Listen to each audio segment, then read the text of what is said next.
Welcome, one and all. I've been expecting you. I hope my humble research facility is to your liking. Yeah, we really appreciated fighting our way in through a horde of monsters. The gall. You expect us to believe you've just been patiently waiting for us? Of course I have. Should I be worried about something? Everything seems to be going quite smoothly so far, and you've shown up right on schedule. First Sandrone and Arlecchino, now you. Quite a surfeit of guests I've had today.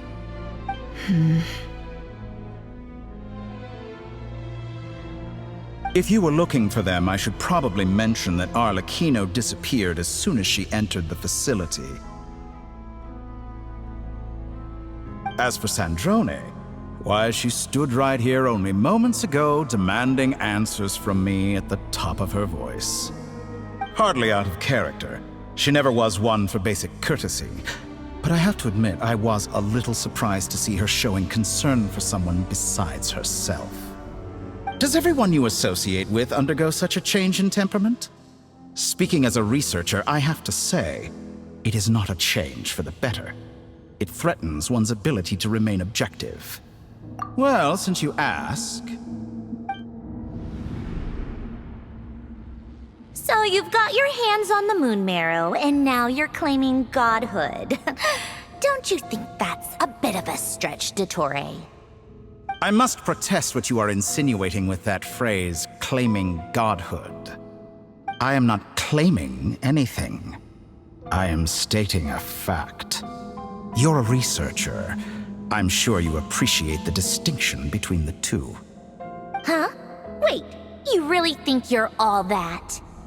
You'll excuse me if I'm not being a polite little lady for you. We're colleagues. We both know what kind of person you are. By the same token, I knew you'd respond along those lines. You and I both understand that facts speak louder than words. To that end, I've had my people send you a small gift. It should go some way toward helping you understand my present position. What gift?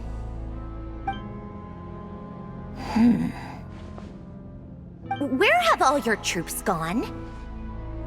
Who knows? Perhaps they are already marching toward a new world, following in the footsteps of an unknown god. As vulgar and arrogant as you may be, dear Sandrone, I have no intention of taking out my displeasure on your subordinates. They will enjoy equal rights to my own. You sent your people to the Experimental Design Bureau? That's a Tsaritsa's property. Yes, and I am very mindful of Her Majesty's instructions. But you know full well that they do not conflict with my present goals. In which case, all I'm doing is conducting another one of my experiments. Is there a problem with that? Now then, you have a judgment call to make. Am I simply lying to stall you? Or is it possible that every word I am saying is the truth? In which case, your subordinates really are in danger. So now you've turned on fellow Fatui soldiers. You're completely insane. I have set a new rule for myself. Each person gets one chance. Naturally, that includes you, Sandrone. If you wish to leave, I won't stop you. We are colleagues, after all. Scumbag!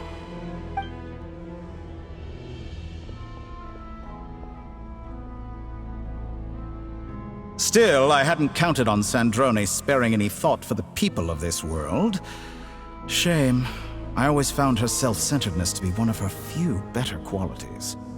How can she ever hope to achieve greatness when she's so obsessed with protecting her little design bureau? It's more than a little disingenuous to speak of achieving greatness while taking hostages. Or does honor no longer mean anything to you? Honor? I have the marrow of 2 moons in my possession and will soon complete the construction of a 3rd. I will be the god of a new world. And you speak to me of honor? How charmingly naive. Those are sacred relics. You do not deserve them. In my view, many in this world do not deserve to be alive.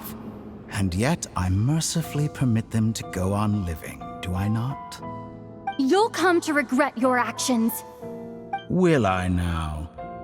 Let's see if you can make me.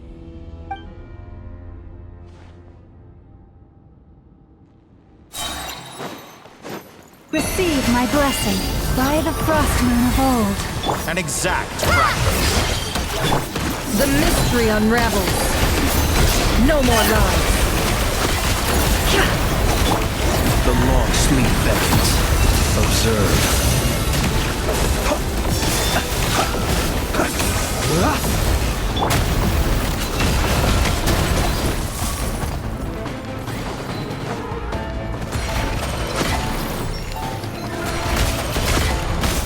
Can't hide the truth.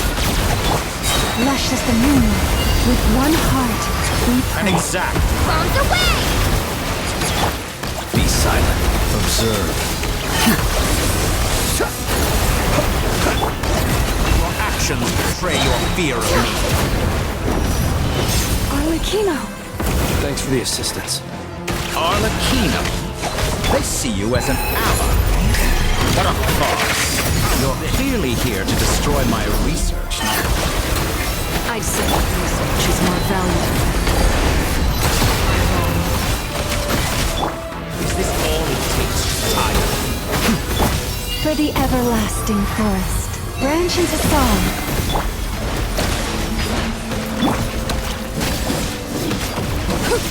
It all adds up. Can't hide the truth. Leave this Shatter place. like a reflection. The Is that the mystery best you unravels. can do? It all adds up. Your actions betray your fear of me. Can't hide the truth. No more lies. Forest, protect us. With one heart, we pray.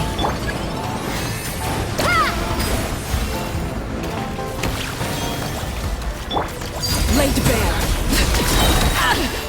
This is where you fall. Transfix me. Wipe out!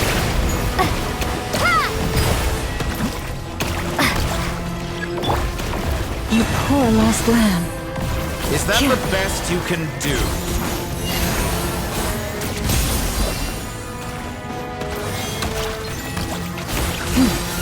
Dottore is too powerful with the artificial moon arrow in his arsenal. Fighting him is futile. Quickly!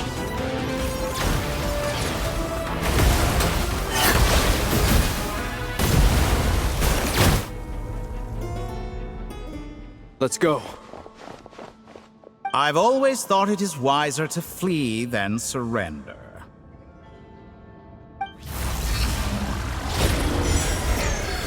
Watch out! What the? Forget about me! You should... Where's the traveler?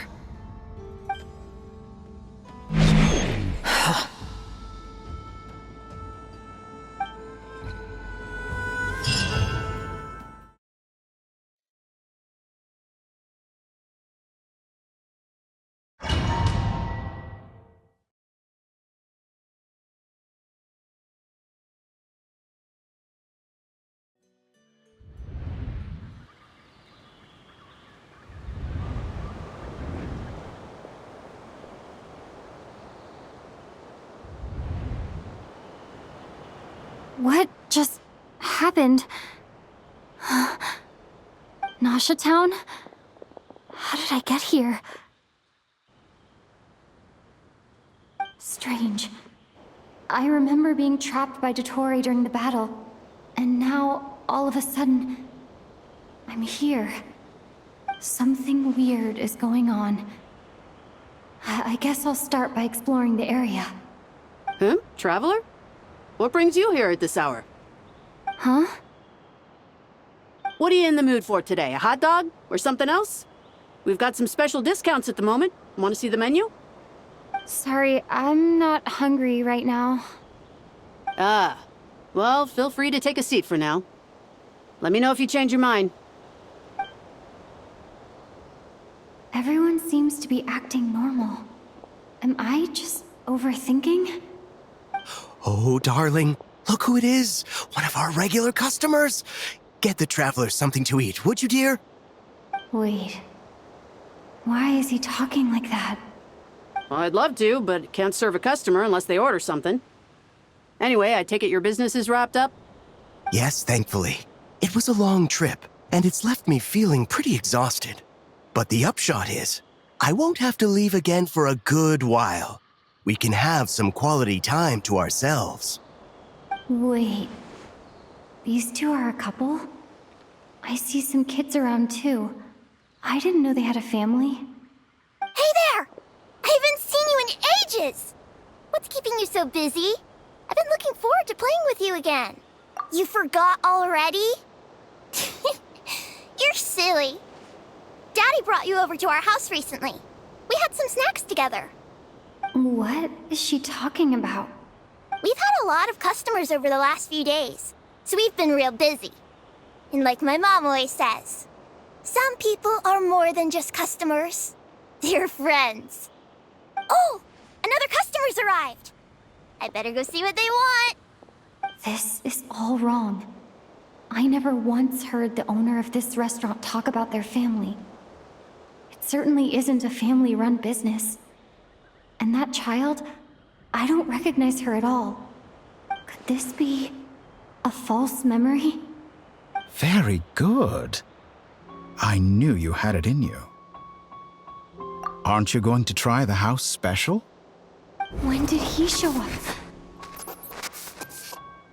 No, none of this is real.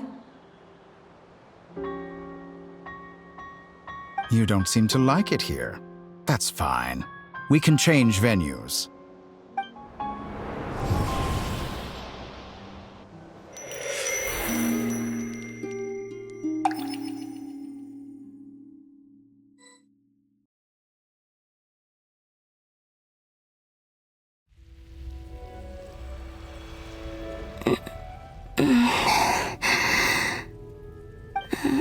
I'm still alive. Where is this place? It took all my strength to open the moon gate, and then I leapt into it. So this is the moon's reflection? The mysterious realm beyond the gate?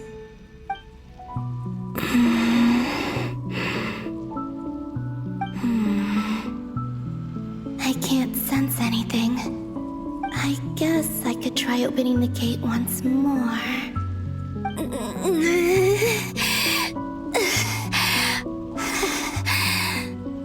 No response. Maybe this space can't be opened from inside. If this was the space that killed both Revier and his lover, then why am I unscathed? Or... no, I'm not unscathed. Even the air here feels frozen in place. There is nothing here with which I can restore my power. I should conserve my strength and proceed with caution.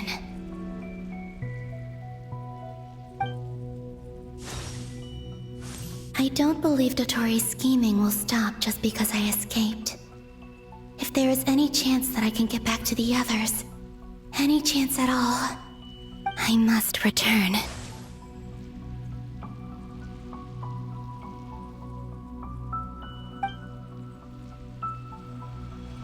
Emptiness, silence. What is this place? Or maybe the real question is, what is it for? What's this? Looks like it responds to my power. Golden. Like Kuvaki. Is it some sort of guide? And why does it feel so familiar? I might as well follow it.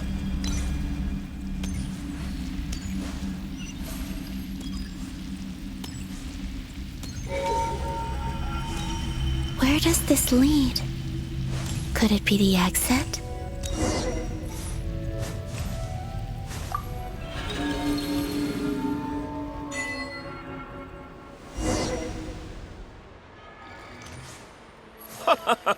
Welcome home, Moon Goddess. Is this Nasha Town? But isn't Moon Prayer Night over already?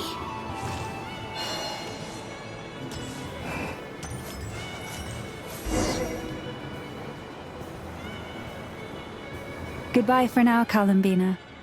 I hope you have a wonderful night. I will. Everyone else, and me? Are these my memories?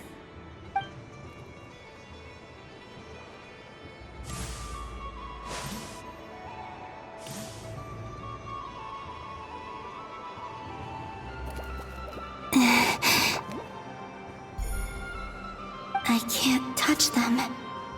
It's as if we're separated by some impenetrable power.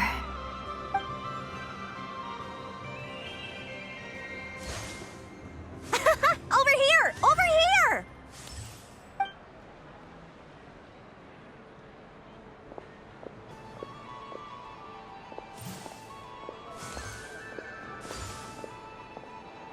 But the people in these memories pass right through me. Just like when I disappeared. If only I had known what would come to pass after that. Even so, I should still take a look around. Just being back here, it gives me the strength to keep going.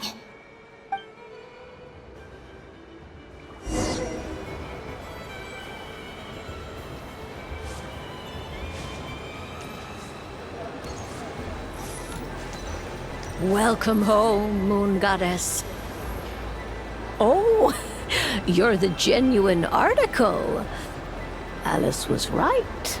This Moon Prayer Night was worth watching after all. Oh? Yes. That was the fortune-telling stall run by Barbeloth from the Hexen Circle.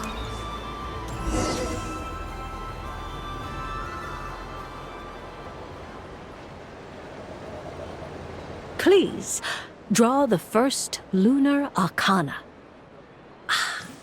This represents destiny and is the foundation for the divination as a whole.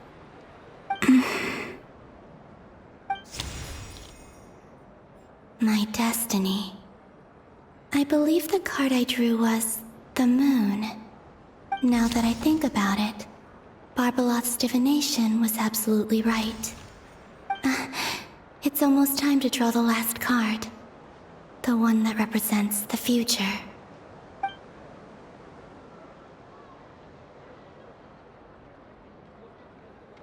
That was the card that popped out on its own. From here, I think.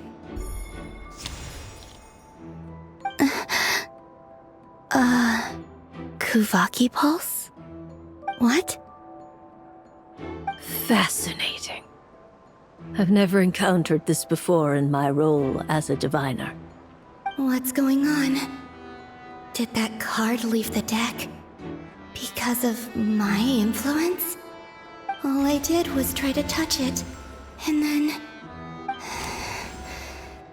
Maybe this memory space is not untouchable after all. Are there weak points in the barrier? Or... is it possible that there's more to this space than my memories alone? This card is death. I need to get to the bottom of this. I'll try touching something else.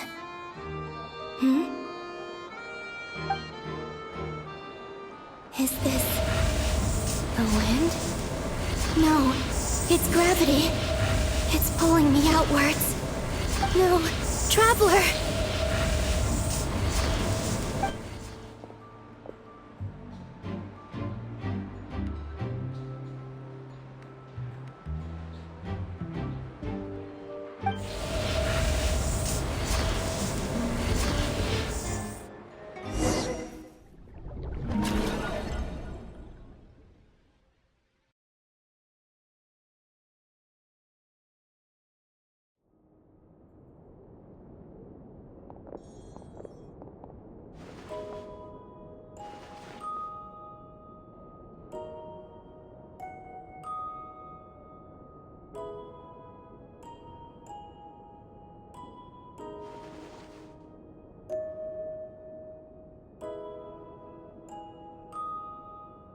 Paimon, listen to me.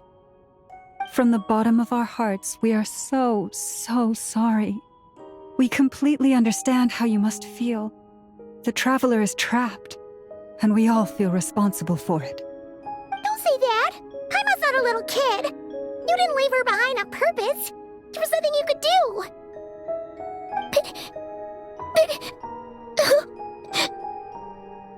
She's all alone in there! What if something happens to her? What are we gonna do then? We've barely spent any time apart since we met. Is she gonna die? We must find a way to rescue her. We were all involved in the operation where she was captured, and we do not abandon our comrades. That being said, it won't be easy. Through conversation with the others on our return, we've arrived at a basic idea of what we're up against. Dottore's lab has clearly been in operation for a lot longer than we realized. We found many monster samples stored there. In all likelihood, they were materials he used to research his latest technology. We also know that through his contact with the phantoms of Hyperborea, he gained knowledge about the moons and certain Hyperborean technologies. Using this knowledge, he then fashioned an artificial moon marrow to serve as a replacement for the frost moon beyond the sky. Unlike Columbina, Dottore is not being rejected by Tevat. And even with 2 of the 3 moon marrows, his power far exceeds all of ours combined. Once his 3rd moon marrow is complete, Dottore will have completely seized the authority of the 3 moons. Tevat's most primordial powers will then be in his grasp. Does that mean... I'm afraid so. No one could have predicted this level of insanity. Not even from Dottore. And unfortunately, his insanity is coupled with an intellect and ambition that not even his peers in the Fatui can match. This is dire. Sounds like the world is done for. The 3 moons' authority can influence the very fabric of time and space. I dare not imagine what a monster like him would do with that kind of power. The trouble's already begun, I'm afraid. On our way back, we discovered that part of Nodcry is being enveloped by an unknown energy. We cannot ascertain what is happening inside. I'm convinced this is Dottore's doing. Not that there's any way to prove it. The issue is, we have no idea what his intentions are. The only thing more frustrating than facing down evil is knowing that it will surely come, but not knowing when. The doctor is guilty of numerous crimes at Mondstadt as well. One of our knights, well, former knights, his father was murdered by Dottore. His ideology and methodology are a danger to everything in his path, from individuals to entire nations. He does not feel guilt, even when he acts against his own people. He doesn't see them as his own people, that's why. People like him see everyone else as beneath them. Right. He views other people only in terms of how they can benefit him. That's the basis of all his social connections. Granted, he's hardly the only harbinger to pursue their own interests. We all do. And Her Majesty is gracious enough to permit it. Still, her mercy has its limits. Dottore's actions have gone beyond even what the Fatui could have imagined. Usurping divine authority to become a god. For a servant of the Tsaritsa, that goes beyond being disloyal. It's treason of the highest order. We can't expect him to heed the Tsaritsa's will once he gains the 3 moons' authority. Even we harbingers consider him the most self-interested among us. Poor Traveler! Of all the people to get caught by... We have to go save her! Right now! Please! We gotta find a way! Paimon, I promise you, we are with you all the way. I get how you feel. I do. But it's gonna take more than strong emotions to take down an enemy like Dottore. What we need now is more information. Right. We can't even guarantee he's still at his research center. Before we can think about mounting a rescue operation, we need to confirm the Traveler's location. I'll find a way. Paimon knows, scared. If anything happens to the Traveler... She might be the strongest person Paimon knows, but she's still human. She feels pain and bleeds just like anyone else. Then think things through before you stick your neck out. Unless you want to lose your head. Sandrone. Miss Sandrone, you're okay? Put the stuff over there, and be gentle with it. Am I okay? As you can see, I've had to move my whole livelihood out of the Experimental Design Bureau. It's been swallowed up by Dottoro's energy field. If I'd left it any longer, I probably would have gotten stuck there. Ugh, Dottore always goes a little loco when he finds a shiny new toy. Not that he'd ever admit that. But this time, he's gone full psycho.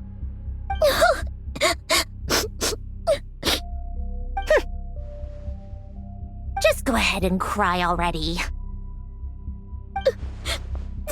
Sorry. Paimon's not trying to make a scene. It's just... She can't. Oh, Paimon. Let it all out.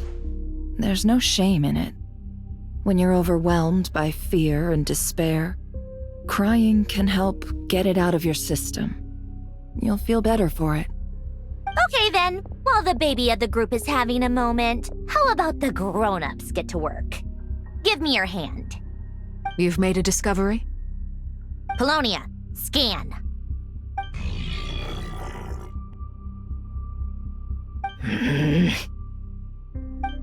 You, hand, now. Oh, I thought you'd never ask, my lady.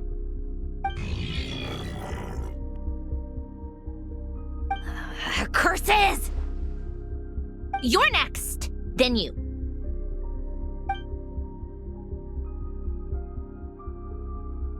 Dottore, you son of a... He's done something to us! Everyone who entered his research center has been implanted with some sort of curse. I don't feel anything unusual at the moment. Does that mean it hasn't activated yet? Is there a way to figure out its purpose and what might trigger it? My best guess is Dottore created it using the Moon Goddess's powers. 1 second, analyzing. Ugh! That friggin' maniac! So, what twisted game is he playing this time? The moment I analyzed the energy composition, some encrypted text appeared in my mind's eye. And when I deciphered it according to the Fatui standard encryption protocol, I got the following message. Feel free to run, or you will perish in nod cry. He's mocking us. Yup, he loves to toy with people. Only in this case, there might be more to it. But I didn't detect any murderous intent or malice either in the message or the curse's energy. As if this is him at his least malicious. Or perhaps all people are cowards in his eyes. Maybe he thinks the threat alone will be effective. What a despicable person. And he has the Traveler in his grasp. If I may, as unhinged as Dottore may be, he has always exercised great patience with the objects of his interest. I remember a comment he made when we first arrived in Nodcry. He said, "This world is, on the whole, an exceedingly dull place. But at least there are a few intriguing features, such as the gods, or the Traveler. Presumably, they interest him because they're unknown quantities. He wants to understand as much as he can about them." Agreed. The Traveler is Tevat's 4th descender. All Harbingers are aware of this. Since Dottore took such pains to capture the Traveler, he is unlikely to kill her right away. Okay, but we still have to do that rescue operation. Of course. I also think we need to read between the lines with Dottori's message. If he's encouraging us to run, that means we mustn't leave Nodcry under any circumstances. My guess is, his curse will only trigger if we leave.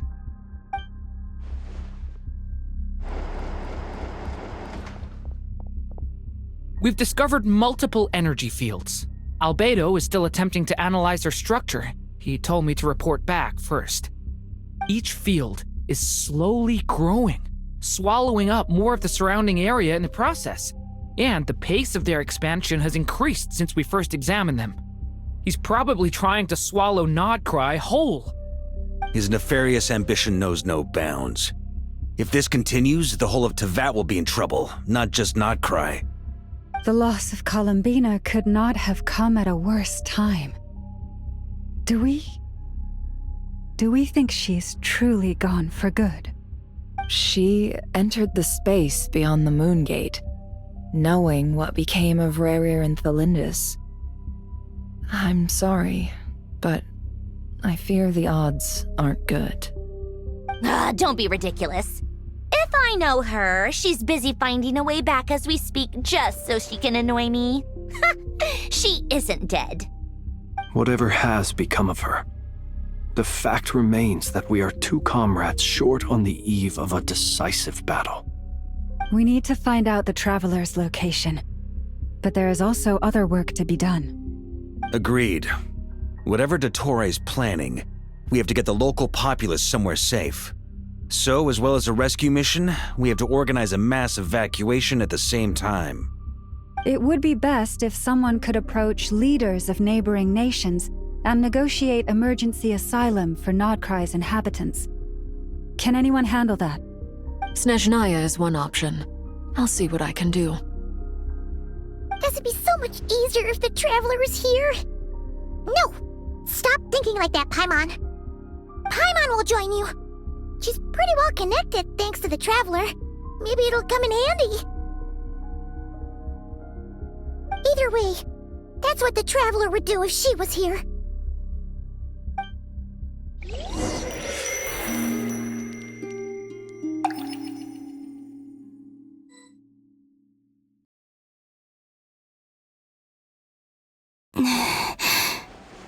Back here again. That gravitational force that pulled me back. Is this where it came from? When I saw that memory of Moon Prayer Night, I think I influenced reality. Was it just a coincidence? Or if only I could have sent the others some kind of warning on Moon Prayer Night. Maybe we could have stopped Dottore. I feel so heavy. Does entering that space consume a lot of energy? Well, even so, I have to keep moving forward. Back to emptiness and silence again. I should try and find my way back inside that memory.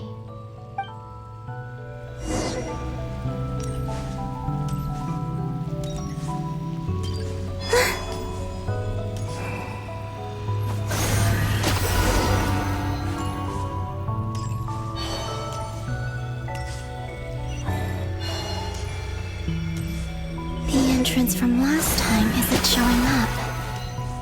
What am I missing? Looks like I need to gather these scattered fragments.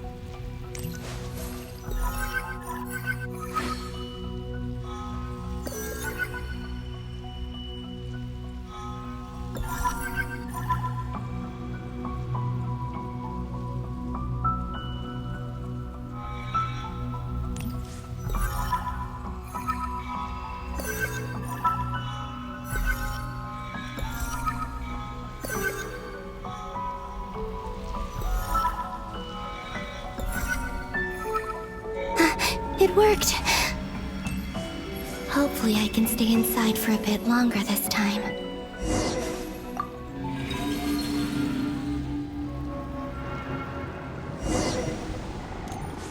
Ad Astra Abyssosque. Welcome to the Adventurers Guild.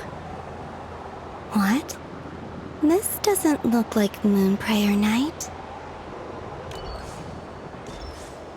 Extra, extra! Latest issue of the Nasha Express! I don't think I've ever been here. Maybe this space isn't comprised of my memories after all. There aren't any festive decorations around. Is this Nasha Town after Moon Prayer Night ended?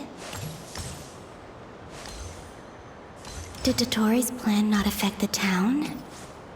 Or is no one aware of what happened because he used the Three Moons' authority? Let me see if I can influence anyone else.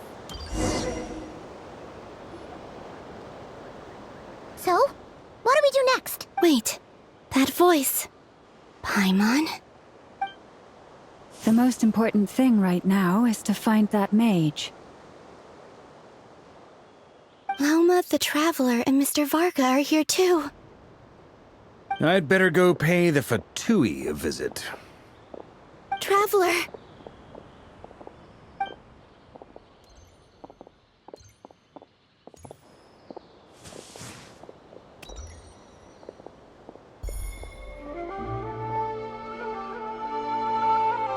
Huh? Columbina? I made contact. It's me, Columbina. Huh?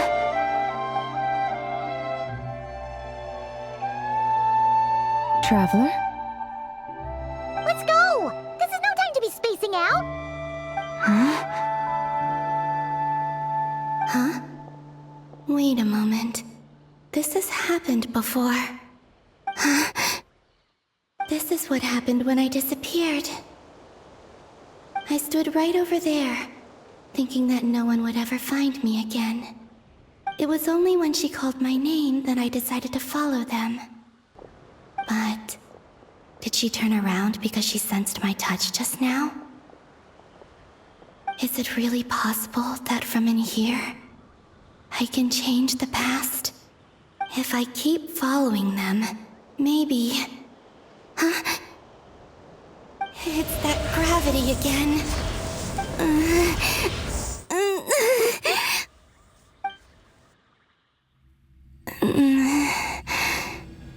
Every time I influence reality within that space, this force intervenes and pulls me back. It's as if it's trying to stop me from leaving. I'm getting weaker and weaker. I'll just have to try another approach next time. Come on, Columbina. Keep going. You have to tell everyone what happened.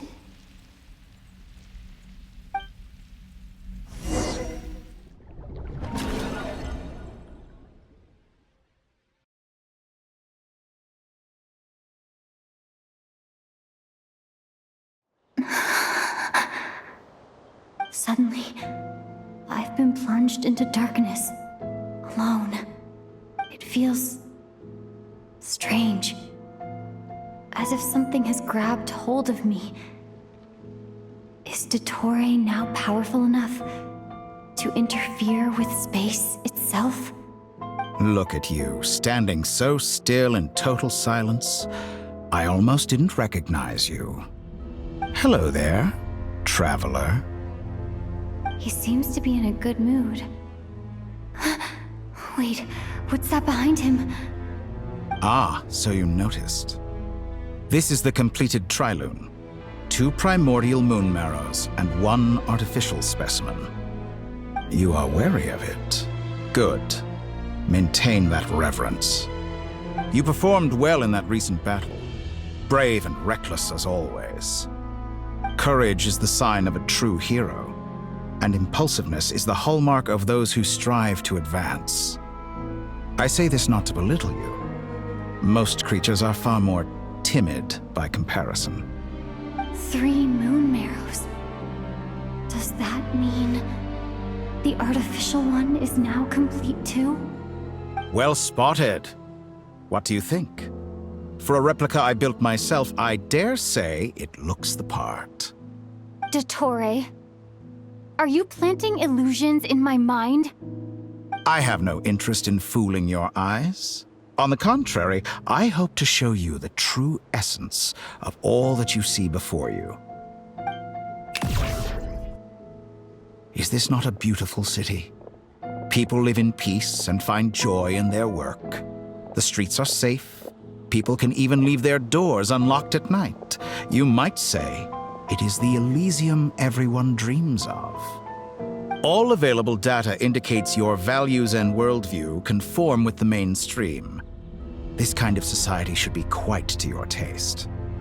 False beauty is deceitful. Lies are to no one's taste. I wonder, is it your moral standards that are too high? Or your expectations of reality? Answer me this. If someone existed in a sweet dream from the moment they were born, a dream in which they never once felt pain, which do you think they would consider superior? The dream or the reality? That's pure sophistry. It has nothing to do with your actions. As I suspected. You have yet to understand all of this for what it really is. What do you want from me? You sound impatient.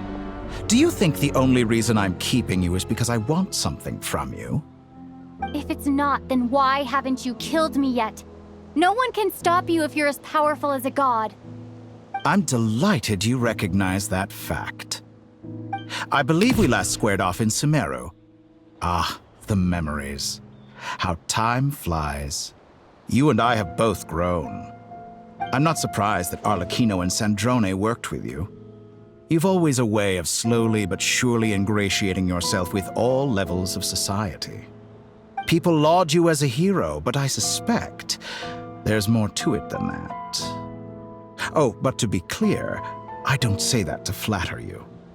Do you always give your opponent an appraisal before you deal the final blow? Call it a long-time habit.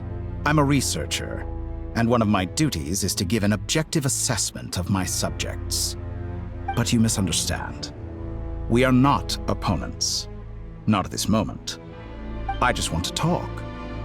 Think back to Tartaglia, Arlecchino, Capitano, Colombina, and now even Sandrone.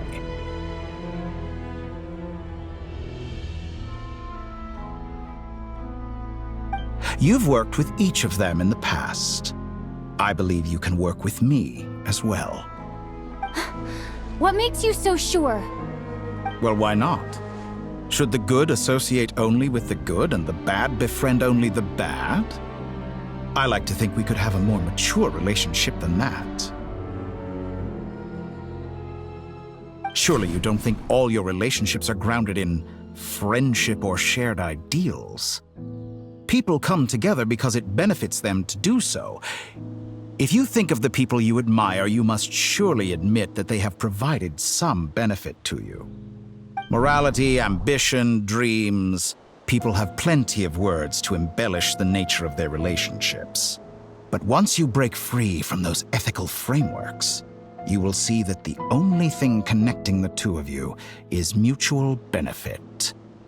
And that is what I'd like to talk to you about. We're finally getting into it. He's probably been planning to kidnap me for a long time now. But for what exactly? He has the authority of all three moons. I won't be able to gain the upper hand in a fight. Best if I pretend that I'm willing to negotiate for now. You say you're a god, but you also speak of mutual benefit. What could a god want that the three moons cannot provide? Excellent question.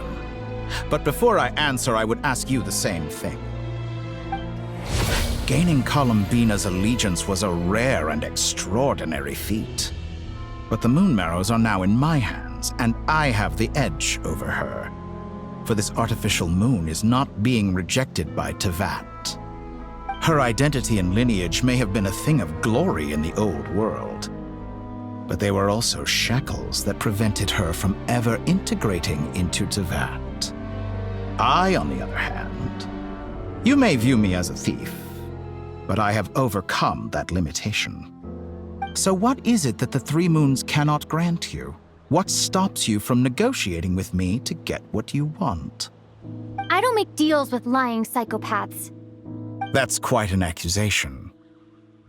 Are you expecting me to get angry with you? Well, this is one aspect in which my personal growth has served me well. In the past, my less mature self might have been disappointed, perhaps even angry. over a small setback like this. Like when you and Lesser Lord Kusanali joined forces to oppose me, for example. But things are different now. Just as the rich do not quibble with the poor, I no longer find myself perturbed by these trivial affairs. Human relationships end with conflicts of emotions and interests. But relations between humans and gods are different. And ours is even more unique. I have ascended to the highest heights and laid claim to unprecedented horizons. And you were no ordinary person to begin with.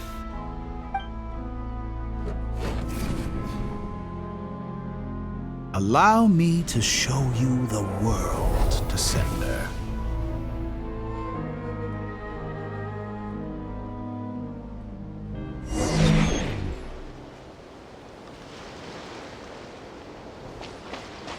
To stand, walk, jump, sit, and lie down. These are the most common of behaviors.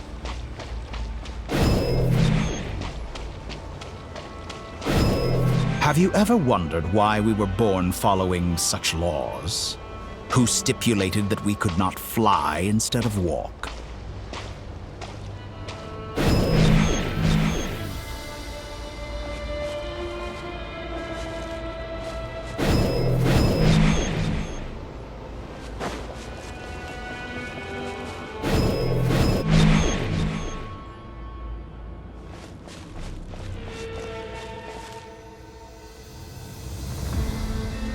Someone of your talent and experience must surely know of the 4 great rulers who serve the heavenly principles. They govern life, death, time, and space. One wounded by a blade will die from blood loss or infection, and one who falls into a lake will drown in agony. The elderly wallow in solitude, and the solitary age faster. Eventually, new life is born, only to embark on the same path of suffering. These 4 divisions anchor the world and shackle those who live in it. But they themselves transcend its boundaries, squandering the power bestowed by the heavens.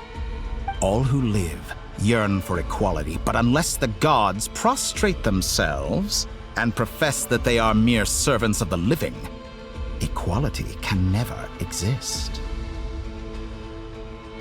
Who makes the rules we must live by? Who has the right to restrict us?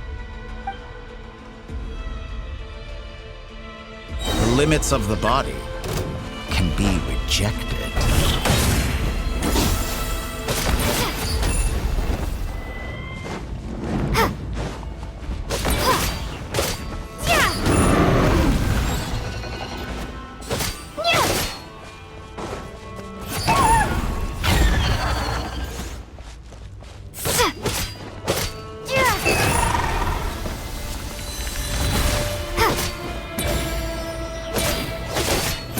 How does it feel to be among those with absolute power? You cannot conceive the extent to which your flesh hinders your mind and spirit.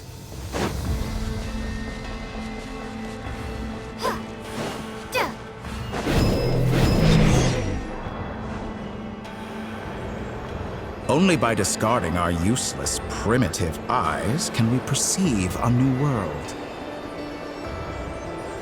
How narrow-minded we all were in the past. Why should the final answer of the world not be the power that predates those of life, death, time, and space? The power of the Trilune. Through it, I have glimpsed new experimental possibilities. Nature suppressed, authority exiled, souls controlled.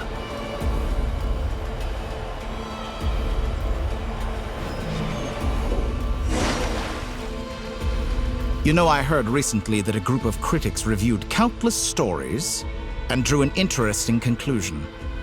They found that it is more often than not the villains who strive tirelessly to push the boundaries of progress. In fact, long before this, Someone voiced a similar idea in an academia editorial. I felt a great affinity with this perspective. I have never been afraid to step up and play the role of the villain. Fanatics are trampled down for their transgressions, and those who transcend are rebuked for their audacity. And so, the majority of creatures are too timid to follow my lead. But all sacrifices made during my experiments have been worthwhile, as you can now see.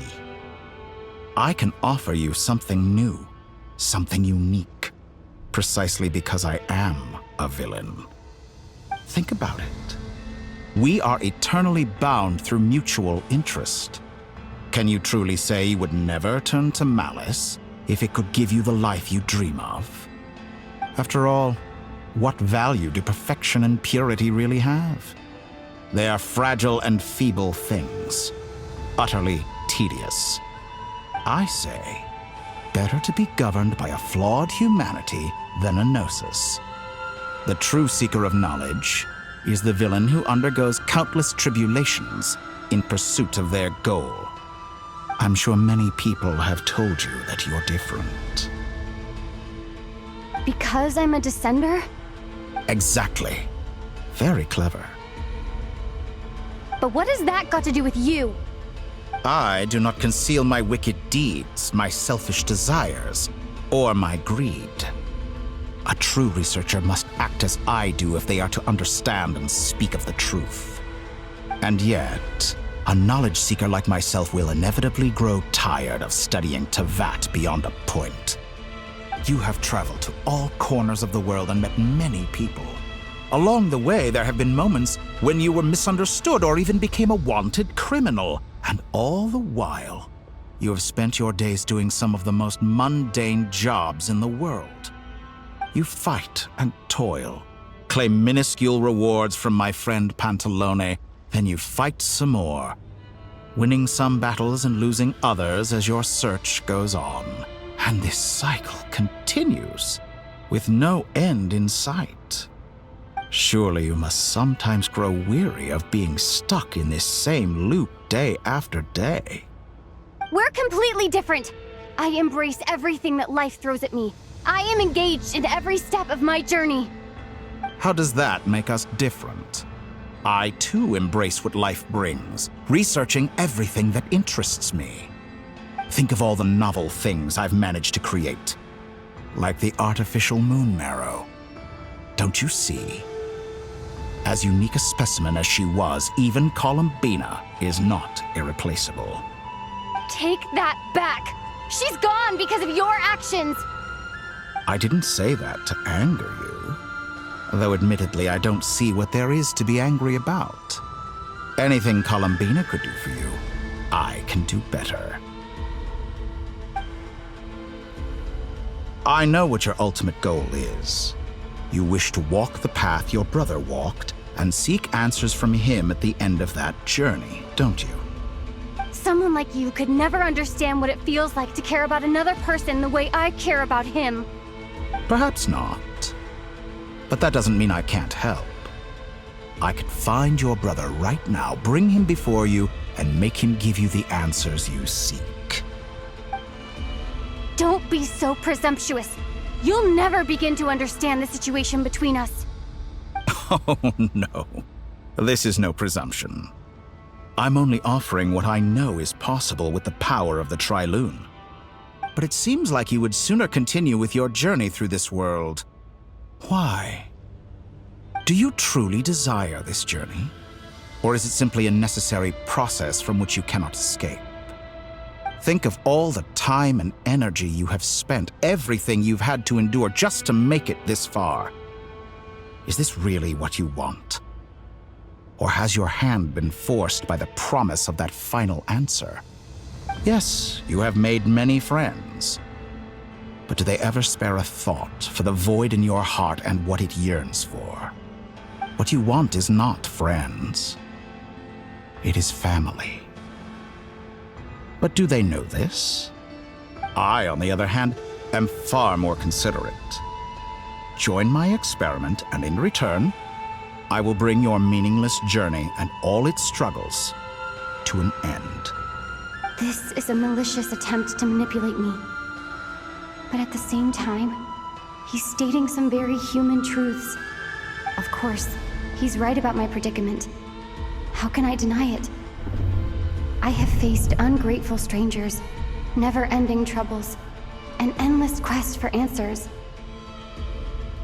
I want to see him. After everything I've been through, words can't describe how much I miss him, how much I want to be reunited with him. Wherever you are right now, do you miss me too?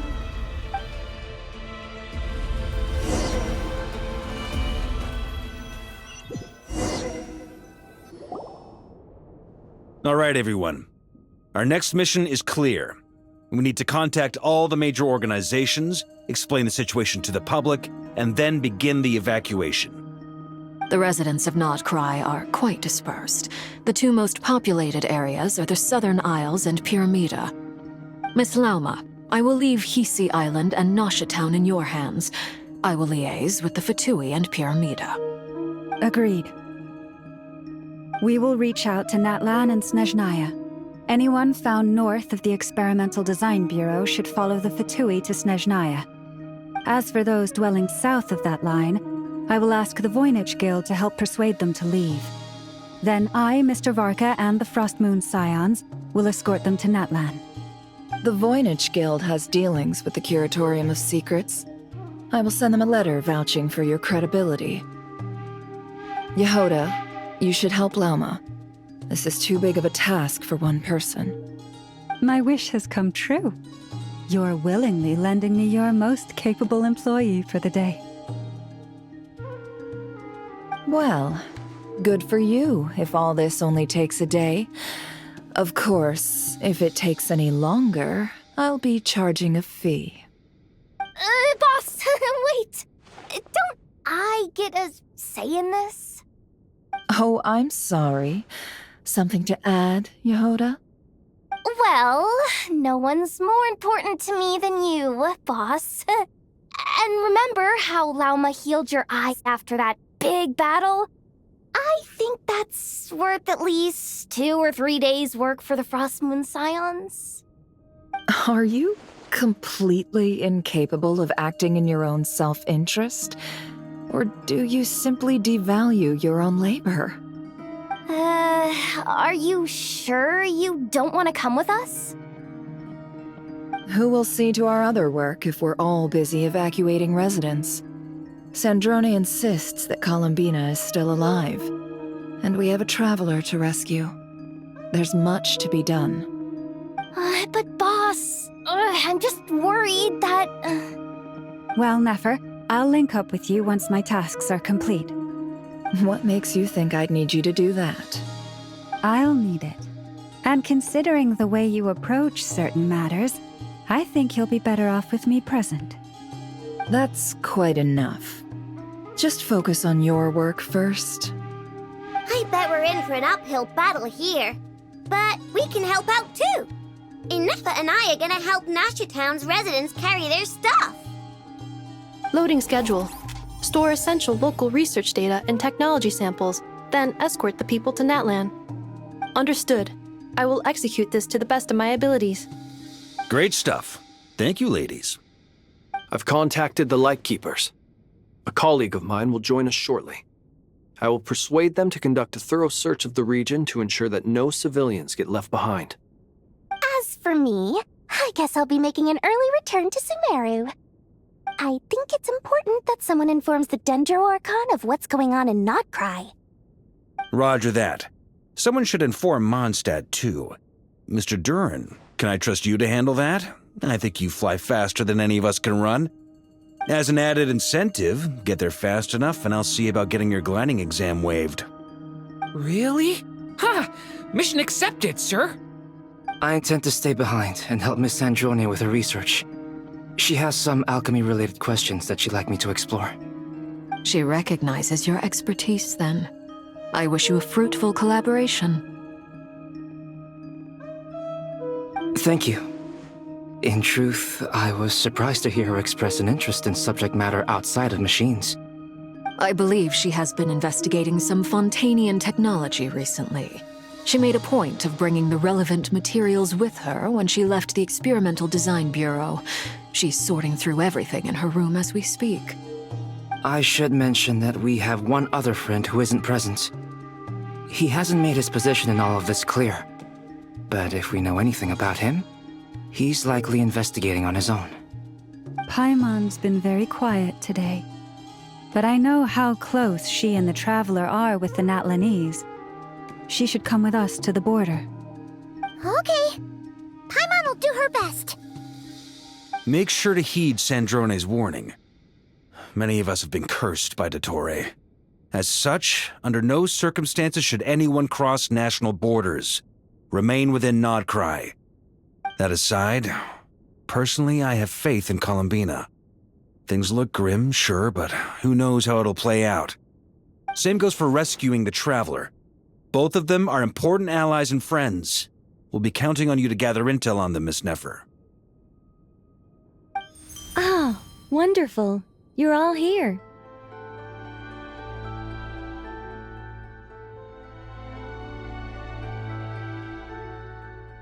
That voice again! Nicole? Whoa, that was loud! And it came out of nowhere. So mysterious.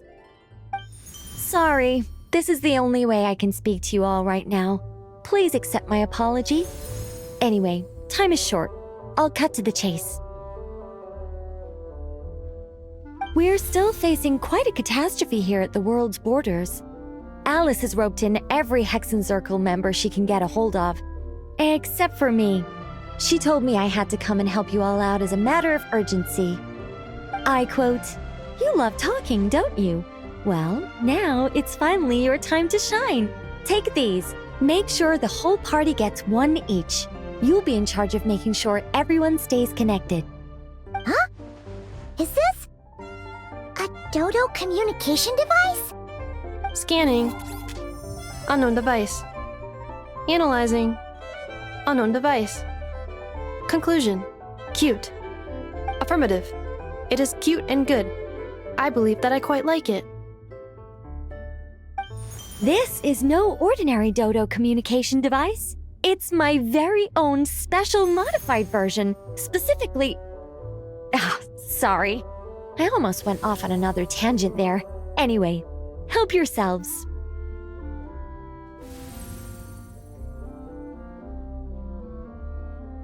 It will allow us to communicate over long distances within Nodcry. No more worrying about shuttling messages back and forth. What astounding technology. Am I right in assuming that it relies on your personal abilities to function, Miss Nicole? Yes, exactly. Right on cue, Albedo. I'd love to brag to you all about how it all works. But no, next time. Anyway, I'll be right with you all, serving as a communication hub. That's all from me. Head off as soon as you're ready. I'll be staying here to keep watch, and I'll be sending you my blessings.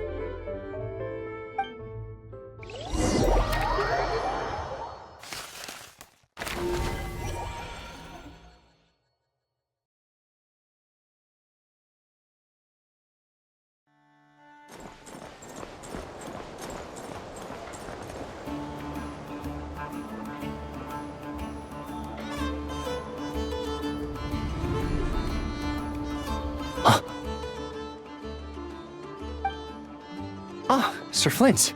Perfect timing. I just arrived myself. You are most considerate, Master Ilua. But in fact, I know you have been sitting here for quite some time. If you saw me, why didn't you say something? I was curious to see how long you could sit still for. Also, shouldn't you have managed to sense me approaching? That would be a first. You always seem to appear out of thin air without making a peep. Also, how many times do I have to tell you not to address me as master? I don't qualify. I beg to differ. Why should a young man so well-versed in social graces as yourself not be worthy of that title? Please, Lord Flint's... Sir Flint's. I'm begging you, don't flatter me into complacency like you do with everyone else. You understand me better than most. My newest acquaintances tell me I love complimenting others. What do you think? I think they don't understand why you do it. You just love puffing people up till they're a big, happy ball of hot air that floats away into the sky. In all sincerity, I can only hope that they bring good tidings when they come back down to Earth. Is the situation that bad? We just held a strategy meeting. Let me fill you in.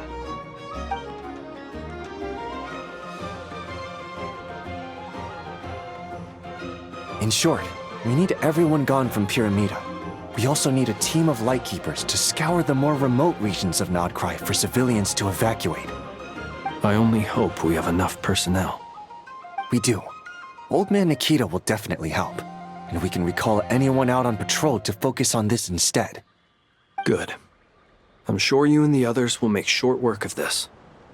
Now, don't forget, once you've completed this task, make sure you and the rest of the team evacuate to either Snezhnaya or Natlan as well.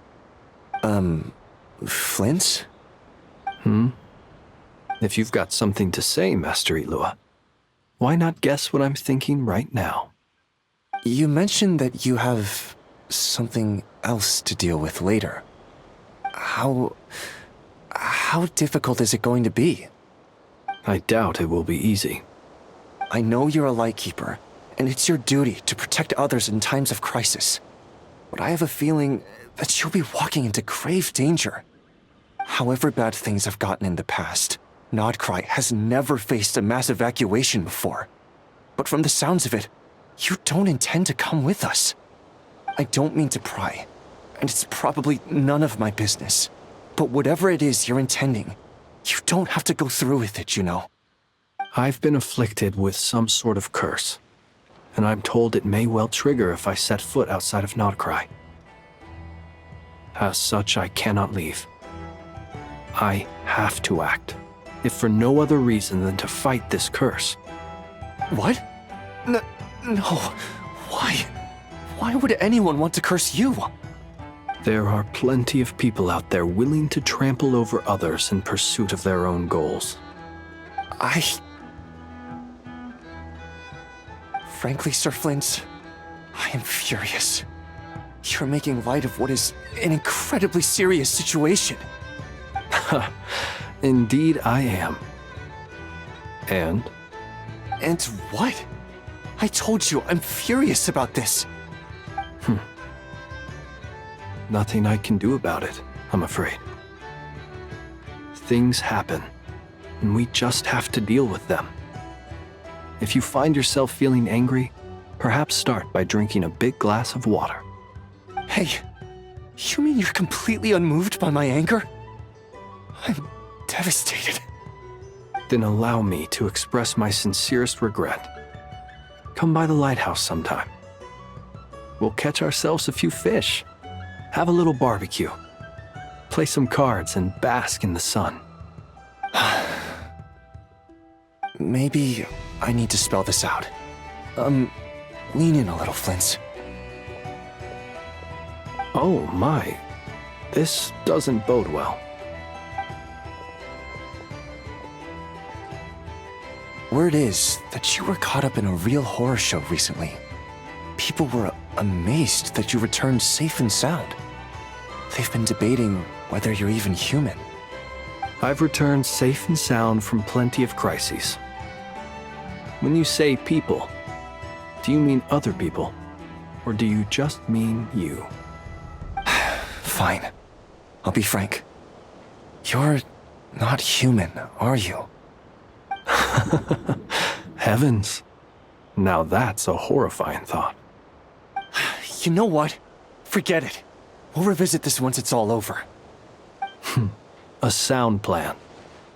Albeit a little ominous sounding. Just promise me you'll come back in one piece, all right? For you, Master Ilua. How could I refuse? Also, please pass my regards on to our colleagues. Tell them, thank you all for your assistance. Please put safety first as you proceed with the operation.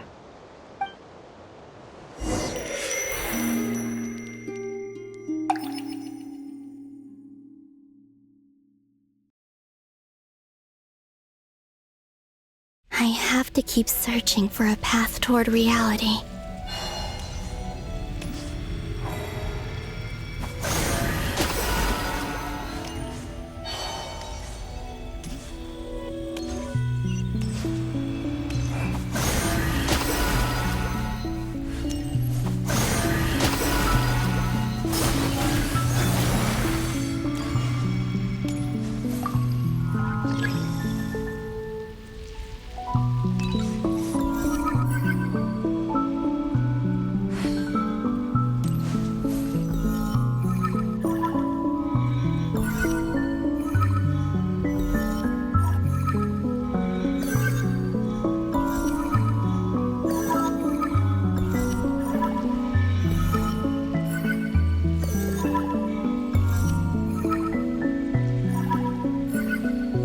This should do it. The last 2 times I tried to influence reality in this space, it consumed a lot of Kuvaki. I'll try and be more careful this time. I need to leave key clues behind using less power. I hope everyone still remembers what I said on Moon Prayer Night.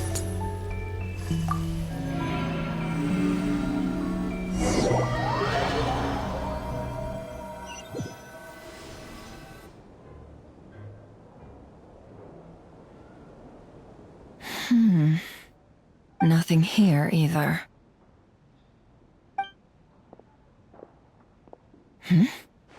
Flints? Ah, Miss Nefer. What are you doing here? Unless... I just spoke with Itlua about arrangements for the search and came for a walk nearby. As for you, why would... It appears we think along similar lines. And neither of us likes to accept things at face value. As well as figuring out how to gather intel on the Traveler, I wanted to confirm some of my own suspicions. Also, we'll need to bring a lot of force to bear against Ettore, even if we're only looking to rescue the Traveler. We can't leave anything to chance. You don't think Columbina perished either, do you? I'm merely considering the possibility that she survived, just as you are. How much can we really know about a deity like her anyway? Do you remember what she said on Moon Prayer Night? About using moonlight to send messages to us? Of course. I think that's why we're both here. Where have you checked so far? I've been focusing on the outdoors. Anywhere the moonlight shines. I checked most of Nasha Town, but didn't find anything. I checked the Curatorium of Secrets, and a few rooms where I thought I might find some leads. But no luck here either. The only places I haven't looked yet are the rooms in the flagship. But process of elimination isn't the only thing that brought me here. Oh, really? What's your other reason? After all that build-up, our mystery ally never showed up even once!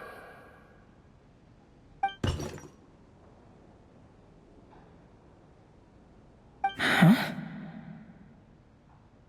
Am I imagining things?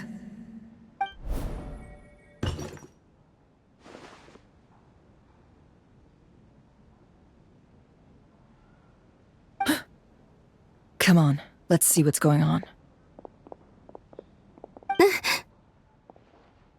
Oh no. I knocked over a vase as soon as I came in. It must have been caused by a Kuvaki fluctuation when I entered the space. Although, it seems like I'm not about to be pulled away this time. It looks like as long as I'm careful with my actions, it doesn't count as influencing reality. Anyway, is this the flagship? The Traveler mentioned that's where she was staying. I only went into the lobby last time, so I've never actually been here before. How does this space work?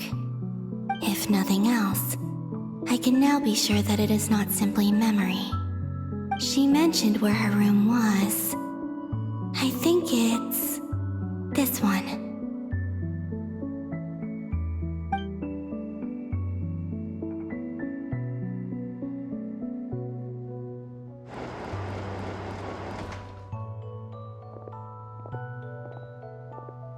the door is closed. But if this is anything like when I disappeared, then maybe...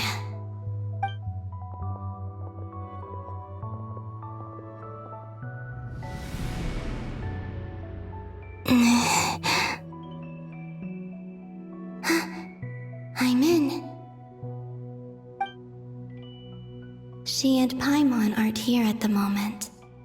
I hope she's okay. I wonder what happened to her after that battle with Dottore. Best not to dwell on that for now. I need to try and leave them some clues.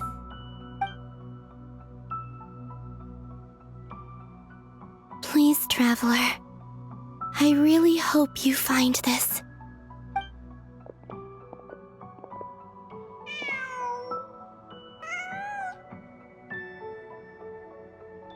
Huh.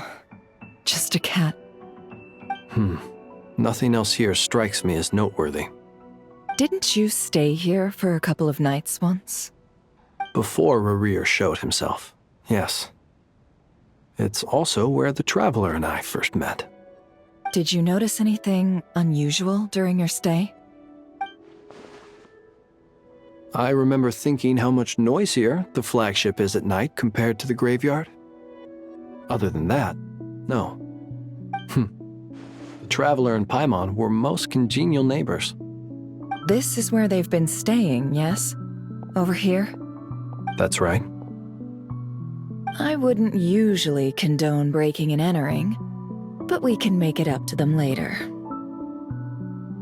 Focus now. I have to write a message on the wall using Kuvaki, just like I said on Moon Prayer Night.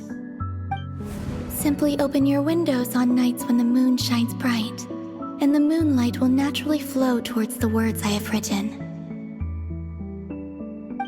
Here goes. I'll need to carefully control my strength.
There's a noise outside the door.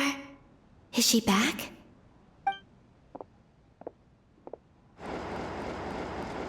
Please, you have to see these words.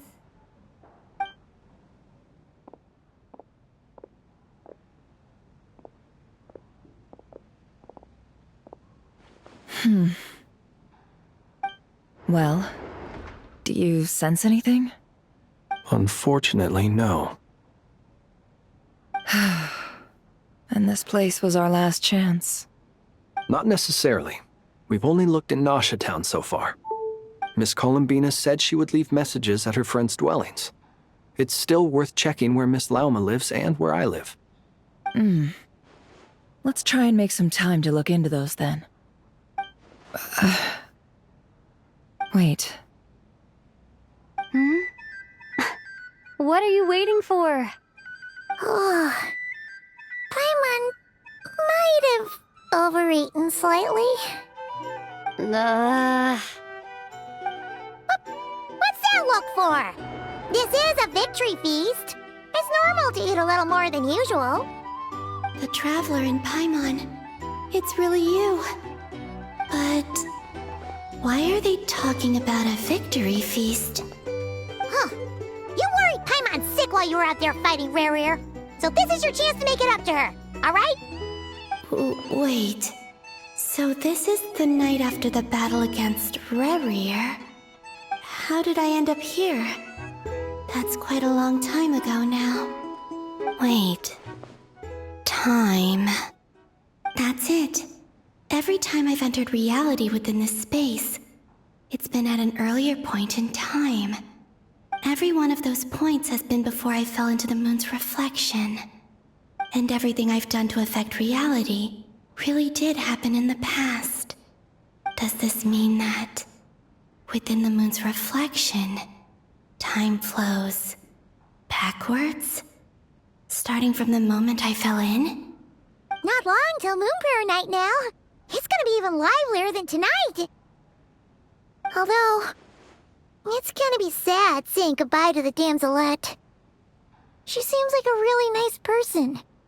Paimon. No, I can't.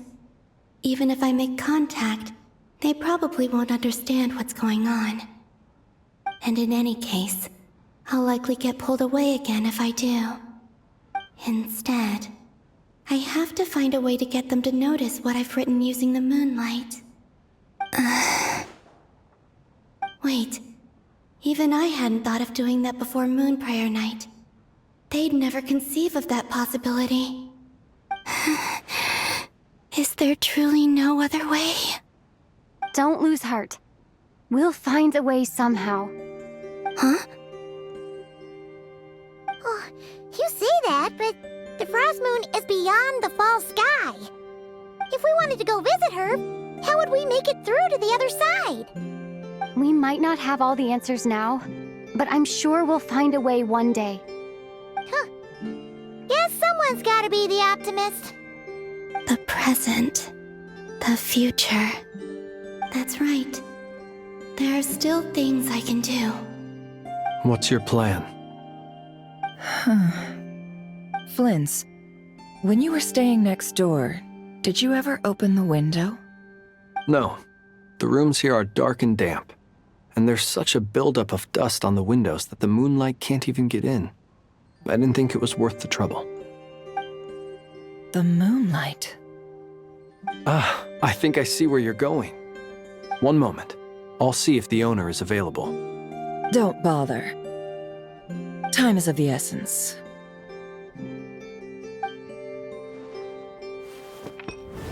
Time. Even if no one sees what I've written at this moment, maybe someone will remember what I said after Moon Prayer Night. I need to write down as much information as I can. And maybe one day...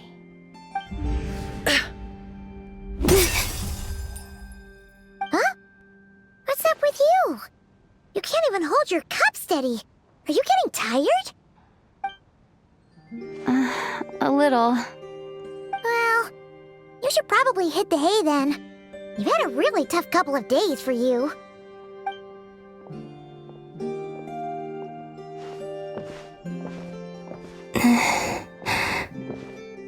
You truly have. You helped defeat Rerir, helped me reclaim my name, and you helped the others organize Moon Prayer Night.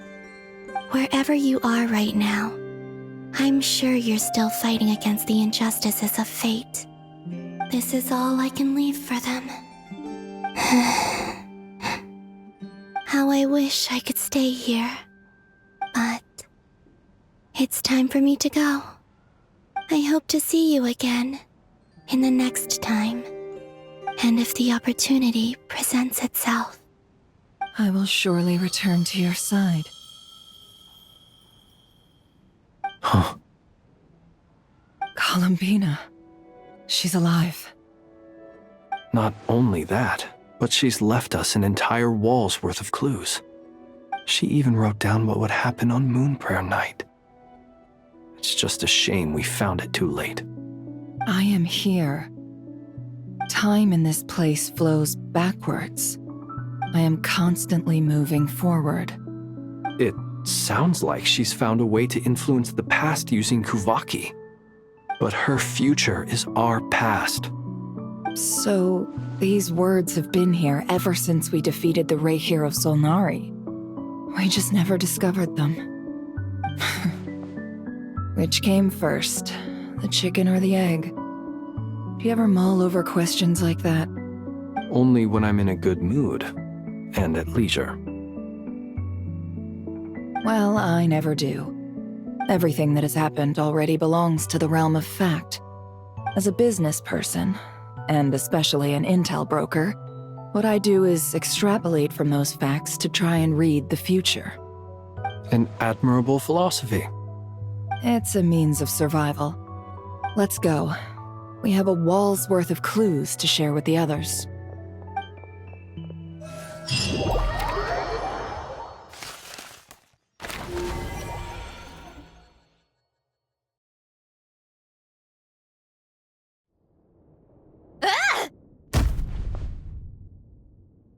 It appears that the doctor's energy signature has changed to something similar to Kuvaki, but not like the Kuvaki we're used to. Nodcry's Kuvaki devices will only have a limited effect on it. I can see why you've chosen to place your hopes in alchemy instead. Also, I must say these books are rather profound. My subordinates just shipped them in from Fontaine. Some of them are from the Narcissenkreuz Ordo. Some are incident reports from Petrichor, and then there's a few test reports for these junk machines. Additionally, after some further scanning, I've discovered something extremely annoying. What's that? Teyvat's skies contain multiple moons. A long time ago, when I did my first scan, I detected 3, just as the legends say. But when I checked again just now, I detected 4 moons. So there's one extra? Yeah.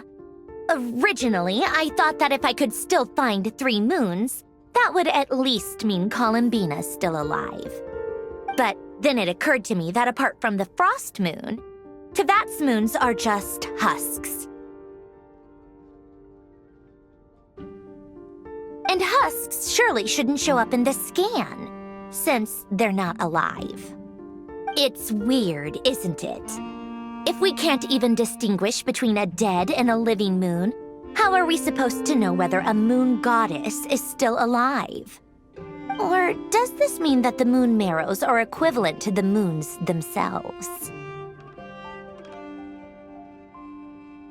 It's certainly possible. In which case, the 4th moon you detected may be Dottores' artificial creation. So he wasn't bluffing. He really built his own moon marrow. Ugh! I'm so mad right now!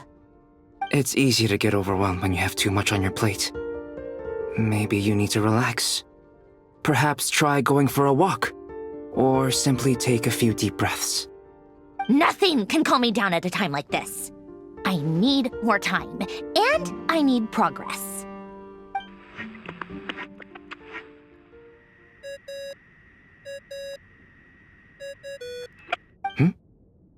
It's Mr. Flynn's.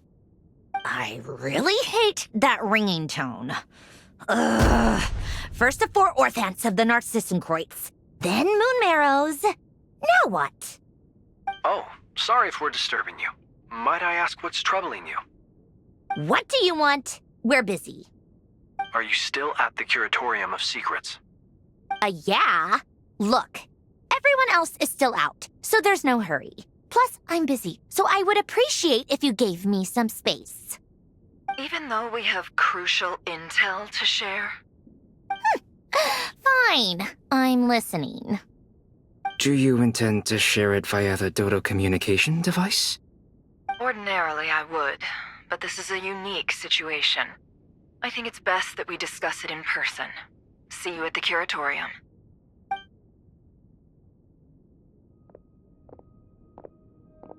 All right, then. So, what's the situation?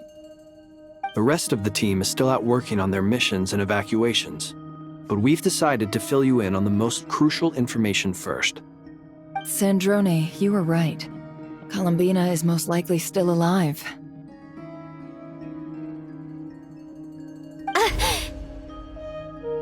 That's the best news we've received in a while, by a long way.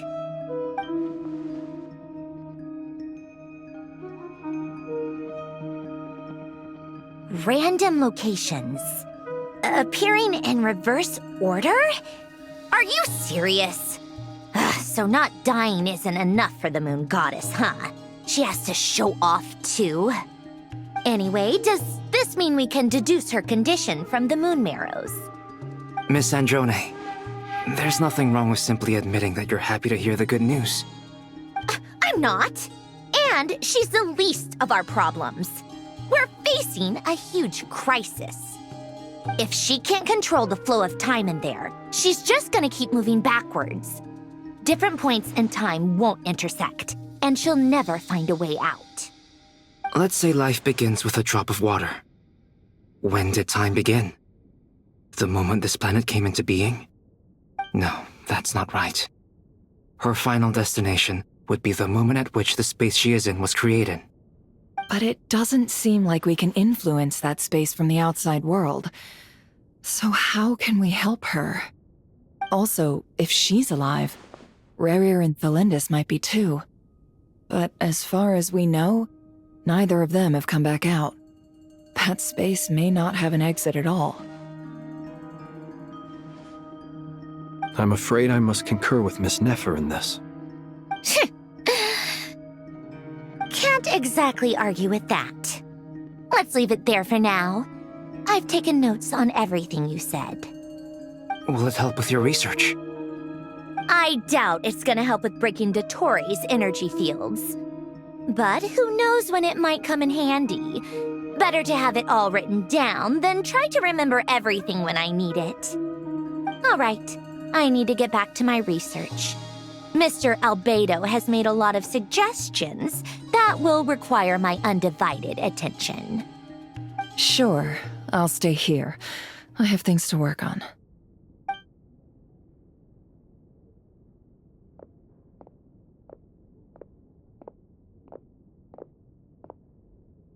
Paimon, are you there? Oh, right. She went with Varka to Natlan, didn't she? Good thing we've moved her and the Traveler's luggage in here. Speaking of the Traveler, where could they be? There's a note from Paimon. Paimon here. Not in at the moment, but if anyone needs to borrow her stuff or the Travelers, go ahead and help yourself. Paimon won't be mad. Also, Traveler, if you get back before Paimon, make sure to get some rest. Paimon misses you a lot, but put your health first, alright? How sweet. Well, since you offered, Paimon, don't mind if I do. This is the Traveler and Paimon's luggage. All the items they use day to day are here. It's well organized. I wonder which of them is responsible for that. What do we have here?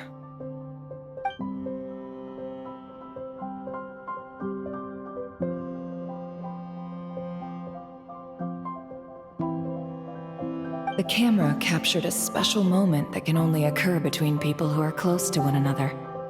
You can really sense how the photographer feels about their subject. I wonder why this picture was placed outside. Is it because Paimon recently looked at it?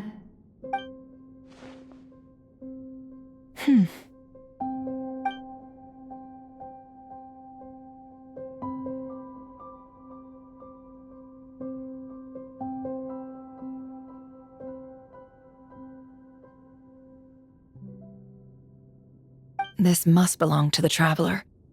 Perfect. I'll use this. Hang in there. We'll find you.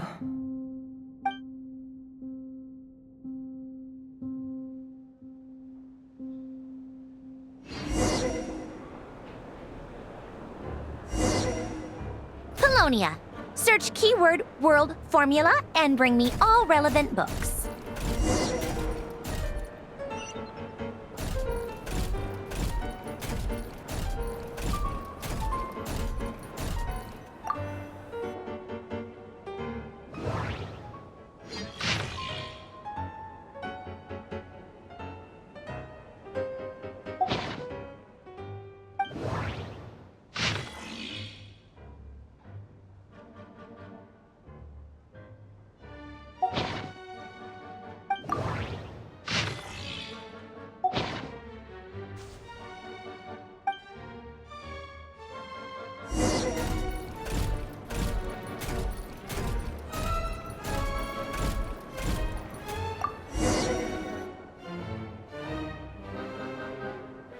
Let's see. This one is on Tonki's sermon dictation concerning the apocalypse. I believe that the correct term for this is Fortuna. This was an ancient Romorian technology, a wisdom unparalleled. I never imagined that Romorian ideas would be so similar to the diagram I have named, the World Formula. This is strong evidence that human civilization should gradually shed possibilities as it continues to explore and evolve. The end of humankind may well be upon us right now. The sparks of civilization shall run out, unless we consider introducing variables from outside the system. Variables. Surely that can only mean one thing. Descenders? Dottore likely captured the Traveler because of her descender status. But the Three Moons' authority comes from the world itself. Why would Dottore need anything beyond that? Where does this variable factor in? The world formula calculates the fate of an entire world. Introducing a variable would therefore give us...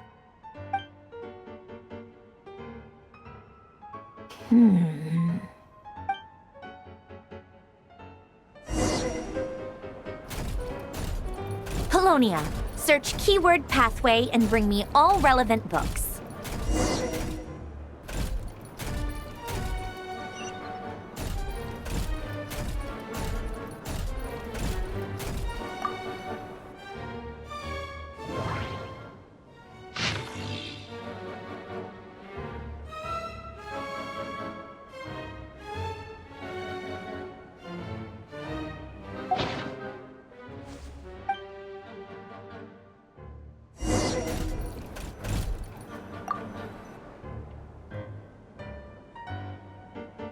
Otonki Sermon Dictation. Explications on the Chemical Marriage. These titles are pretty esoteric. Observe and compute the pathway displayed in the guidance diagram. Deconstructing and reversing its effects could generate potential ideas. So, it's one of Renee's draft lectures. Deconstructing the pathway. I suppose that could lead to a breakthrough.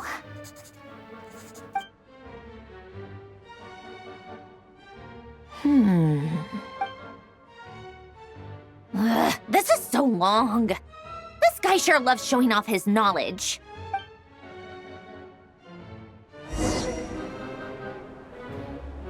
Polonia, search keyword tree model and bring me all relevant books.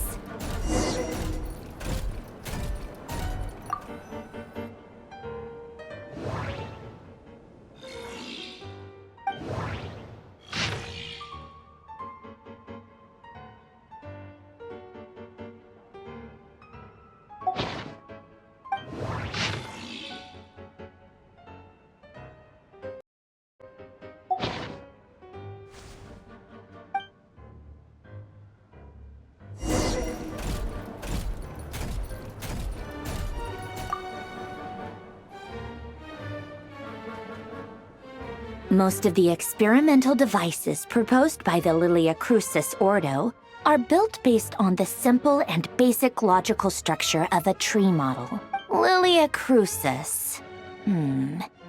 Guess they were trying to cover up the name of the Nausitzenkreuz Ordo? When Duke St. Germanus departed, he said, "It seems that there's no going back." Alas, he is only a genius when it comes to machines. In all other things, he is but ordinary. Excuse me? I'm sorry. That's just ridiculous. What kind of book is this? Great Detective Herlock, the Alchemist and the Clockwork Saint? Isn't this a novel? Come on. Still, the author swears that they knew Renee well. Whatever. I guess it's not beyond the realms of possibility that Renee would say nonsense like that on occasion. Memory, wishes, souls, and persona. Frankly, this sounds more like occultism, but if Albedo vouches for it, I suppose there must be some alchemical basis to these techniques. The way Alain Guillotin saw it, the world was comprised of machines. The universe needed machines, and thus his technologies were created. That's why I was born.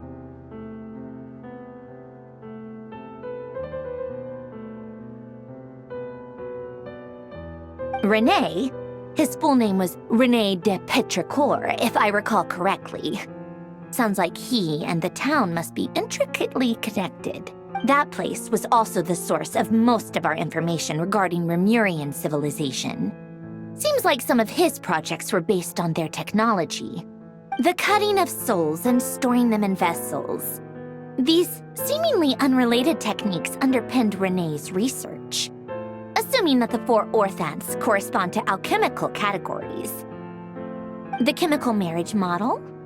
Alain would have scoffed at that. He never would have let those theories or parameters anywhere.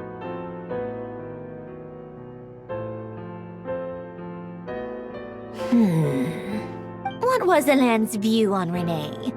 I know he mentioned the name, albeit very rarely. Oh, now I remember. Alain's old notes are here too. They mentioned René once. René seemed most out of sorts when he spoke to me.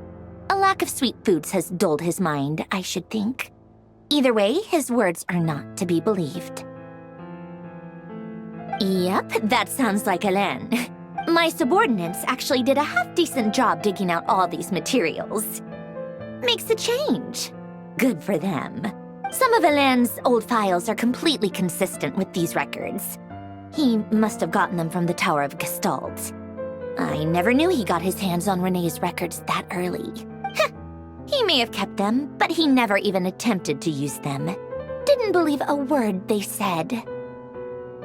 Come to think of it, René's world formula was filled with calculations of constants.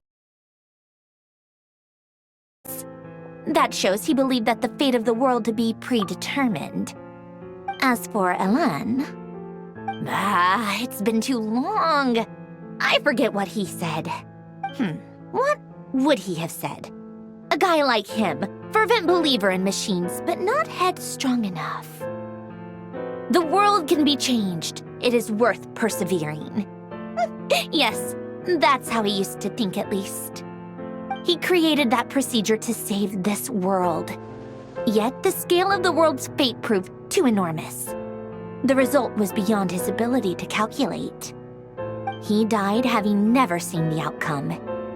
And there I was, left behind in the ashes of his dreams. Did you really never take a close look at René's research? Or did you read it but deem his philosophy incompatible with your model?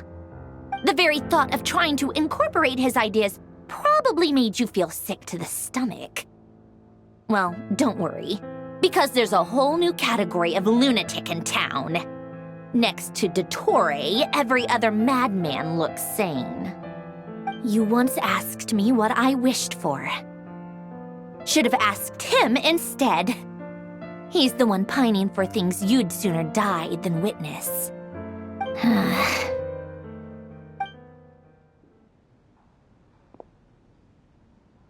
Even the tiniest variable can make big waves in the present. Now then, allow me to put these incompatible fragments together in your stead. First, establish and verify the existence of the Great Circle. Absolute nihil on one end, absolute reality on the other. Now, search between these two extremes. Then, the construction criteria. Variables. The sparks of civilization shall run out unless we consider introducing variables from outside the system. Input variables. Traverse the world, space-time, and civilization. Then extract the essential nodes from the records to determine which variables they point to. The primordial power that differentiated itself from the void. The power of light. Yes, light. Records. Hyperborea. This is so horrendously complicated. After all that, I'm still missing a few variables. I need to think this through again. How do you think it looks, Polonia? Like the frenzied scrawlings of a madwoman? Fine, keep it to yourself. It's not like you can talk anyway. I'll assume you gave it a passing grade. I jest. But true madness does often start with trying to save the world. What would Arlecchino and Columbina think if they saw this incomprehensible hen scratch? They'd probably have me institutionalized. So would Rosaline. She's been dead for a while now. When I close my eyes and think back, I can still see her face. And that enormous dress she used to wear. Such a bizarre choice. What possessed her? Oh, and the clack-clack of those heels used to drive me insane. No one's asking me, obviously, but I hope you all know that I never wanted to save the world. I'm not crazy. I don't have delusional ambitions, and that's a clinical fact. The world needs a solution, but I don't need the world's validation. It's the world begging me for answers, not the other way around.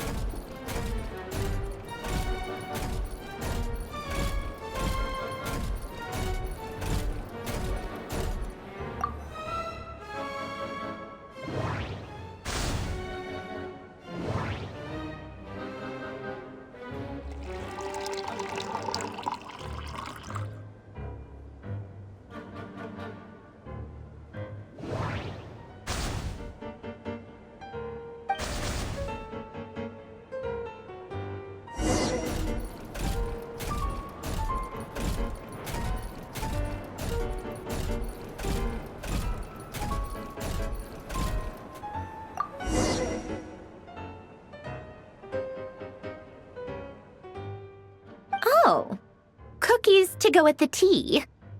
Let's see. They must be from that person who brought those documents.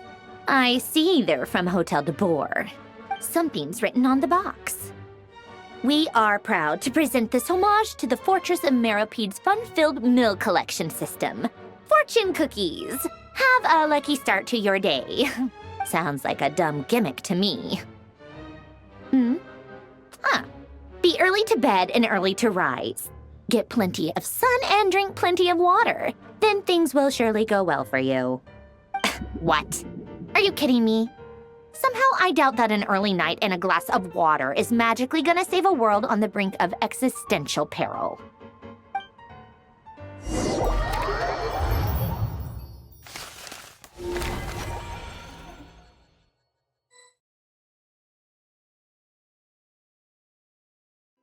Lady Arlecchino, word has reached us that Lady Marionette's troops are all in position. They are ready to act as soon as the order is given. Excellent. The only thing is, they are fewer in number than we expected. It looks like many of them must have lost their lives at the hand of the monsters released by the Doctor. Can't be helped. Allow them to join our ranks and keep in contact. As you wish.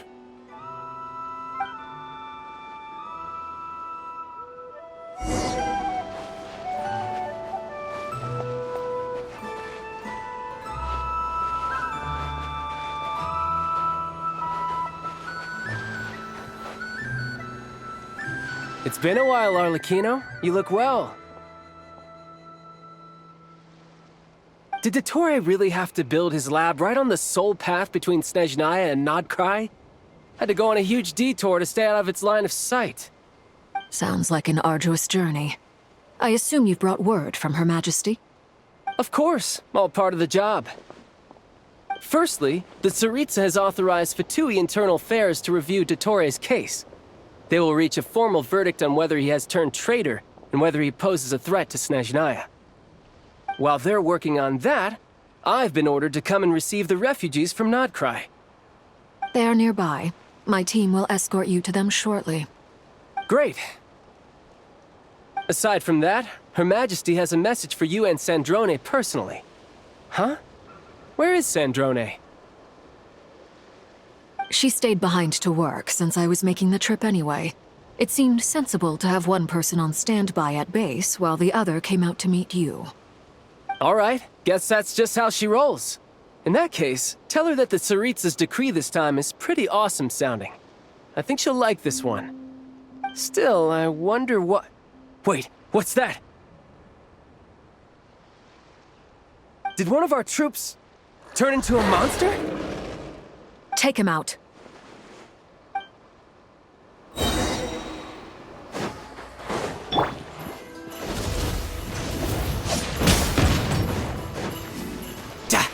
You can run, but you can't hide. Witness my rise. Overruled.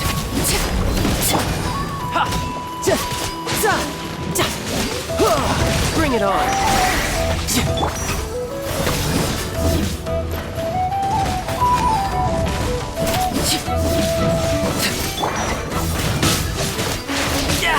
Amateur mistake.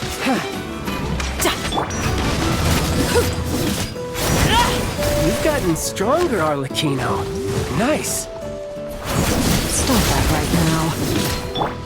I appreciate the praise, but I am not fighting you today. I knew it.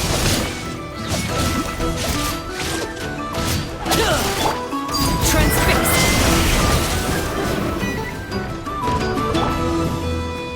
Riptide!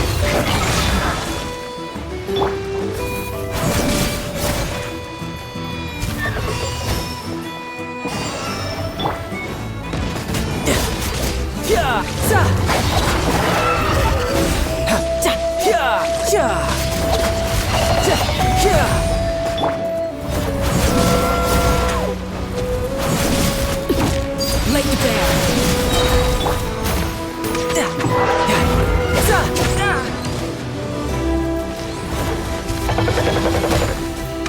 You're mine.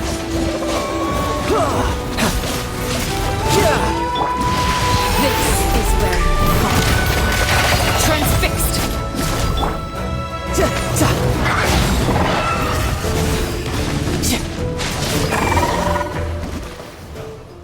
I can't believe it. He was a living, breathing human one moment, and the next? Another fine piece of work by our dear colleague, I'm afraid. What in the world has been going on in Nodcry? A lot. But long story short, Dottore stole 2 moon marrows that should have belonged to Columbina, then built a 3rd moon marrow of his own to concentrate the Trilunar Authority in his hands. What? What do you mean he built a moon marrow? People build roads and houses, not moon marrows. What's his next DIY project? He's gonna build a god? You could stand to be less surprised. We are harbingers. The work we are engaged in makes the creation of gods seem mundane by comparison. I tell everyone who asks that you once crossed swords with Rex Lapis while serving as a key supporter for Rosaline's plan. But right now, you're acting like a common adventurer. Thanks for speaking up for me. Those 2 really took me for a ride back then. Then again, surely no common adventurer would manage to get tangled up with them the way I did. That's gotta count in my favor, right? It almost sounds like you wish to repeat the experience. I might have to lower my opinion of you. No. I'll stop talking. Please, go on. Dottore is currently still experimenting with his newfound power in ways that continue to corrode the outside world. As for the human mutation, I believe this is simply a consequence of his experiments, and not a strategic move. That radiant beast was once a subordinate of Sandrone's. I suspect he was only allowed to live so that he could become an experimental subject. Also, those of us who fought Dottore have been afflicted with a curse. As such, I cannot leave Nodcry. This is so much worse than I thought. No wonder Her Majesty's decree is so extreme. While these exceptional circumstances persist, the Harbingers are hereby authorized to use unilateral executive powers. Should Dottore pose a threat, Arlecchino and Sandrone are permitted to eliminate him. My thanks to Her Majesty. I will pass these good tidings on to Sandrone. Her Majesty has also declared that she will refrain from launching an attack on the now evacuated Nodcry due to the presence of unretrieved research material. A wise decision. By the way, how's my old partner doing? I'm assuming they're with you? Partner? You mean the Traveler? I'm afraid I have bad news. She was captured after our failed assault on Dottore lab. Her whereabouts are currently unknown. What? Why? Since when does Dottore have a bone to pick with her? That is indeed the question. I'm not sure he does.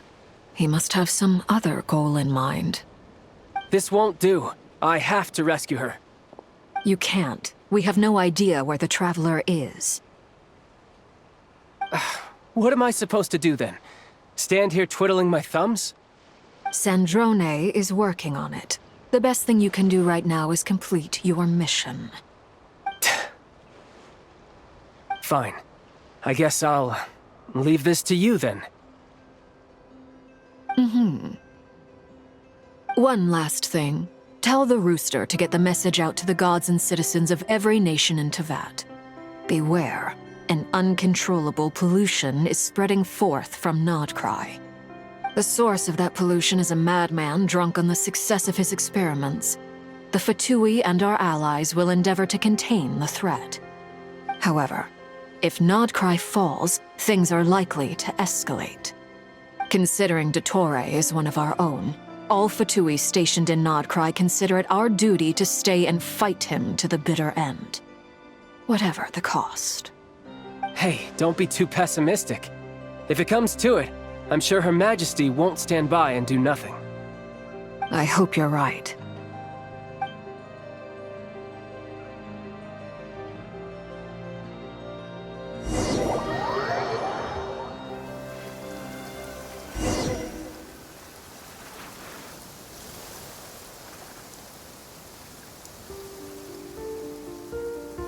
You're right on time. Thanks. Hey, do you think I'll get that gliding exam exemption? I made sure I was on my best behavior in Mondstadt. I landed well outside the city and walked in through the gates. I'll help you apply, don't worry. For now, let's see what we have here. What are the doctor's energy fields even made from? The usual attract and repel principles that govern Kuvaki don't seem to apply to them. They are very mysterious, but ultimately, they appear to be comprised of energies from the three realms. Thanks to research by Master in the Hexen Circle, we know that Tevat's 7 elements are derived from the more primordial power of the Light Realm, which is antagonistic with the power of the Void Realm. Since you have the power of the Dragon Durin within you, I'm sure you can already tell that this energy field contains no abyssal energy. That's true. It's not abyssal energy. It's something pure, wild, and untamed. I've been thinking about something. Do you still remember the device that Dory supplied from the Academia when you and Miss Columbina fought Rarier? That was one of the most marvelous feats of ingenuity I've ever seen. The design, the craftsmanship, the material selection. I couldn't fault any of it. Not to mention the operating principles. Surely the most ingenious feature of all. Dory didn't go into detail on how it functions, but I have a working theory. The clue was that Miss Columbina was somehow able to use the pyro energy that you provided, despite the fact that, as a moon goddess, she should only be able to use Light Realm energy in principle. Now, all elemental energy is, of course, derived from Light Realm energy to begin with. Hence, I suspect that the device works by restoring elemental energy to its original state. This presumes a theoretical model of the 7 elements akin to that of light refracted through a prism. Perhaps it is no mere analogy. Maybe there is indeed a prism in this model. I almost wonder if the idea for the device was conceived based on direct observations of said prism. It would explain how such an ironclad design concept was achieved. It is at once a masterwork of engineering and a groundbreaking application of the Academia's latest elemental theories. I suspect only Lesser Lord Kusanali herself could have devised such an ambitious technology. But back to the energy field before us. If this is pure Light Realm energy, its relation to elemental energy is one of integration versus division. Or you could say that the former contains the latter. Could this mean that elemental energy can dilute the power of the light realm? Should we give it a try? We should.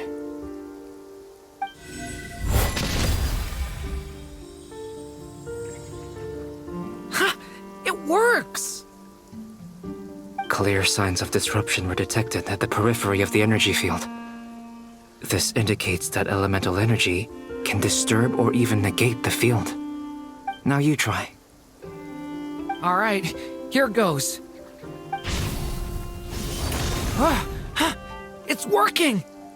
Switch to abyssal energy and attack again.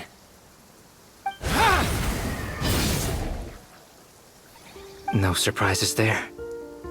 Abyssal power drains the energy field to a significantly greater extent. I now feel confident in asserting that the energy field is indeed pure light realm energy, and that elemental energy can dilute it. But the energy field is huge! How much elemental energy will it take to neutralize it? We don't have to neutralize it completely. We can try other approaches. That's all for theory. Would you like to continue watching? So you knew I was here? Huh? When did you get here? A while ago. But Albedo sounded like he was working on his thesis defense back there. Back in Sumeru. You can end a person's whole career by interrupting them mid-speech. Very thoughtful of you. I'm truly touched. Could I ask you to lend me a hand?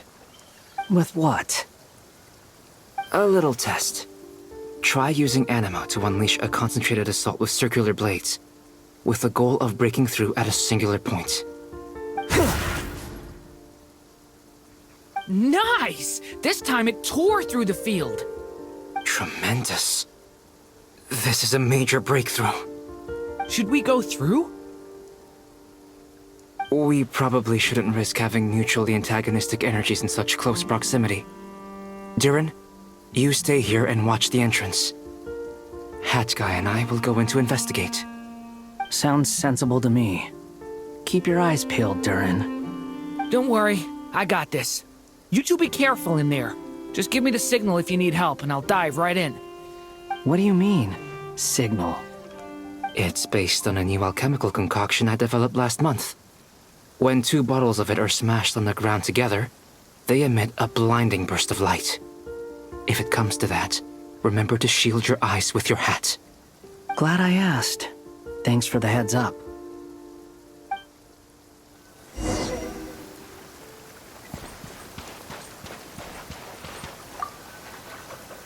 Like I thought. Beyond a certain distance, we can't see the opening where we came in. Maybe that's to prevent people from escaping. Sounds like Dottore style to me. Not much has changed. Things are basically the same here as they were before the energy field appeared.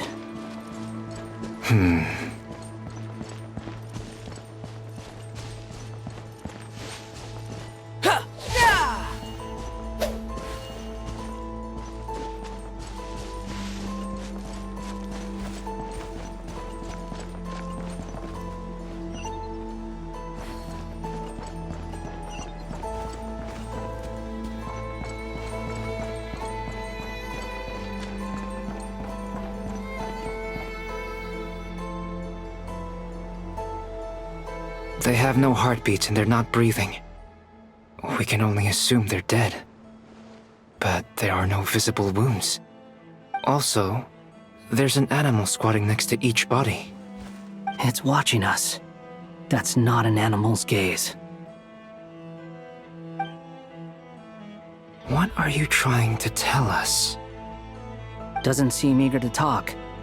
I guess maybe it's just an animal after all. Let's keep looking around.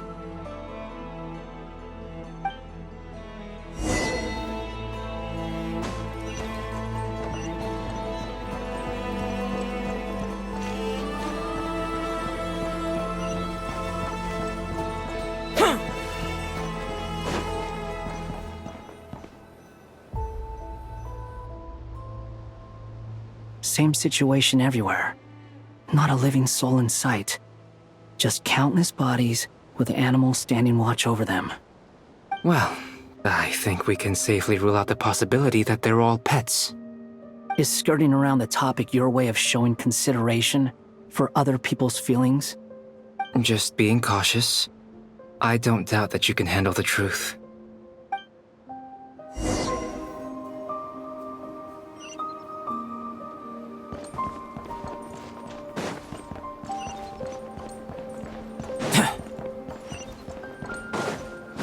Careful.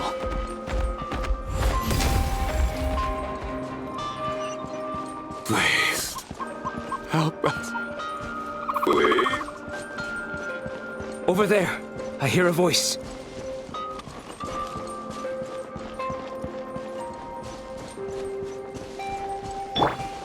Behold!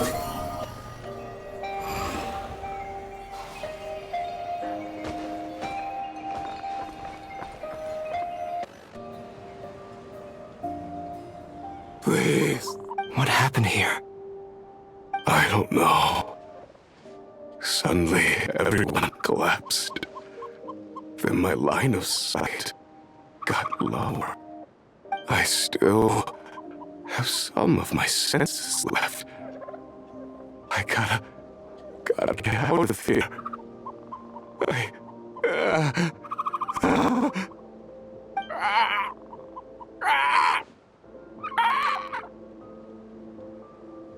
It looks like there's a huge experiment going on inside this energy field. Maybe each energy field is its own giant experiment. Vile. He's swapping human minds with those of animals. Even without the other circumstances, this would be an extremely radical experiment. Those people may have lost their sense of selves, but they are not fully animals either. If they were, they would have left. But instead, their instincts are driving them to remain by their dead bodies. We should go. No sense in sticking around here longer than we need to. Agreed.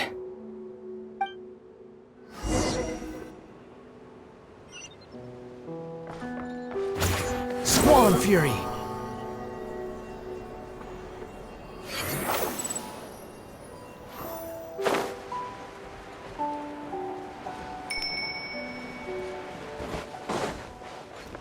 Quit following me.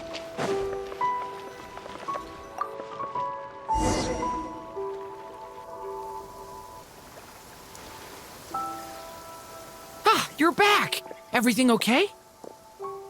We saw some things that take a strong stomach. Otherwise, we're fine. We should share our findings with the others.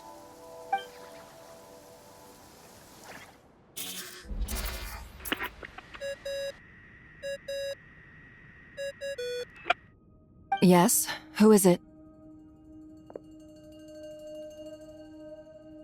Miss Nefer, it's me, Albedo. We found a way to break through the energy fields. With enough control, it's possible to tear them open using elemental energy. Also, we managed to take a look inside. Dottore is carrying out his cruel experiments on an immense scale. Any residents who have failed to evacuate in time will likely meet a grisly end. Sounds like he's living down to our expectations. Might I ask how things are proceeding on your end? I'm just about to get started. I'll be in touch once I have a result. Understood. Stay safe. I will.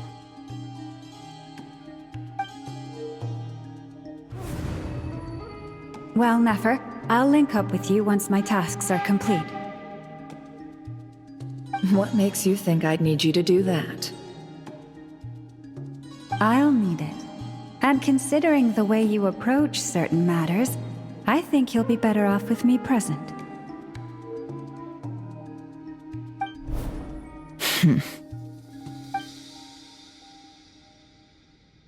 Let's begin. Entering simulation mode. A vast wasteland. Is this the Traveler's inner world? I was expecting something more vibrant, to be honest. Wait, someone's there. What are you looking at? In that case, I'll look at it with you. I want to know all about everything you've seen and experienced. Is there somewhere I should return to? Or should I stay here and be the hero everyone says I am? I don't dislike my current life. Roaming the land, fighting battles, accomplishing missions, earning a living, looking after Paimon. It's not so bad. I guess the only thing that's missing is that you're not here with me. This is the conscious layer, which contains a person's true feelings. It is filled with both longing and kindness. I suppose anyone who lives long enough ends up wishing for someone who can't be there. Maybe it's the only way we can feel truly alive. Time to delve a little deeper.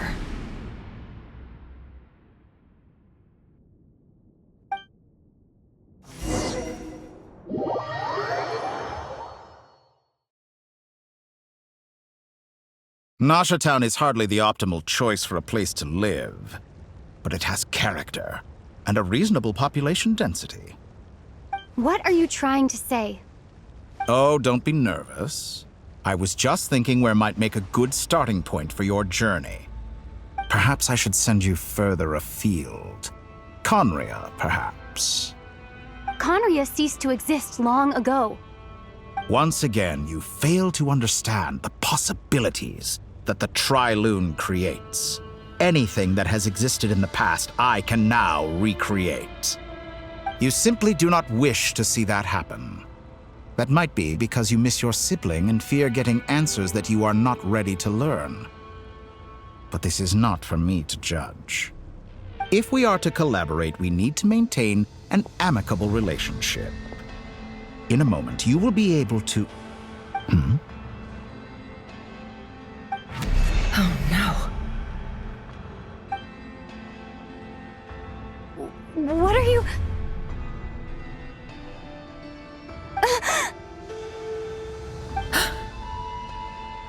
What are you gonna do? Don't move. Something unwanted has crept into... Oh? Gone as quickly as it came.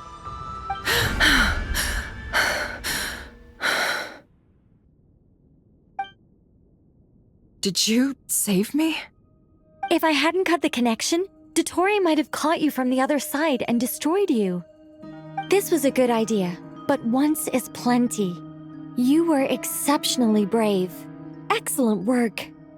Thanks, but now's not the time for that.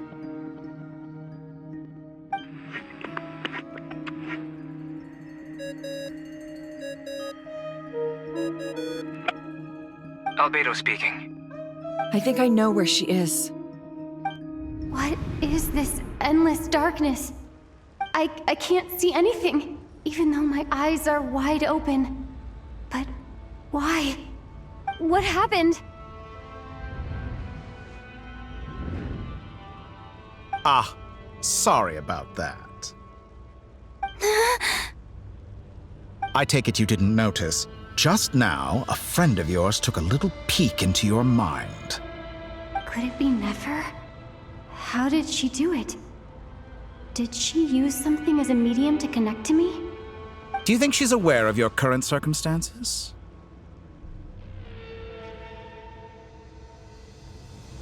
Oh dear. Have I stunned you into silence? I only wanted to slow down your time a little so I could stop your intruder in her tracks. It would have been nice to capture the spy. I must say, I'm finding the ability to adjust the flow of time rather intriguing. The moment you closed your eyes, time seemed to grow impossibly viscous, didn't it? A whole month passed before you opened your eyes again, but only for you. No one else was affected. I dare say this is something only a god can achieve. Point taken. You've proven once again that you have god-tier powers. Oh, you misunderstand. This wasn't about proving a point. I was testing things out. I find I learn best by doing, and I have to admit, time is not the easiest dimension to control.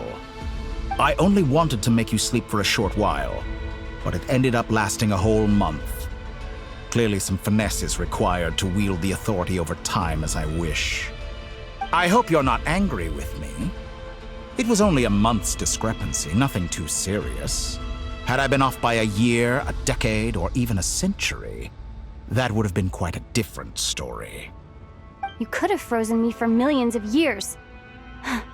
So much for collaboration. You aren't showing much sincerity. Millions of years? To what end? I wonder if you don't understand humans all that well. They are very pragmatic creatures who understand only that which they can perceive with their senses.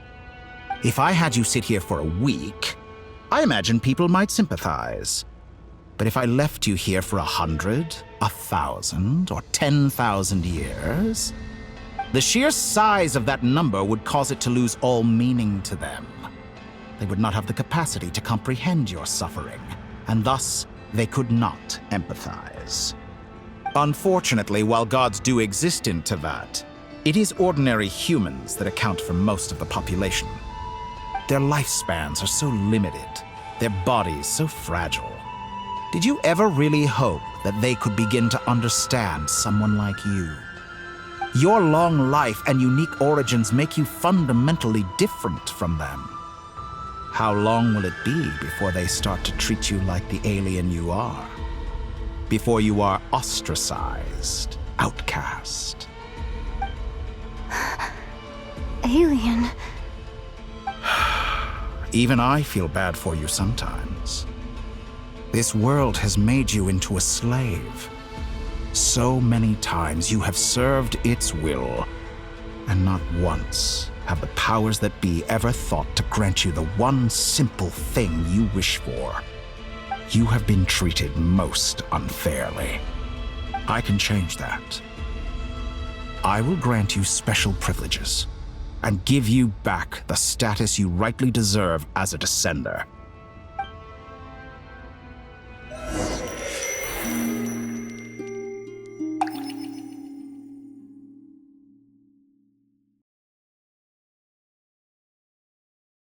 I've entered the past 3 times at this point, but I still have so many questions. For instance, beyond each point being further back in time than the last, what determines the specific locations at which I can make entry? So far, the common thread linking all 3 scenarios is that the Traveler has been present. But it's more than that. I know I sensed something familiar around her. What was it?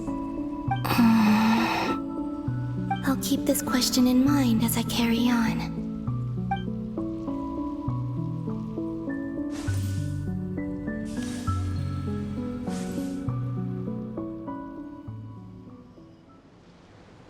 Humans, you never change.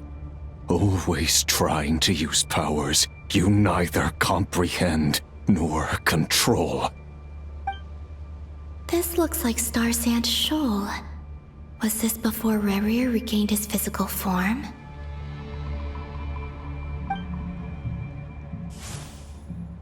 You've messed with the cannon again, huh? Sorry, but this round's not gonna go your way.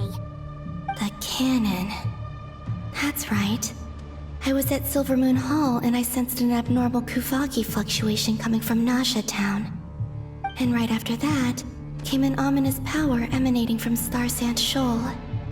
My body was once torn into countless pieces and hurled into the swirling chaos of time itself. But even so, my life and will were not extinguished. I wonder if I could try to prevent his resurrection. But how would I do it? What can I do, here and now? Traveler! Behind you! Look at that light!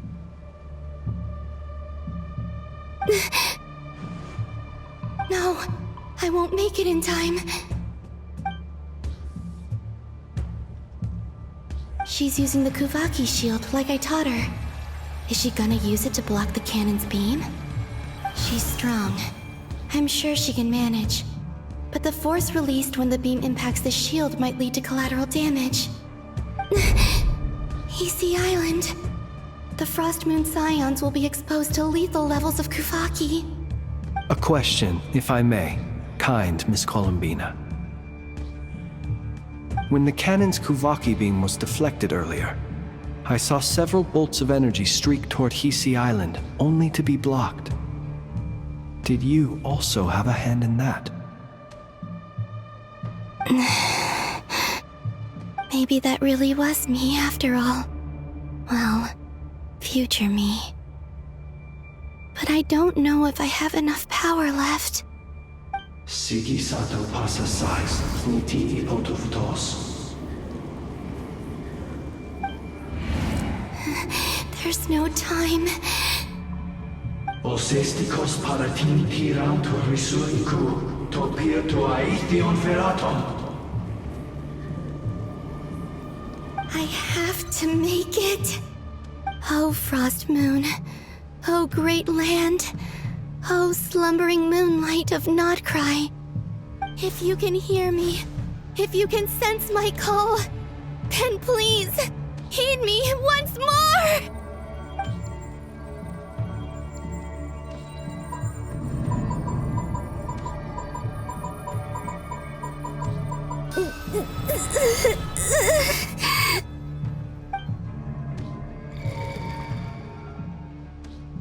Did it work?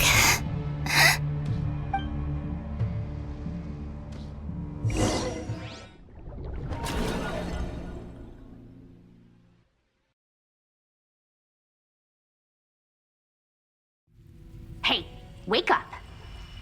Hey, did you hear me? Columbina, I said wake up now! Oh, good morning, Sandrone. It's 3 in the afternoon, actually. And could you kindly not use my quarters as your personal nap room next time? But I feel so safe here. And your coffee, right? It's so bitter, but it smells lovely. It's like you were raised by wolves in a forest or something. What did you drink growing up? Grass tea? The Frost Moon Scions certainly led a more frugal existence than the Fatui. Then I'll bet you've never eaten one of these before. It smells delicious. That's because it's a Fontanian recipe. I had a little free time today, so I made a batch. Rosaline will be here shortly, but if you really can't wait, I guess you can go ahead and... Hey, at least let me finish before you start eating! Did the Frost Moon Scions not teach you basic table manners? Or did the rules not apply to you because you're the high and mighty moon goddess?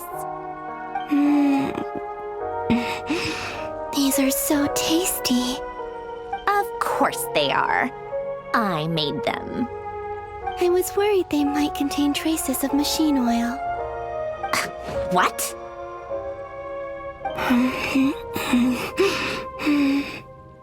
You know, there's something I've always wanted to ask you. Why did you leave your old home and join the Fatui? I mean, I'm sure their food was awful. But there's gotta be more to it than that. Well, life there didn't go quite how I imagined. What were you expecting?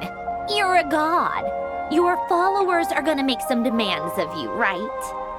Surely you can just answer a few prayers here and there in return for the free food and drink. How bad can it be? Well, would you help other people just for free food and drink? The doctor told me that you were created by a great mechanic, Lord something Fisher. The Lord Artificer. Ugh, some people can't keep their mouths shut. Oh, Lord Artificer. And didn't he have something to do with the, narcissist? Narcissenkreuz Ordo. Yes, that was it. Narcissenkreuz Ordo. So, would you try to fulfill their wishes? You must be joking. I wouldn't go even if they paid me. I don't even know them. Exactly. Well, I felt the same way. I did not know the people who made demands of me. What do you know? We're on the same page for once. In his later years, Alen did ask me if there was anything I wanted to do. If I had any wishes of my own. Well, I don't. And I'm not in any mood to fulfill someone else's either. Who's Alain? He was the... You know what? Never mind. You're not gonna remember. Anyway, the point I'm trying to make is, neither of us is the self-sacrificing type. Let me ask you this. What sort of place would you like to live in, if you could choose? A place where people don't ask me for things I cannot give them. Where they don't worship me, or fear me, but just want to chat with me like a normal person. I'd also like the freedom to come and go as I please. And ideally, it would be somewhere with the smell of coffee and snacks. Not to burst your bubble, but no such place exists in the world. Now, take your snacks and scram.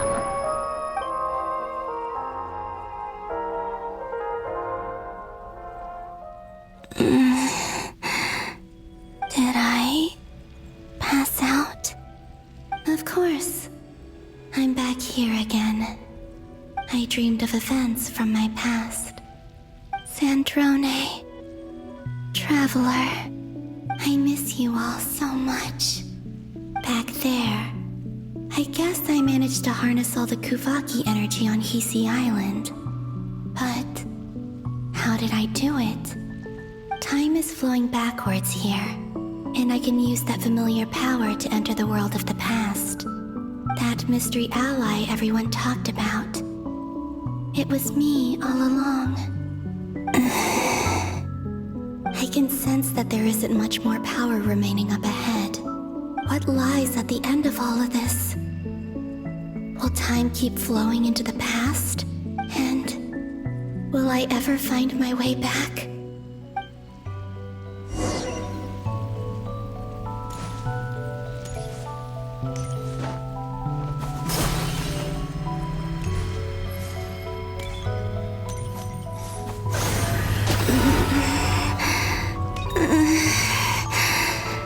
It's getting harder and harder to use my power.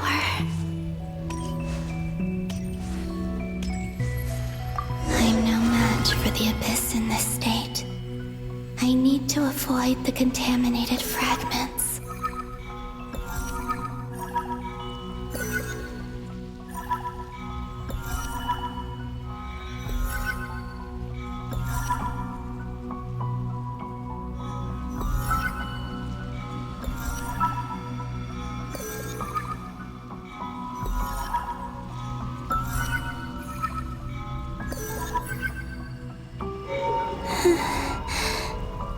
Time to go.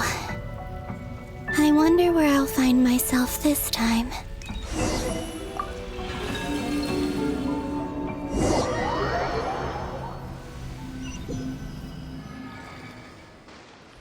The Final Night Cemetery.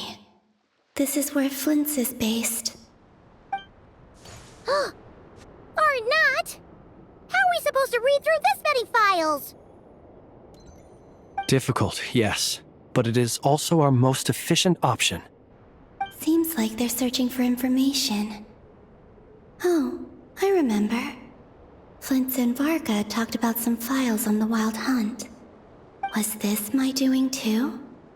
To expose the true intentions of this Rarir, we need to dive into Notcry's history. Are my actions changing the past?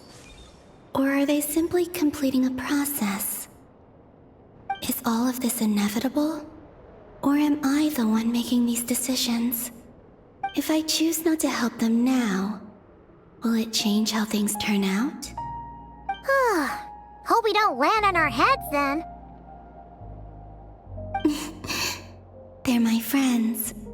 I can't not help them.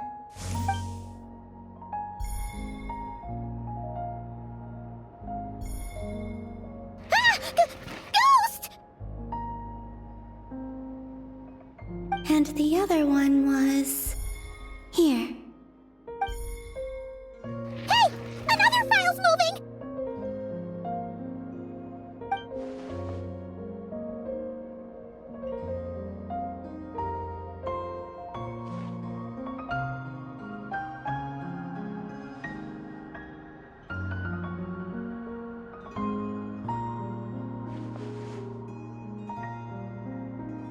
That should do it.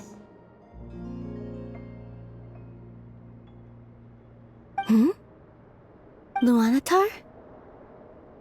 You can sense my presence? Wait!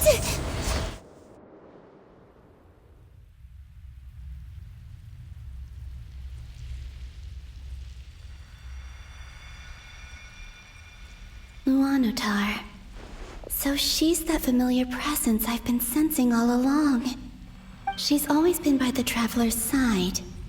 That explains why the Traveler has been there each time I've entered the past.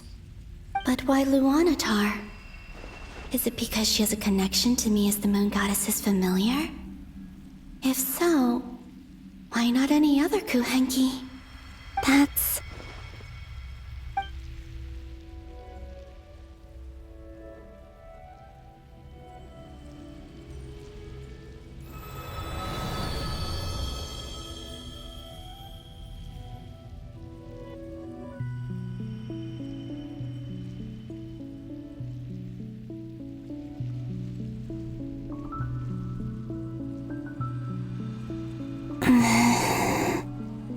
I cannot sense any power up ahead. Just a void, stretching out into infinity.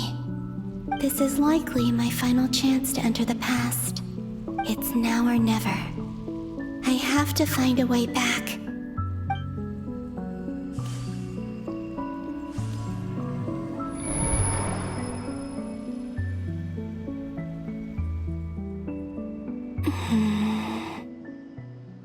Hisi Island? How far back in time is this? Where's Luanatar? I can't sense her presence this time.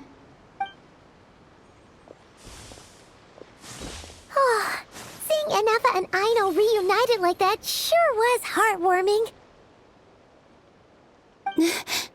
Traveler, Paimon! No, stay calm. I don't have much power left to change things. I don't even have that much time left here. Think, Columbina. How do I find a way back? A way back... to where? Do I go back to Moon Prayer Night? Or to the future that followed? And if I return in my current state, what will become of me then? Dotori's actions that day proved that he'd been planning that for a long time. He had already seized the power of 2 moon marrows before capturing me. Even if I managed to get back, how can I fight against him when he wields the Tri-Lune Authority? I can't. If I go back like this, I'll be playing right into his hands. I have to find some way of rivaling the power he has usurped. Wait. Time flowing backwards. The Tri-Lune Authority. Does that mean... I think I know what the final destination of this lunar reflection might be. I know what I must do. Speaking of homes, we must already be close to where the Frost Moon Scions live. The vibe here feels different, just like the scenery. But how do I communicate my plan to my friends? Should I write it down here? No, someone else will see it. I need something with a close connection to me. Something I can use as a medium to tell them what's happened to me in here.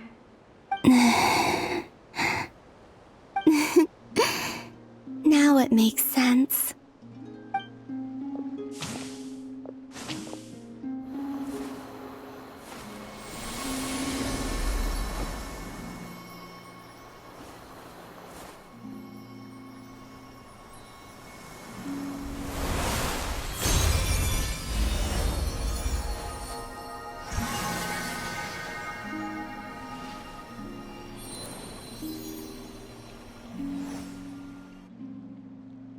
Hey, what was that? I feel like some sort of breeze blew by, and then the petals suddenly turned into... Huh? It was I who brought Luanatar into being. I gave up a piece of my own soul to create her. That's why I could sense a familiar power from the moment I entered this space. It also explains why she's been present in every past location that I've entered. Because we have a deep connection. Hey there! What's your name? And the reason why there are no more gates to the past after this point is that Luanatar hadn't been born then. No wonder I sensed the trace of a blessing when we first met. But I still didn't recognize the soul hidden within you.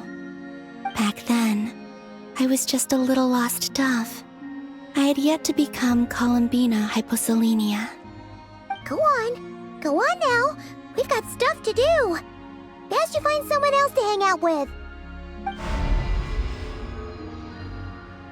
Hey, you scared it off.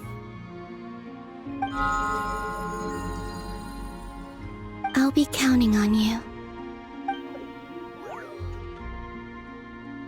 Remember to stay by the traveler's side. Guide her, and help her in my stead. Oh, and bring her to the garden where the moon prayer blossoms grow. There's a little lost dove there who will need her help.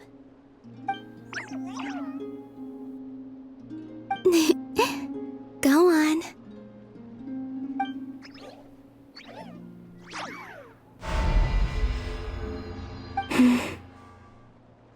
You too. Go and live your story. As for mine must go in a different direction.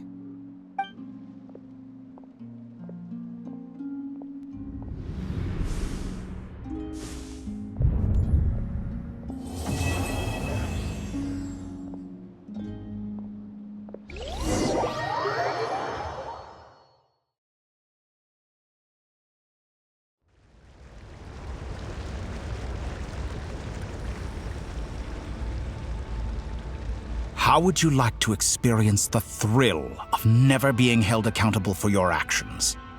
You could crush people like ants without consequence, or tear off their heads or limbs as you please. Believe me, such a life is but one small step away. What point is he trying to make? Freedom? But the freedom to kill? To do evil and get away with it? Why would you offer me that? The creation of a world is the ultimate scientific experiment. I have taken my research to the highest level, where I shall be not just a god, but also a servant to many sacred spirits. I shall heed the truth and perform holy deeds. A god's laboratory is the perfect playground, but it needs the right occupant to explore its full potential. Mortals are found everywhere one looks. Not so with Descenders. I'd prefer my first guest to be a distinguished individual such as yourself. And I know you could make the most of the opportunities it offers. So the condition for entering the new world is to take innocent lives. The same dilemma that Rerir once faced. Could I really bring myself to kill others for my own benefit? Rerir did. And look where it got him. Have you made up your mind? I can't do it. Your playground is no place for me. You're putting your hopes in the wrong person. But we both know I'm not quite the hero you say I am either. I have my own reasons for the journey I'm on. And they aren't all selfless. You've grown a lot since we last met, but there are still things you are unwilling to compromise on. This will only hinder you. Why don't I lower my requirements a little as a gesture of goodwill?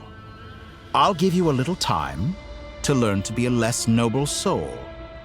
That'll make things much easier for you. I really doubt I could live that sort of life. And yet you already sound less defiant than a moment ago. The benefits appeal to you because you can read the signs of the times. Why don't we return to my research facility? Your last visit was so rushed. There is much that I have yet to show you.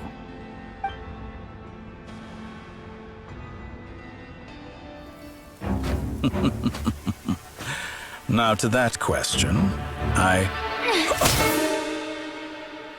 Heroes don't attack from behind. Guess I'm no hero.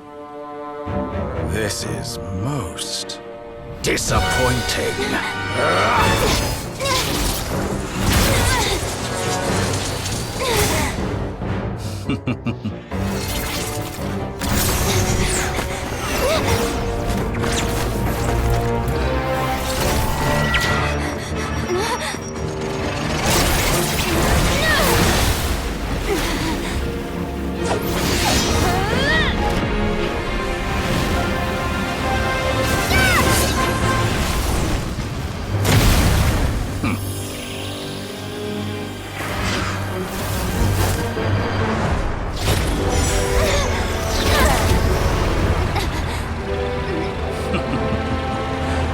Now then.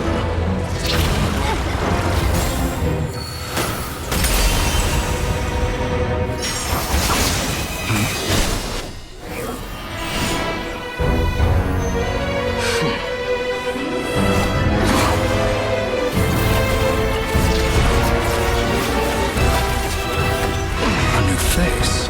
Interesting.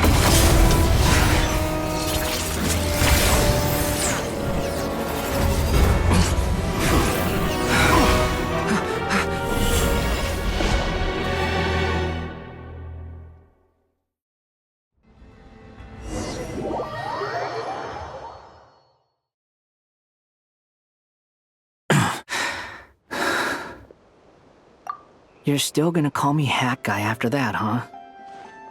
I didn't see anyone else in there who needed saving.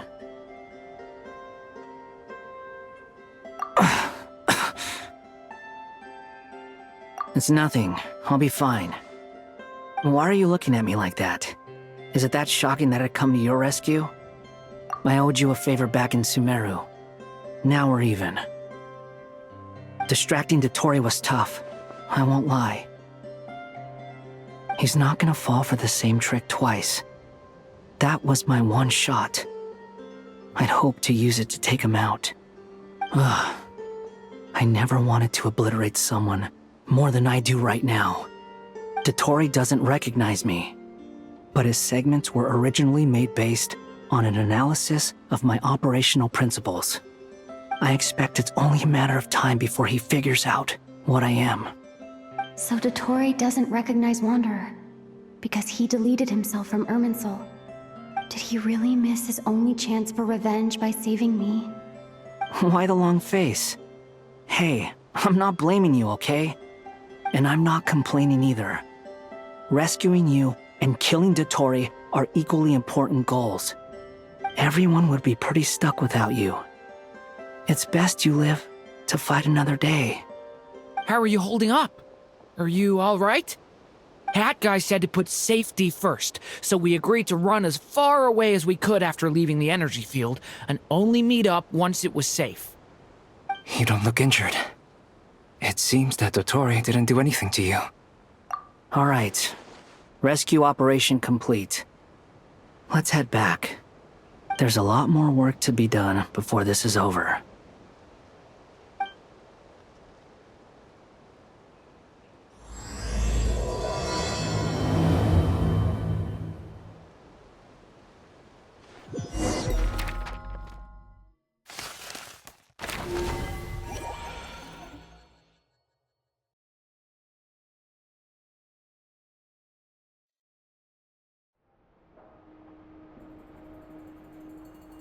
Understood.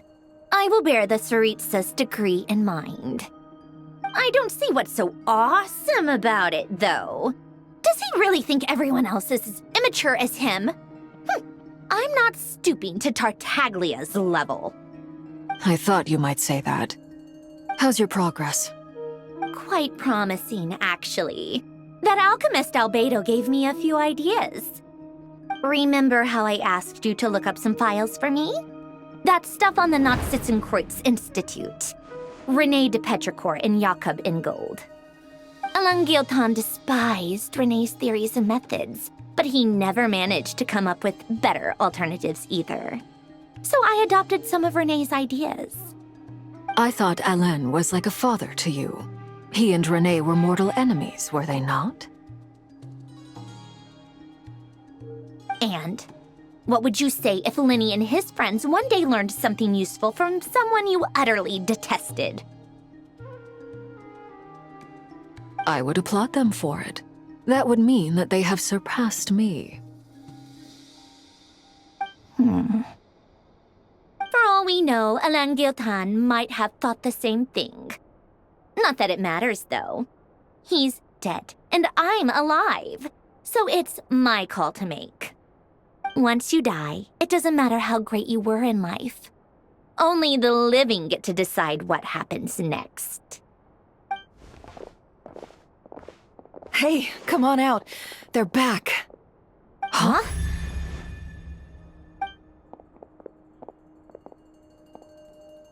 You're back? And your head's still screwed on? And you still have all your limbs? What does it look like? Way to keep your composure, madam. Excuse you. I am perfectly composed. Glad you're okay. Yes, it's a huge relief. Worry? Oh, yeah, right. You think we, the Fatui, were worried about you? We were worried sick. Hey! The Traveler and I were already friends. You are free to join this mission in whatever capacity you please. Much like your tea parties. It's a laugh a minute with you guys. I must say, I was quite surprised when Mr. Albedo told me he would need no additional aid. We discussed this on our way back as well. I am rarely so unequivocal, but in this case, we had full confidence in Hat Guy. He said he knew what he was doing. Albedo and I pretty much had to just wait outside on standby. Meanwhile, Hat Guy broke into the energy field and rescued the Traveler solo. You didn't have to mention that. Well, I'm thoroughly impressed. You are a force to be reckoned with, Hat Guy. Is she back? Is she really back? Traveler! It's really you! Oh, thank goodness! Paimon missed you so much!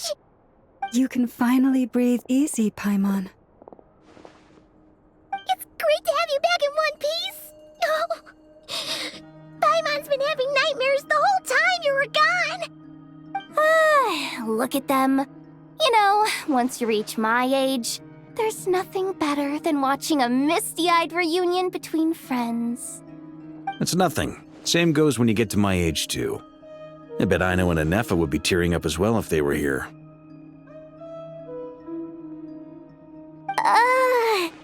Varka, I'm not sure Anefa can cry. Oh, yeah, good point. Hey, your eyes are looking a little red and puffy. Come here, let's hug it out. What? Ew, no! No, thank you. You're not my dad, okay? Knock it off! Everyone, I'm sorry for all the trouble I caused you. But the silver lining is, I didn't come away from this ordeal empty-handed. While I was being held captive, I learned a lot about Dottoro's current capabilities and what he plans to do with them. Allow me to explain.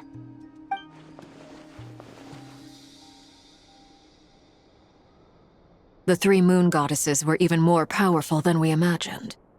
No wonder Dottore believes himself to be equal to the gods, maybe even superior. Utter blasphemy. While everyone was gone, Nefer and I made an interesting discovery, and I believe Miss Sandrone has something to share too. Ma'am, perhaps you could do the honors?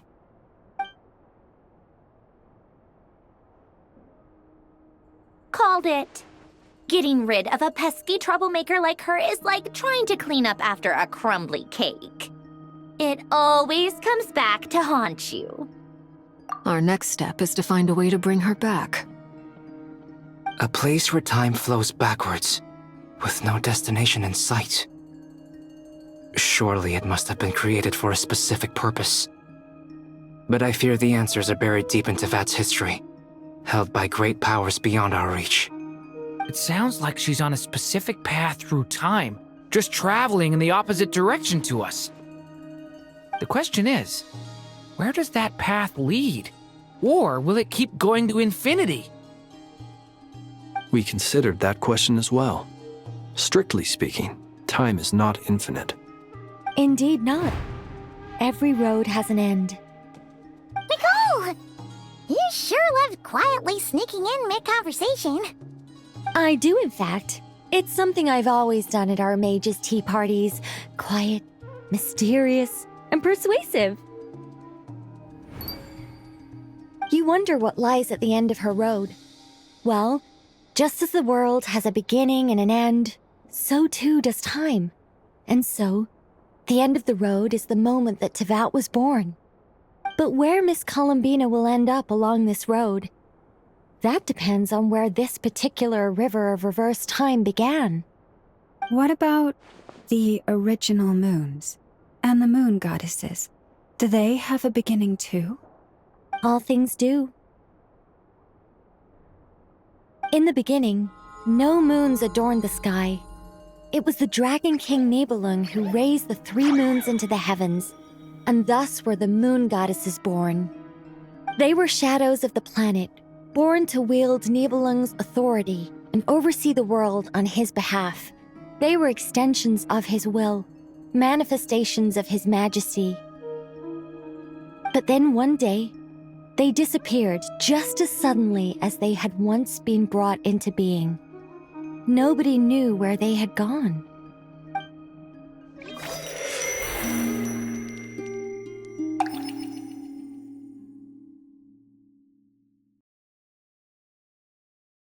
Like I thought, no more paths back to reality have emerged since. But how can I be sure that I'm going the right way without scenes from reality to keep me on track? I can't even be sure of how long I've been walking for. The further I travel, the less stable this space becomes. There are even moments where I can sense something that feels like abyssal energy. They can just materialize out of thin air. I have to keep my wits about me.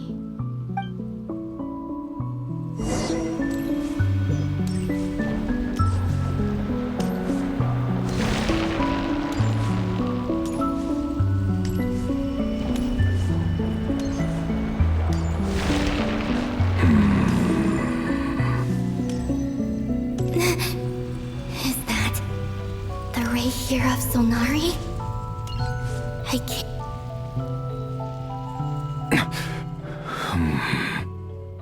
You are the moon goddess.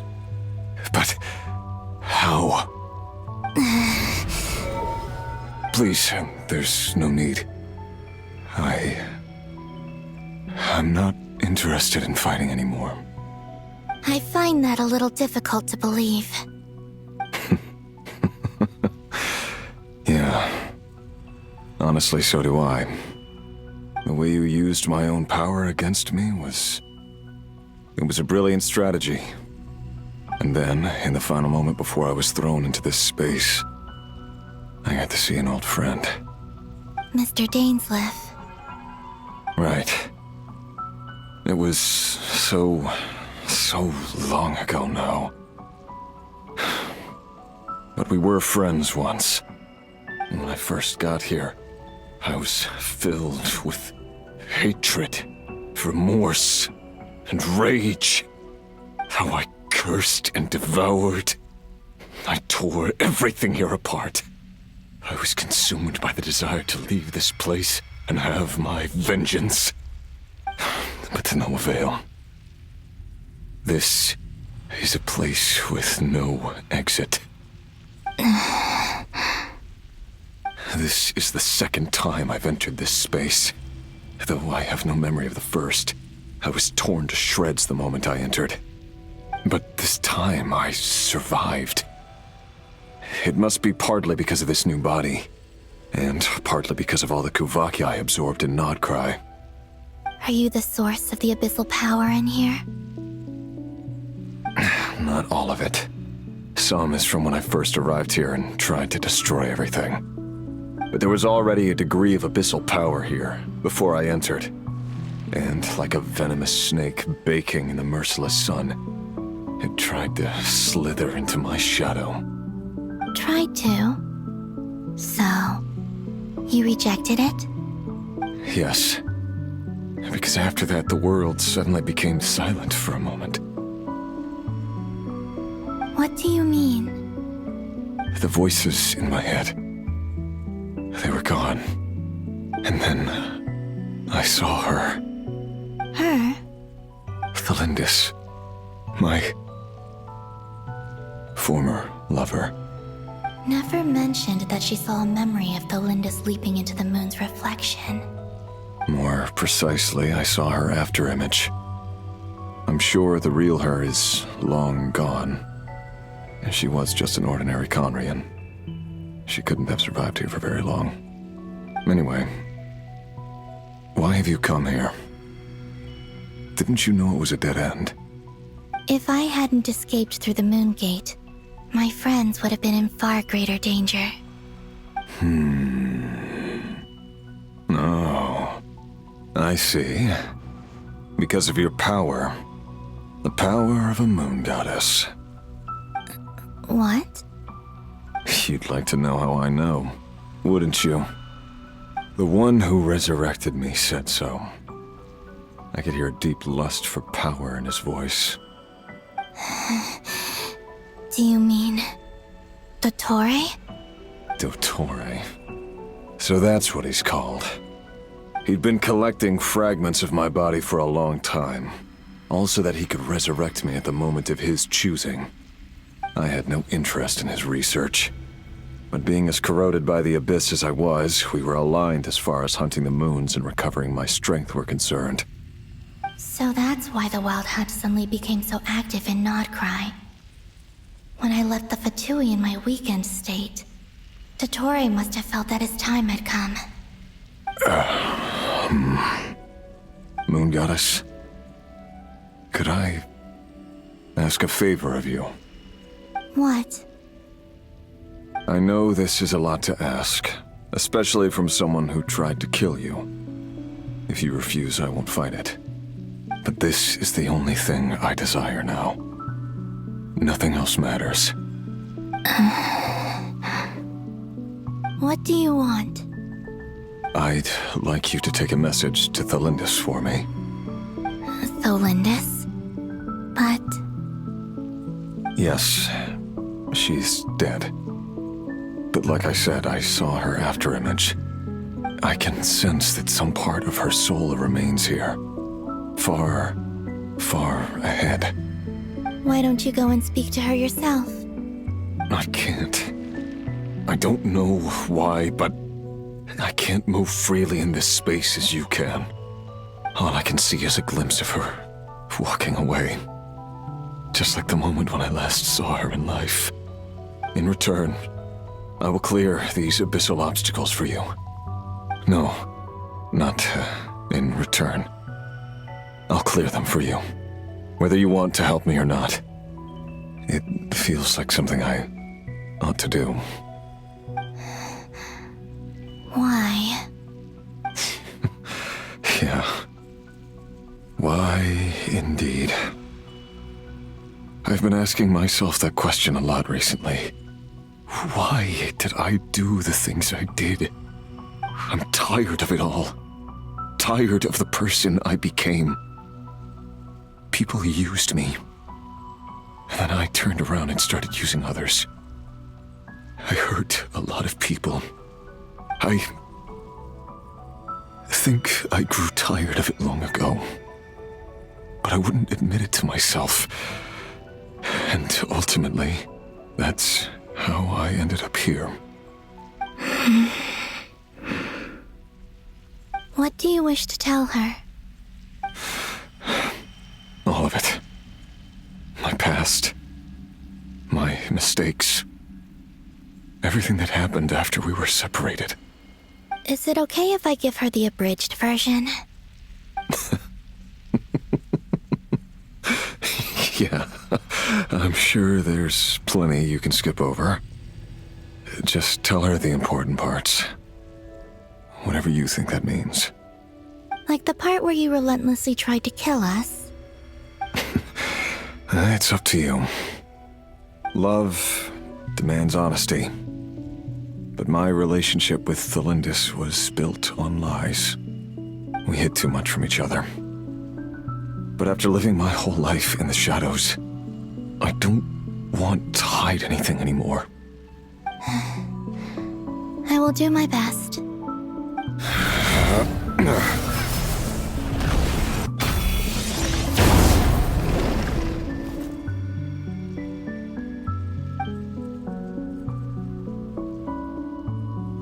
There. The Abyss will no longer stand in your way. Even though Mr. Dainsliff felt he had to fight you, I think he still regarded you as a friend. Dane? He said that you betrayed him, but he also felt great remorse at never having understood what you were truly going through. Why tell me this? Because if he'd known that someone could take a message to you, I believe that's what he would have said. Thank you. It means a lot. I know this will sound strange coming from me, but don't die, Moon Goddess. I can tell that you're determined to get out of here.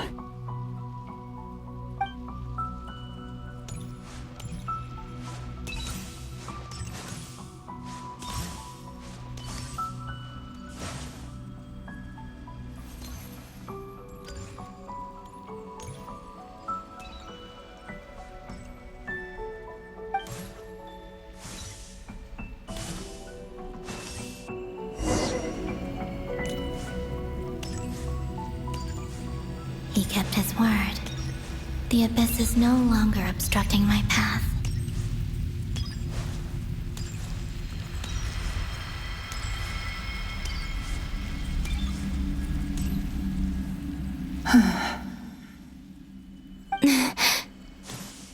Is that the Lindis? She wasn't far off at all. And yet, they can never meet. Hello, Miss Thelindis. Who are you? How do you know my name? I've never seen anyone else here before. You can call me Columbina. I promised Rerir that I'd bring a message to you. Rerir? My Rerir? Is he well? He's doing better than he was. Better than he was, huh? Sounds like he's had a pretty rough time. Others have had a rough time on his account too. In many cases, their time ran out because of him. And I'm not just talking about the children of the Crimson Moon. So, things got worse before they got better. Could you tell me what happened, Miss Columbina? Are you sure you wish to know? Yes. This is my opportunity to learn the truth. No matter how hard it is to hear, I have to know. I admire your courage. However, time is short. I cannot stay here for long.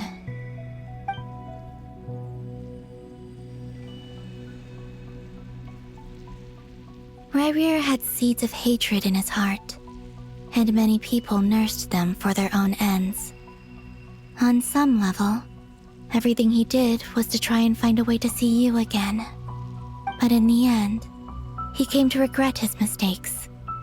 He wanted to apologize for hiding his past from you. Beyond that, he did not say specifically what it was he wished to convey to you, but I'm sure that you've always been on his mind. You are what has kept him going over all these years.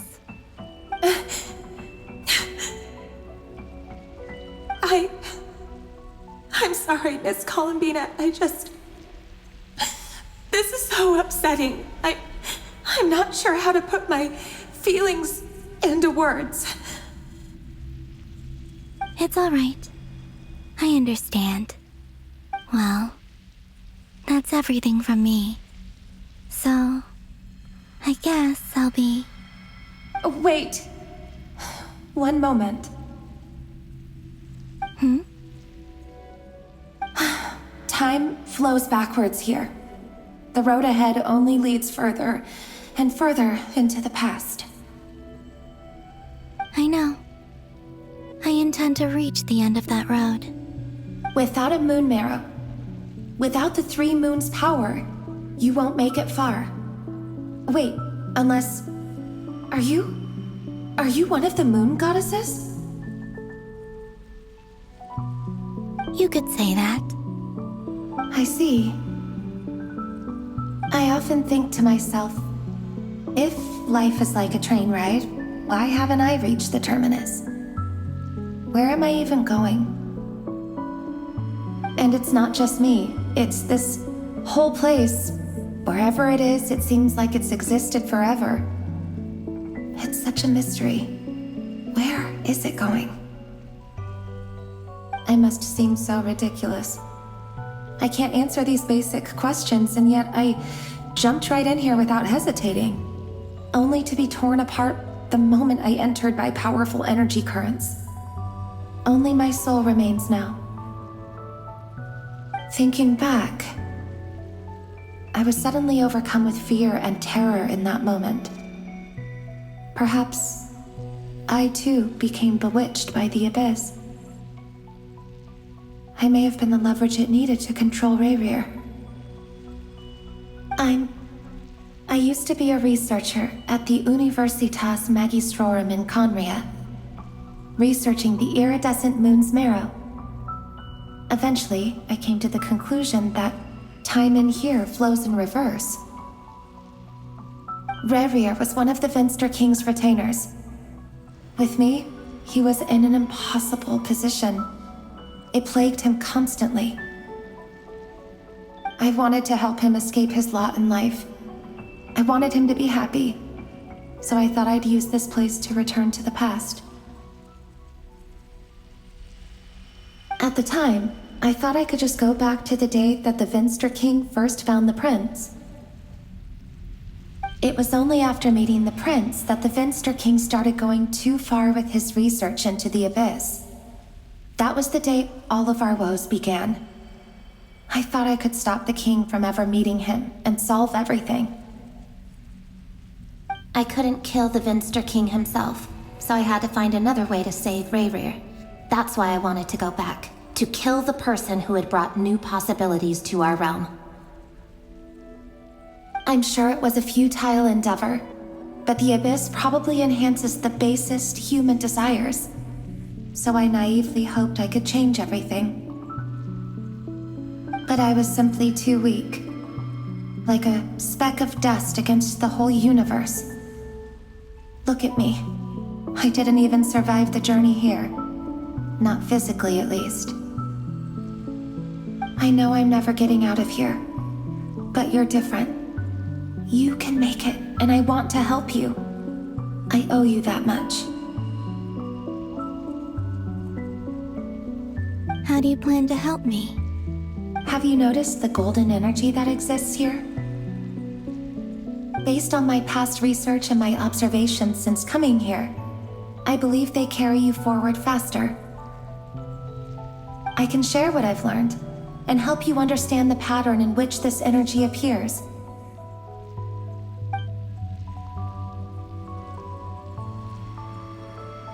I think you just might... Now, I know you will be able to change the past. Also, I've been speculating about where this space ends. The documentation was scanned, but from what I know of the legends about the moons, the oldest ones seem to begin with Nibelung, king of dragonkind. I have no way of verifying any of it by this point, but if it's true, you might be able to reach that era if you keep walking. Understood. Thank you, Miss Thelindis. I'm the one who should be thanking you. If you hadn't entered this realm of everlasting death, what use would my deductions be? Thanks to you, they have some meaning. About Rayrir, I'm so sorry. For everything. It wasn't your fault. That's not true. Because we both feared bringing trouble upon each other, neither of us ever told the truth. And that dishonesty sealed our fates. But enough about that. I wish you a safe journey, Miss Columbina.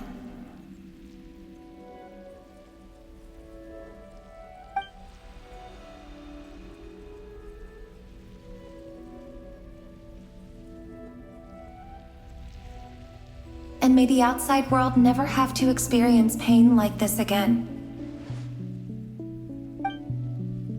Rayrir, you're there, aren't you? I cannot see you, because you exist in the future. I expect we'll be trapped in this prison of space-time for all eternity. But please, gaze upon the past, and then sit for a while. Let's find a place to sit down together, just like we did when we first met.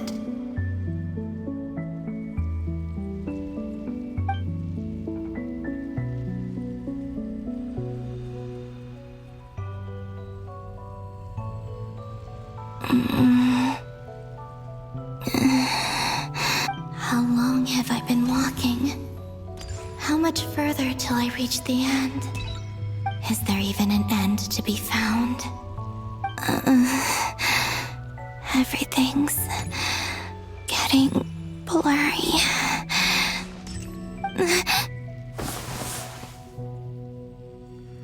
Huh? Are you all right, little sister? Have you come from the distant future?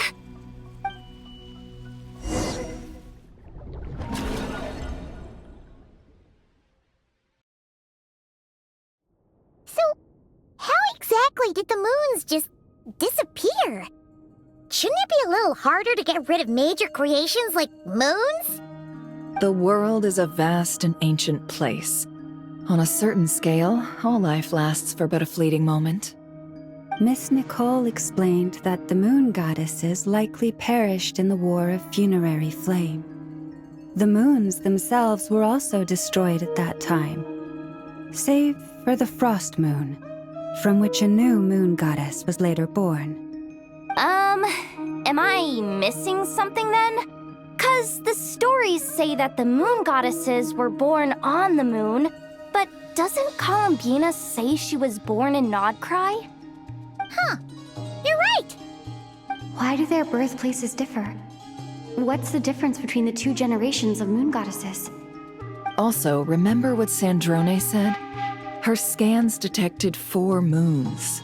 In other words, 4 moon marrows. Technically, the result of the scan means that 4 moon marrows were detected and positively identified as moons in that moment. In other words, this piece of information alone isn't enough for us to know how Miss Columbina is doing right now.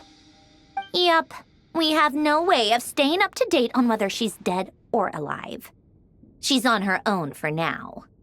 But at least she's trying her best to get back to us. Yeah. She's a tough cookie. And a sore loser, too. We have to trust that she'll find a way. Because we really need her power. As much as it pains me to say it, we've got no chance of beating Dottore in a straight-up fight. He's much too powerful. It wouldn't even be close. That maniac is going to devour everything in his path until he reaches us. We need to find someone or something that can stop him before he does anything worse. I'll be frank. Our only hope of defeating this false god is with a real moon goddess on our side. I'm not just saying this because Columbina's a friend and I want her back safe and sound. It's just the truth. And I know that even she was no match for him when he attacked, but I don't have a better solution. We're not giving up on saving her, whether she can defeat Dottore or not. Right. Don't worry, Miss Sandrone. We're all aligned on saving Columbina. No one's trying to argue that we can only justify saving our friend because it will help save the world. This is about multitasking. We want to save both. So, she's more than just a moon goddess to you guys? Absolutely. Duh! She's part of the gang! And you are too, you know. Yes, I know. You don't need to labor the point. I knew that the moment I came running over with my documents that I was part of the in-group. I mean, if Arlecchino can fit in, I certainly can. Anyway, as for how we get Columbina back, I've been working on it constantly. But I think I'm still lacking certain information about the moon. I'd probably get there if I could continue my calculations, but the problem is, I've run out of computing power. Computing power? You mean you need more energy? No, the issue isn't energy, it's processing power. There's so much data to get through that the whole process has just ground to a halt. That's a tricky problem. René de Petrichor of the Nazissenkreuz Ordo once foretold the fate of the world. But I don't know how he did it. My guess is that he used the primordial sea's power. However, that won't work for me. His methodology was vastly different from my own. What's worse, they're incompatible. And, to top it all off, we can't even leave Nodcry. Ugh, this is so annoying. If I'd known we'd run into a bottleneck like this. Well, no, the design bureau's a bust as well. Curse that Dottore! Couldn't have made this harder for me if he tried. Oh, what do we do then? How about we grab a bite to eat and take a break? Maybe something will come to mind after you've cleared your head. You don't get it, do you? I'm trying to calculate the fate of an entire world here. And I need accurate results, not big prophecies. Where the heck am I gonna find the computing power for that? Ahem. Anyway, time to shelve the discussion on technical difficulties. Being a killjoy isn't very ladylike, after all. Either way, we've done what we can. Rest well, everyone. Remember to let us know if anything new comes up. Haggai, is he hinting that we should talk outside? Let's go somewhere a little more private.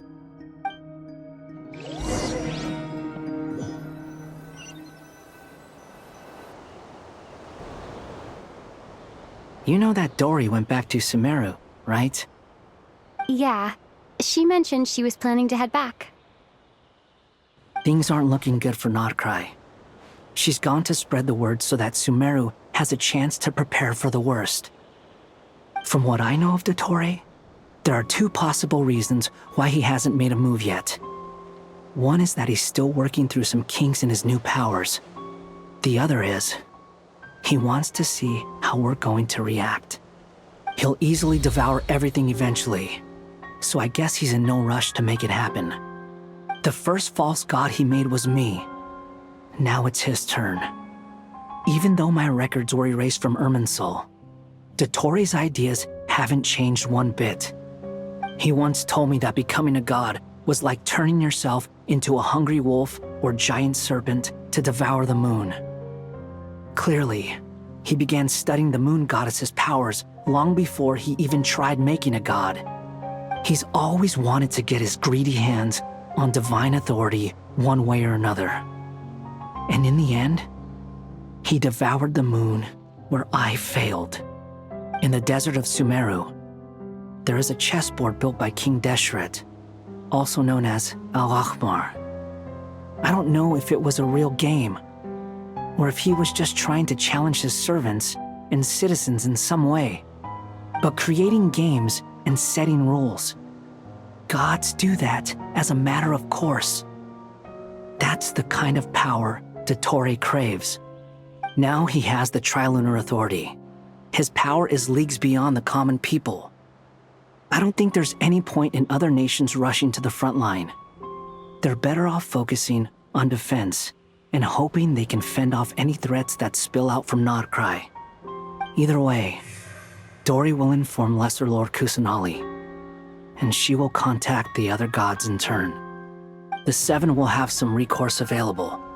If nothing else, their protection should keep the rest of the world from descending into chaos as quickly as Nodcry has. So on the bright side, even if Nodcry is doomed, your friends in other nations won't be in any immediate peril. That's good to know. But I'm not ready to give up on Nodcry yet. There's a word for people who refuse to let anything go. It's called being greedy. Maybe it sounds greedy to you, and probably naive too. But whatever you call it, that's what gives me the determination to keep fighting. Battles are fleeting, but the will to fight is a long-term commitment. Give up for even a moment, and your resolve will shatter. Why do you always feel the need to do the right thing? No one is born to be a savior. I mean, who's gonna criticize you if you fail or give up? Don't take this the wrong way, but Dottore said something similar to me. I guess the Fatui attracts people who don't believe in saviors. Not necessarily. It's less about belief for me. I just want to know how determined you really are. After all, I don't owe anything to anyone else here. Only you. You look kinda worried. If your arch-nemesis was about to achieve their ultimate goal, I think you might feel a little worried too. That's true. Dottore is about to become an omniscient, omnipotent deity. That's gotta be a bitter pill to swallow. Still, you're calmer than I expected. Obviously. I have to admit that my past self was a reckless fool who misunderstood not only the point of revenge, but how to achieve it. And as much as I want my vengeance, I know I'm not gonna get it by acting alone. If the world's taught me anything, it's to think before I act. Too bad it never taught me any other virtues, though. So, I am going to destroy Dottore, no matter what it takes. So, what's your plan? I'll get to that. First, tell me, what do you think of Sandrone? Just like Paimon said, she's a friend, part of the gang. How much do you trust her? This is a serious question. Think carefully before you answer. Although she's with the Fatui, she has her own values, and she's helped us a lot. If nothing else, she's clearly going the extra mile for Columbina. I see no reason not to trust her. If you say so. In that case, the three of us need to talk. I have some thoughts about her computing problem. It can be solved, but it will come with a cost. How much? If I can afford it, I'll cover it. Sometimes your heroism really backs me into a corner. You know that? Come on, let's go talk to her.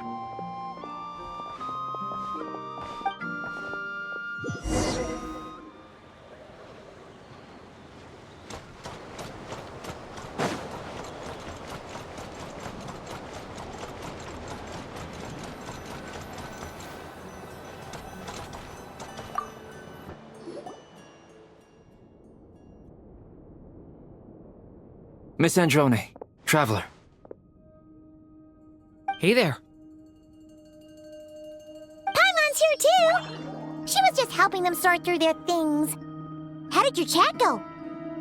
That was fast. The call only just ended.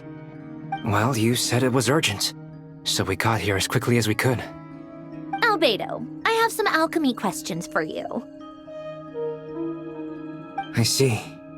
Looks like my knowledge proved useful after all.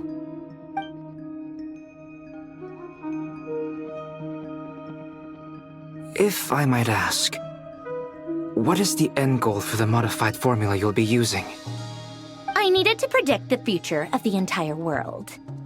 But I've run into some teething issues since trying to implement Renee's theory of the 4 Orthants. I see. I'll have a look at it. Still, computing power is the real issue here. How do you plan to solve it? About that, it's been sorted. Oh, with the Traveler's help? Actually, you're not wrong. She found the person with the solution. Was it Hat Guy? Yeah, it was him. Wow! Go Hat Guy! Seems like all that time studying at the academia is paying off big time. But where is he? Wasn't he the one who asked Albedo and I to come here? Come with me.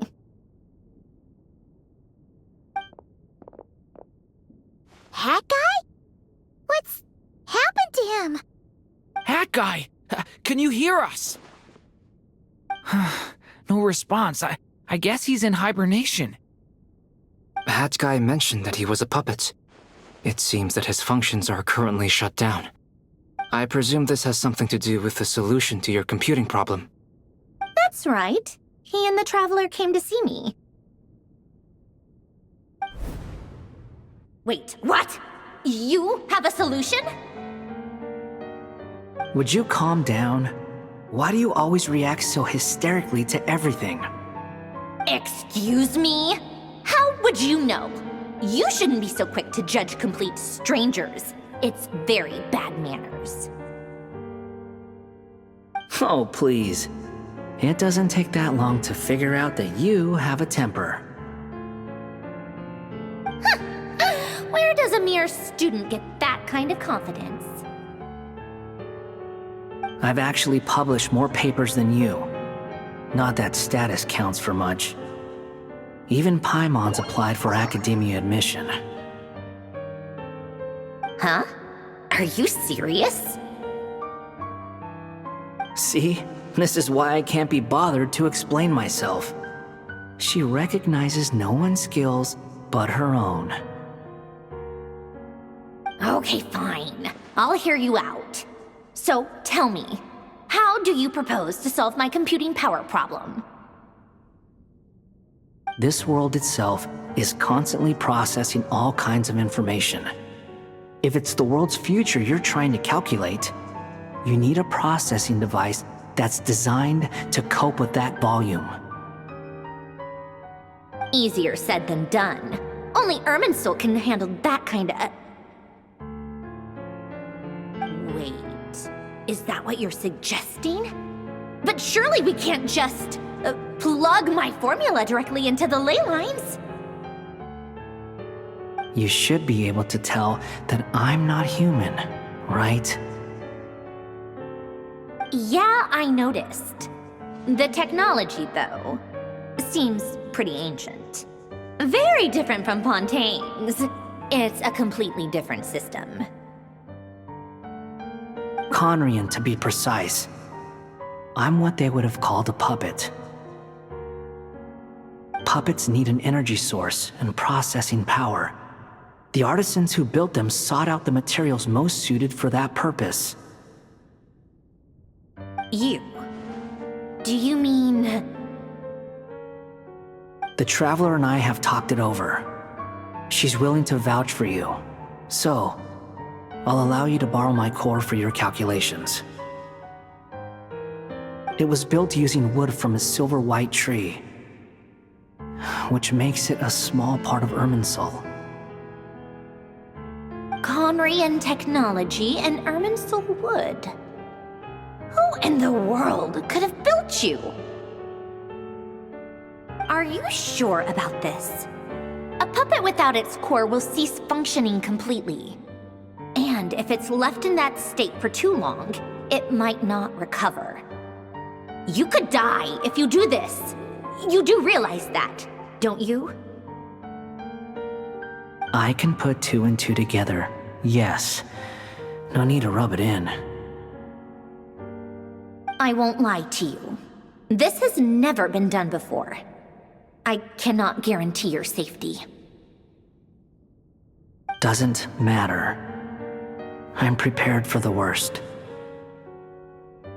Did you two actually talk this through? Is he... Are we really considering this? Yes, we discussed it. The bottom line is, he trusts me and I trust you. Let's give it a shot, shall we? Honestly, I have no clue where this kid even came from. But for whatever reason, he lent me his core to use in my formula. I'm very close to finishing my calculations now, and the core is currently in use. So I'm sorry, but I can only show you a sketch right now. This is what the core looks like.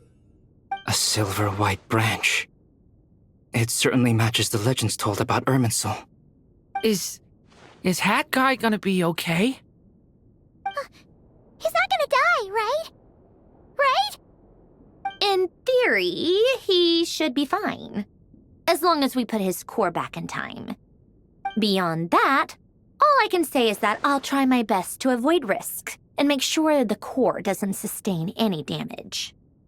I think I know why you called us here now. Someone needs to watch over his body and make sure it's protected until the process completes. Correct. He said that the only ones he trusts here are you two, and the Traveler. And the Traveler will have other work to do. He will have our undivided attention. Aww, Hat Guy. On a more positive note, things are progressing steadily on my end. I'll call everyone in for a meeting once the results are out.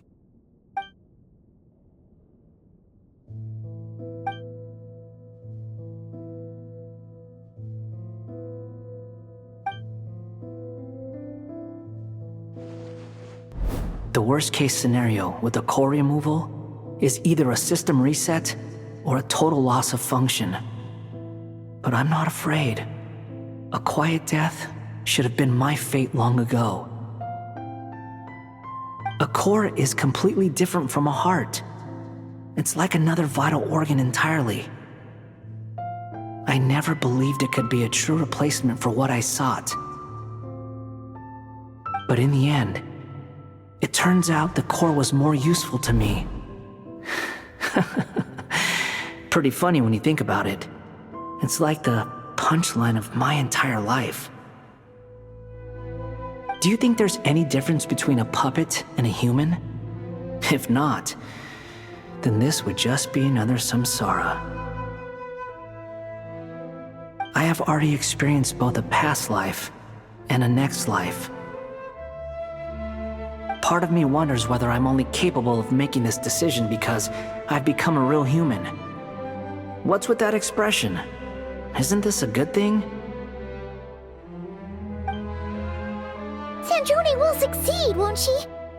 She has to. She will. We all have to persevere until this is over.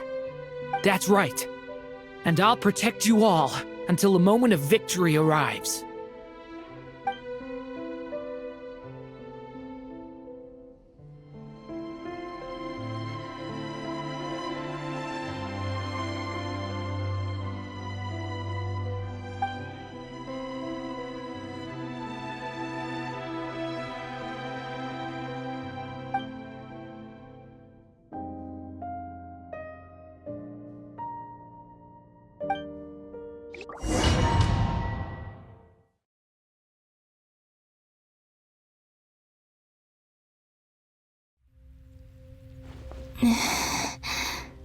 Who are you? Call me Sonnet. You have the same power as Canon. Sonnet. So, you're the goddess of the iridescent moon? Oh, You recognize me? Well then, what's your name? Columbina. Columbina Hyposelenia. Hyposelenia? What a lovely name. Did you choose it yourself?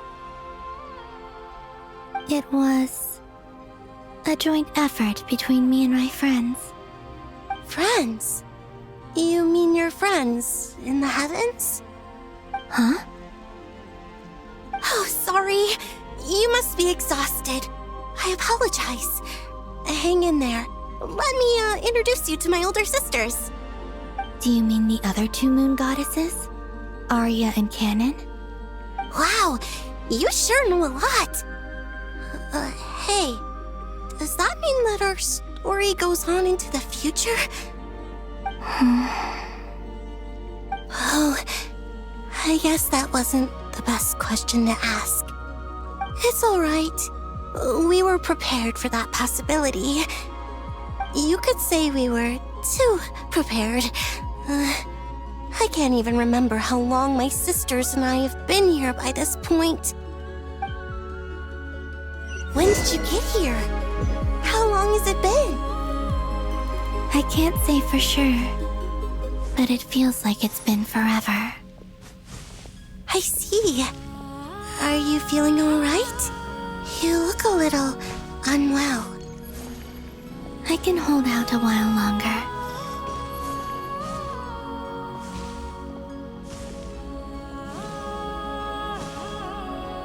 We don't have far to go. The place where my sisters and I are based is just up ahead. Don't worry, they're both really nice. I'll introduce you.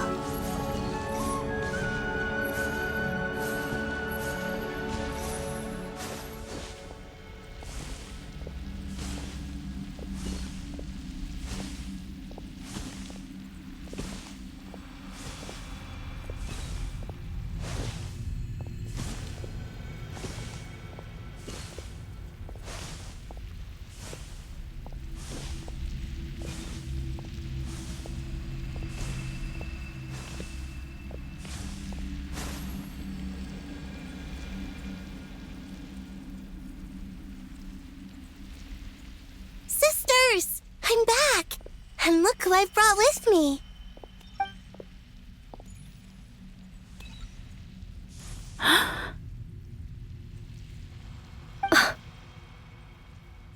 It's our lovely little sister, born in the far future. The pleasure is all mine.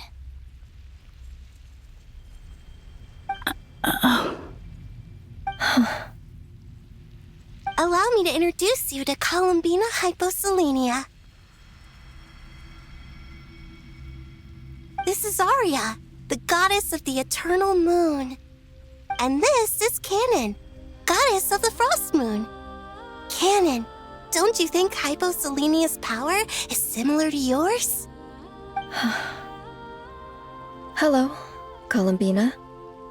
I apologize for our startled reaction just now.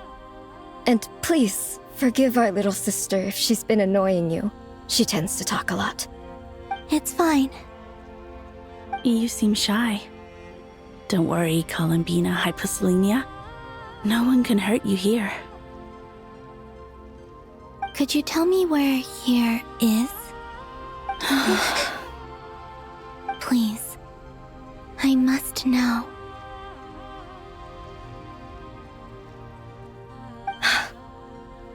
My dear sister, this is where Tevat's original ruler, the Dragon King Nibelung, imprisoned the moon goddesses. What? You're scaring her, Canon. No, I'm fine. Please, continue. Nibelung, our original master, created us in the distant past to maintain Tevat. But he left this world and traveled into the dark universe beyond, to explore worlds vaster still. Day and night, we fulfilled our duty in the heavens, until the day that the first Descender arrived. The great ruler of the firmament. The heavenly principles. Is that what later generations call them? I see. But we did not reject them at first, nor did they seem to harbor ill intent towards this world. We coexisted in peace. They were like a guest in our home. Slowly, however, we came to realize that our guest had a growing desire to change and dominate the world. And you didn't stop it? No. There was an order to the rules they set up that Nibelung never taught us. We wanted to know if this order would bode good or ill for Tivat.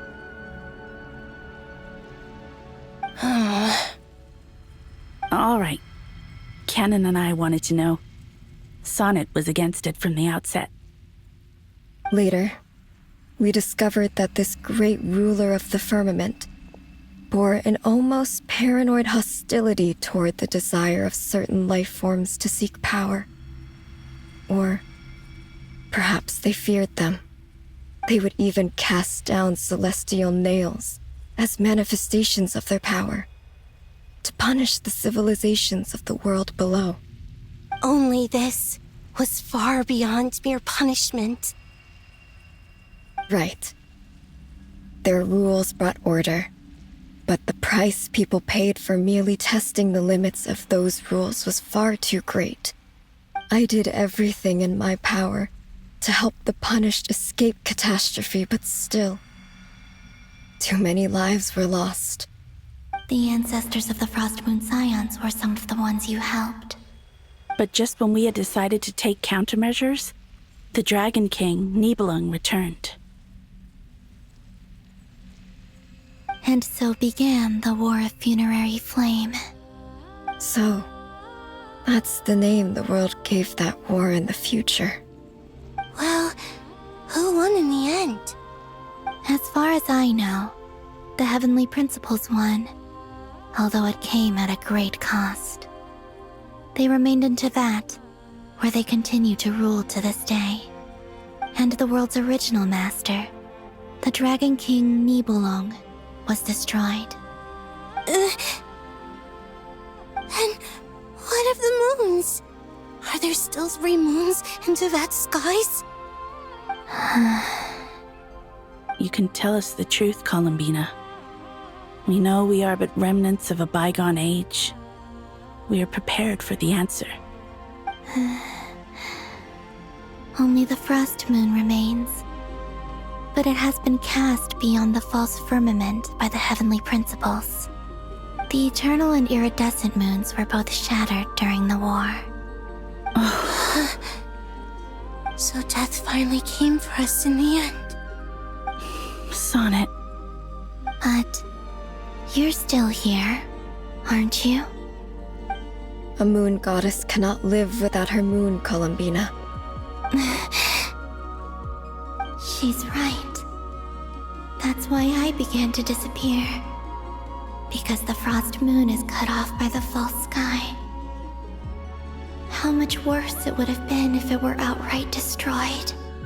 Our souls may endure within this lunar palace, but if our moons are destroyed, then we shall disappear the moment we depart from it. I'm sorry. There's no need to apologize to us, dear sister. If anything, we owe the world an apology.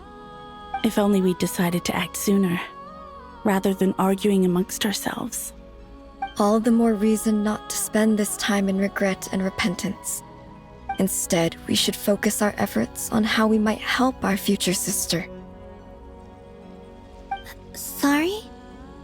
Don't you see, Columbina, your story is not yet over. Is that not why you are here?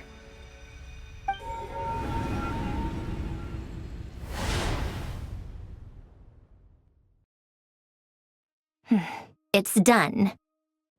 Initiate numerological array. Continue running primary process. Calculate the world's fate through extrapolation.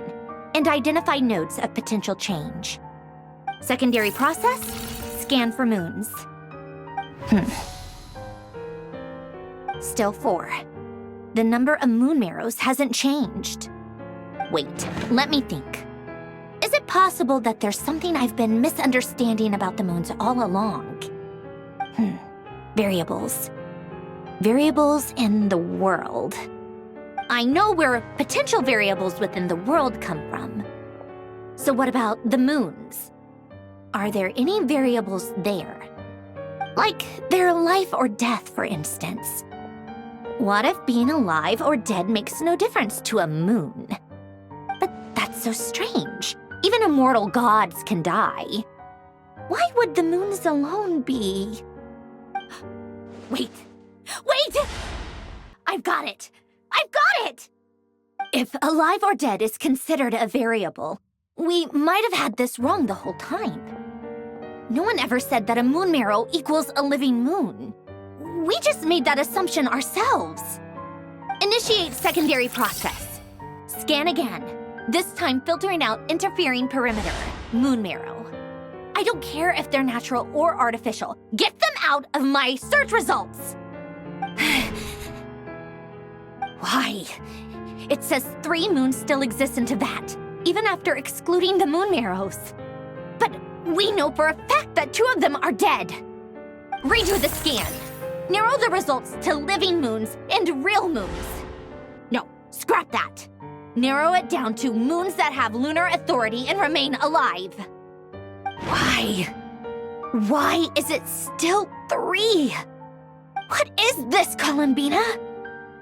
Has the world lied to us? Or are you the one pulling the wool over our eyes?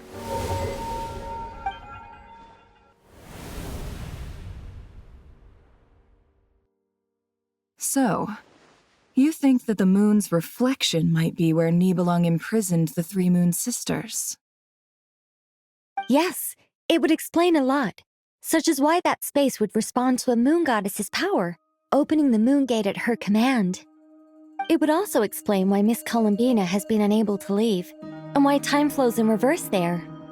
In the messages she sent, Columbina promised us she'd find a way to return, but we have no way of knowing how, when, or where this might happen. The fact that she still has yet to reappear in this world indicates that returning from that place is no easy feat. We cannot afford to simply wait for her. So you're saying, if she could return by her own power alone, she would have done so long ago. Yes, she certainly wouldn't leave it to this late stage when it's so touch and go. I've been giving this some thought, and I've come to believe that Luana's harm might be an anchor that she left behind, as a sort of future waypoint. This could also explain why Luana's heart is always by the traveler's side. Sounds like a plausible theory. If that's the case, there must be some criteria we need to fulfill to allow Columbina to return to the present. The question is, what could they be?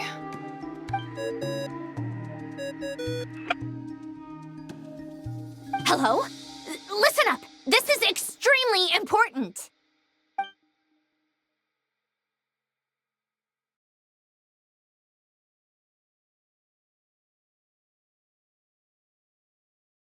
Not only is Columbina alive, but she may well exist in a form unimaginable to us. I'm still unclear on the details, but she's done something truly inconceivable in the past. And the clue to what she's done lies in the moon and Teyvat sky. Truly amazing. Oh, I'm so delighted for her. I'm sure we all feel the same. And I'm sure Columbina is ready to get back here and fight by our side. I'll keep my calculations going and try to find some way of coordinating with her. But that's not an excuse for everyone else to slack off, okay? All of you had better keep trying to think of solutions. How can the dead moon still live? And Luanatar...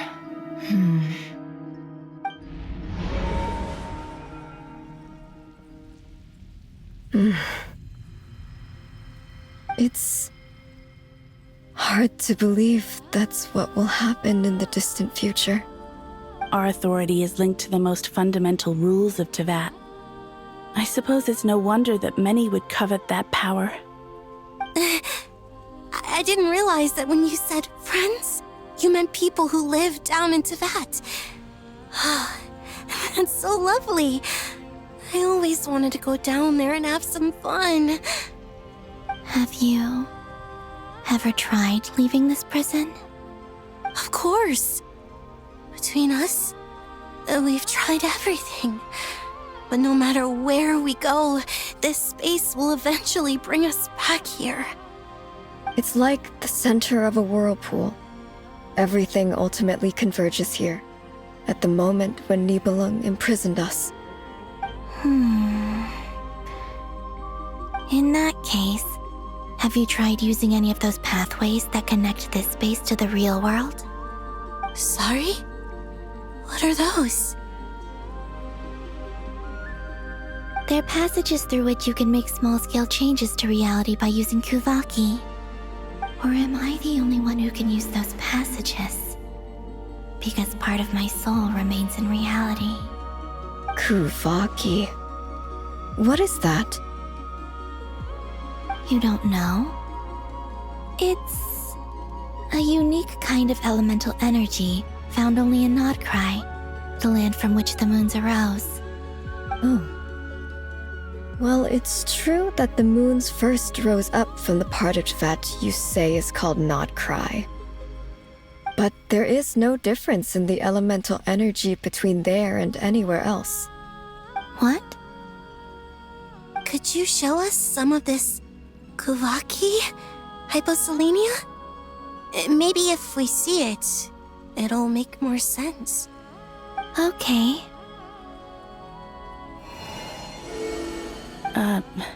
Isn't that just your power? What? But it's everywhere in Nodcry. In the air, in the land. Even the creatures who live there have adapted to its influence. How curious.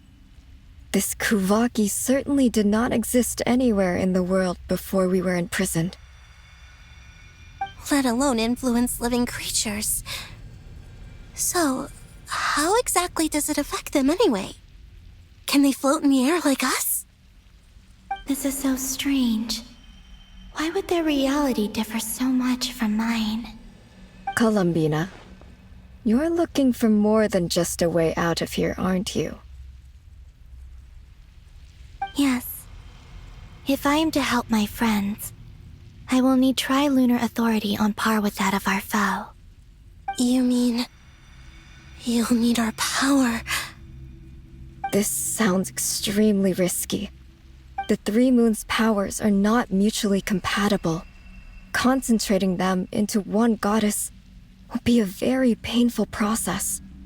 And if anything goes wrong, it could tear you to pieces. I know. But I'm willing to take that risk. Even so, let's say we successfully transfer our authority to you. How will you take it outside this prison? Nibelung constructed this realm specifically to prevent us from using our powers to interfere in his war. No moon goddess can leave this place alive. What if I don't leave alive?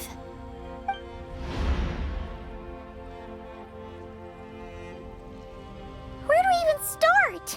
How are we supposed to figure out what we're meant to do to help Columbina?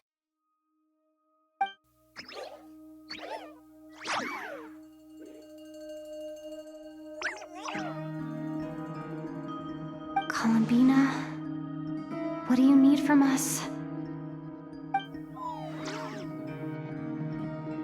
If she really got to the beginning of time in there, how do you think she'd leave us a message?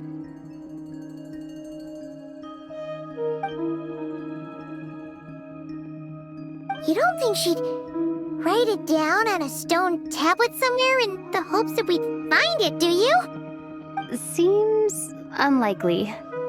Columbina may not talk a lot, but she thinks deeply about issues like this. Let's review what we know. This is the Columbina who fought alongside us against the Reykir of Solnari, and with whom we celebrated Moon Prayer Night. She knows our personalities, our ways of doing things, even our unique strengths and abilities. So, if she wanted to tell us something from a long, long time ago, What would she do? Oh.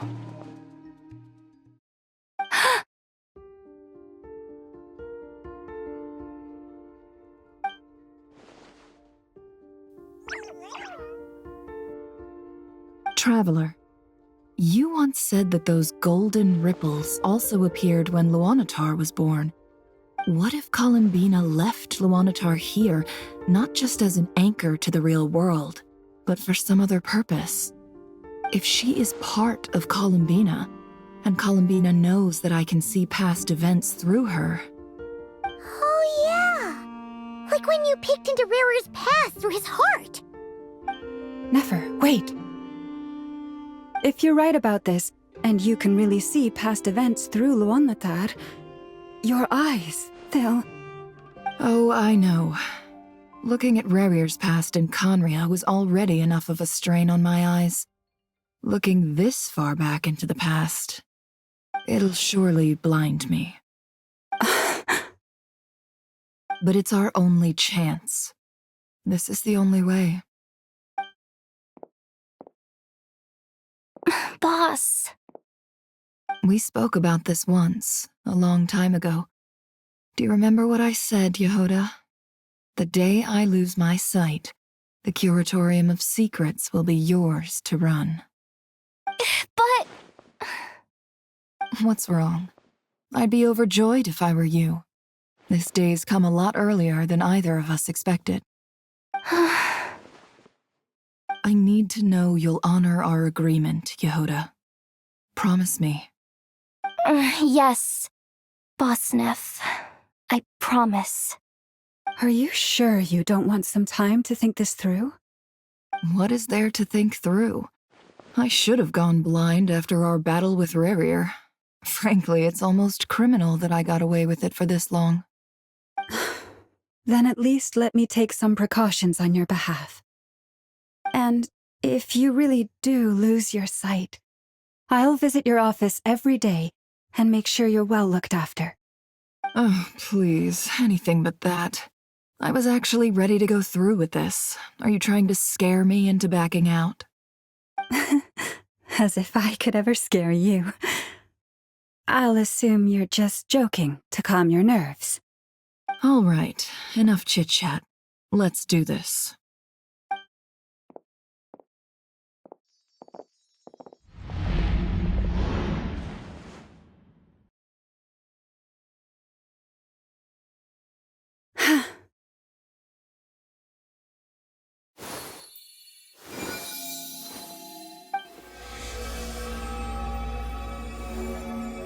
All done. Good. Now give me some space.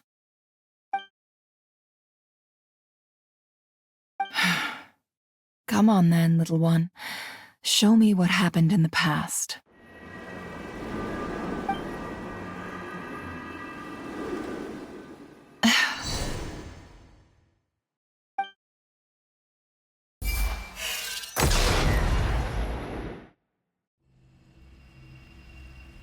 Between the Trilunar Authority, Kuvaki, and the sole-surviving moon, the Frost Moon, I think I might know how to get back.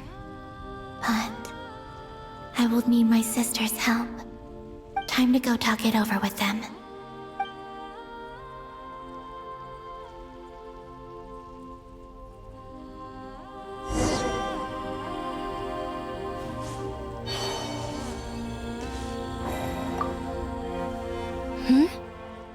Have you decided what to do? I hope it's not too dangerous. You really scared me when you said that thing about not leaving here alive. Come on, let's go find the other two.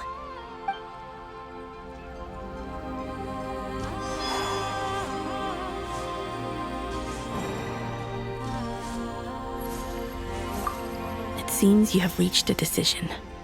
I'm all ears.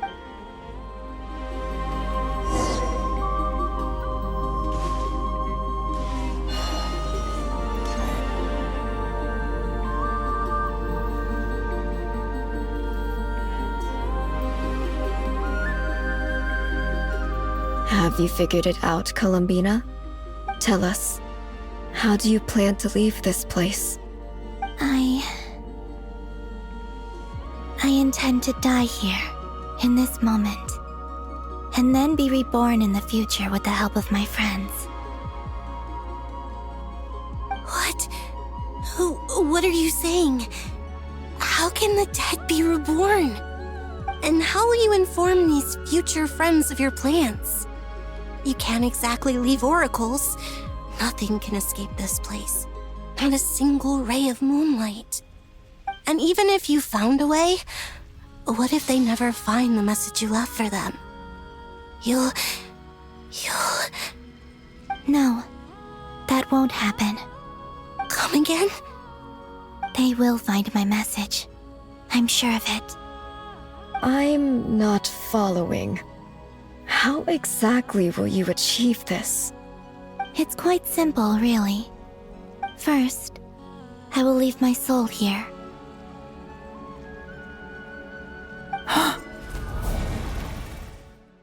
I see it. Your soul? You mean you're a divinity? Yes. I once left a portion of my soul in the future. One so small that this prison barely noticed anything. In this very moment, she can resonate with my soul across time. When the time comes, I believe that she can serve as an anchor to pull my soul from here back to the future reality. Just as gravity connects the world to the moon. Exactly. In the future, where I came from, the moon has been cast beyond the false sky, but I can still feel that it is there. In a similar way, I can feel a connection to the soul fragment I left behind even now. My friends can use it to detect my presence. But how do you just leave your soul here? Is that even possible? On my way here, I met an ordinary mortal who entered this place long before I did. Her body is long gone, but her soul remains.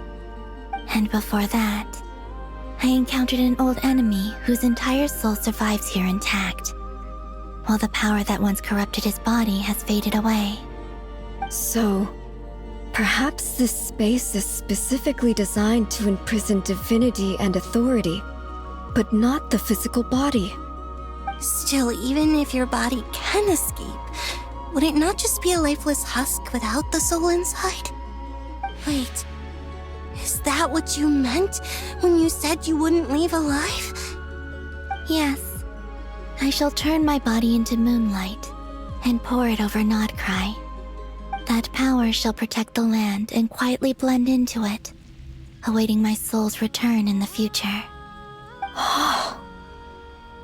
However, I cannot do this on my strength alone. I would need your help to do this, so I'm humbly asking for your assistance. Oh, dear sister, you need not be so formal. As I said before, we are but remnants of a bygone age. You, on the other hand, were born alone in that distant future, and you have walked a long and lonesome road since then. How could I bear to let your story end here in this dungeon? Don't forget, we are your sisters, your family.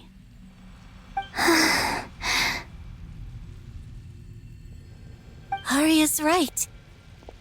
Actually, I've always wanted a little sister. Can you imagine how it's been for me? Getting nagged by two older sisters all the time. Now, I finally get to be the big sis. And not just that, but I get to help you return to your world, too. How could I say no to that? Sonnet. Canon?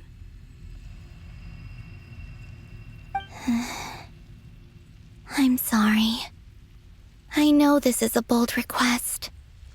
The Frost Moon is rightfully yours, and it remains intact. Oh, no, please, don't misunderstand me, Columbina. I was just thinking. back on the years that the three of us once spent together, you cannot imagine how happy I am to hear of the future world you describe. The Frostmoon Scions, your lovely, kindly friends. For the three of us, whose purpose in life was to maintain the peace in Teyvat, it is a great relief to know that the people of this world live in such an abundant future. If your plan can save them, and save not cry, I will gladly give you all that I can. Besides, the three of us have been together since the day we were born. I could never abandon them to live on alone without them. Canon. Still, I do have one question I would like to ask you before we proceed. Certainly. What is it? Why do you cover your eyes?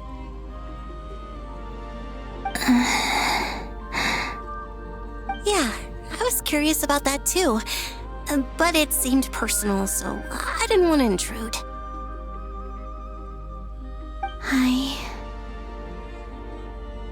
There was a time when I refused to look upon the world. I believed it was full of nothing but lies and falsehoods. I wished to hide my feelings, seal my heart, until I could return to my true home. I see. Perhaps that decision saved you from ever having to see the false sky again. But at the same time, you likely missed out on many true and precious things, like the smiles on your friends' faces. Promise me this, Columbina. When you return to the future, open your eyes, take a look at the world around you, and see your friends. I'm sure that you know this already, given that you long to return. But that is your true home. Give me your hand, Columbina. Arya, Sonnet, you too. Okay. All right.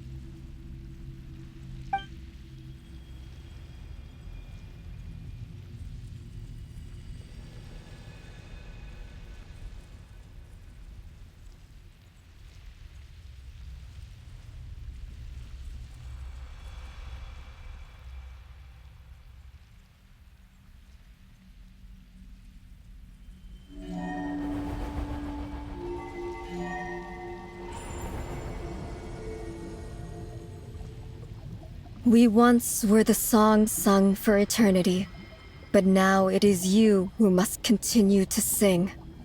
We once were the tides in the great river of time, but now we subside, and you arise. We were the messengers of madness and inspiration. But now, the lies have faded, and your truth must endure. We are souls awaiting the sun.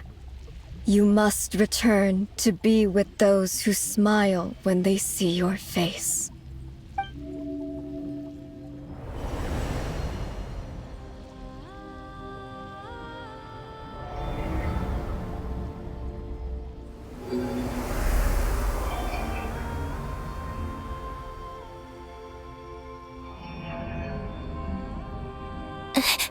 Is it done?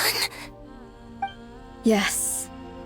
We have transferred the authority over all 3 moons to Columbina Hyposelenia. From this moment on, she is the Tri-Lune Goddess, the one and only moon goddess of this world.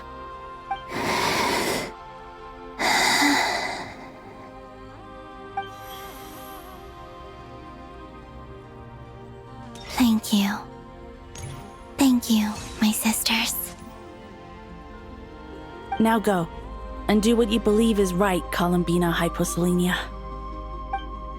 Be aware that we cannot grant you the power of the 3 moons beyond these prison walls. The conflict that arose over their remains following our disappearance will still take place. I understand. Sisters! Oh, my body. body. It feels... Now that we have given up our power and authority, our bodies are merely mortal shells. This prison is dissolving them as we speak. It's okay, Sonnet. The end must come for every god, just as it does for every human. That's all this is. The final destination of our lives. Canon and I will be by your side the whole way. We have one final request, Columbina. Could you use the Three Moons' power to send us back into the real world? Now that we have lost our powers, I doubt this space will seek to hold us further. It's just... we would like to spend our final moments together in the only place we ever called home. Of course. Gladly.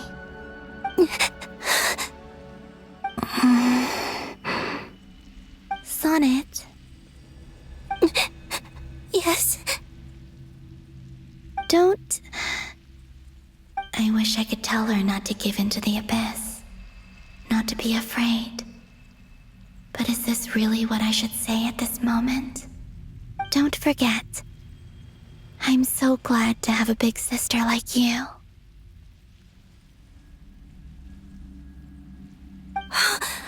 No, Hypo. Thank you. I'm okay. I'm not afraid. As long as my sisters are with me, I won't be afraid.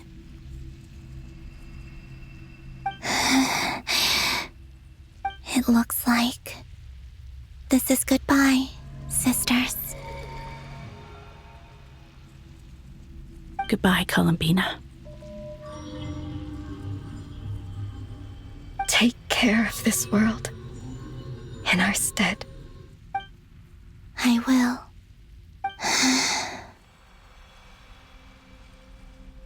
And now, it's time for me to bid farewell to my body, too. May it become the moonlight that keeps Nodcry company through the long years ahead. So this is why Nodcry was not always home to Kuvaki. It only appeared after I poured my body out upon this land, and only this land. Kuvaki responds to me because it is me, my body, answering the call of my soul.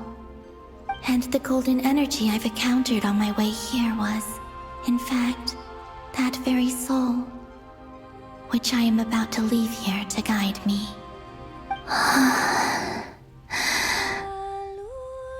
O power Trilune, eternal moonlight. I, Columbina Hyposelenia, lay aside my body. Let it be cast into the dark night to illuminate the future. May it be a companion to all who dwell beneath the moon.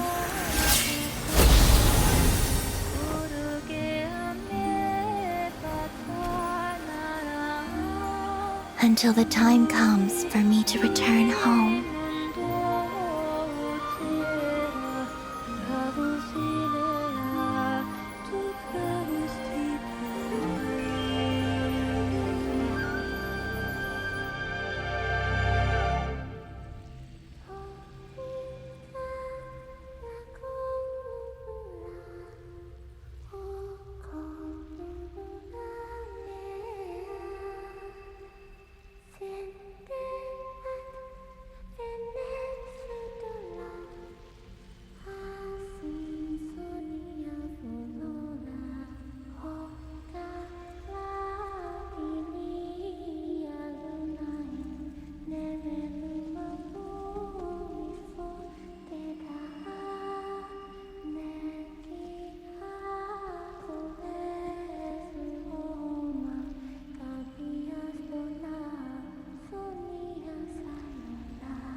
even allowed to see that?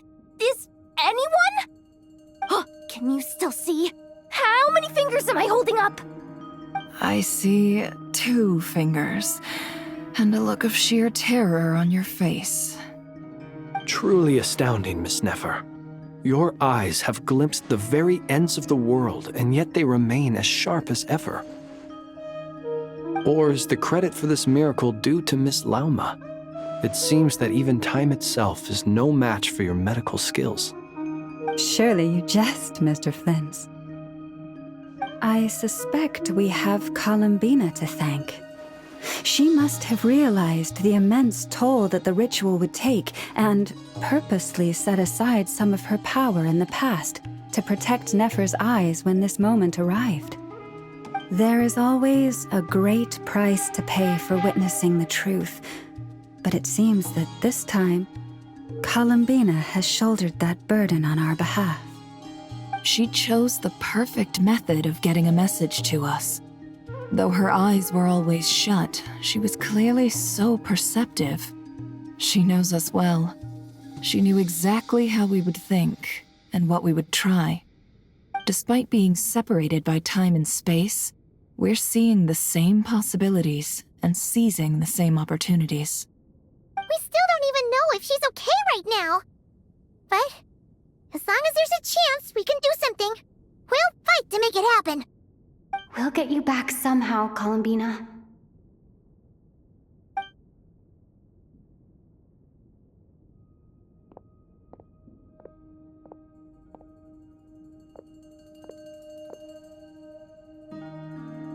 Well, based on the information we now have, let's figure out our next moves.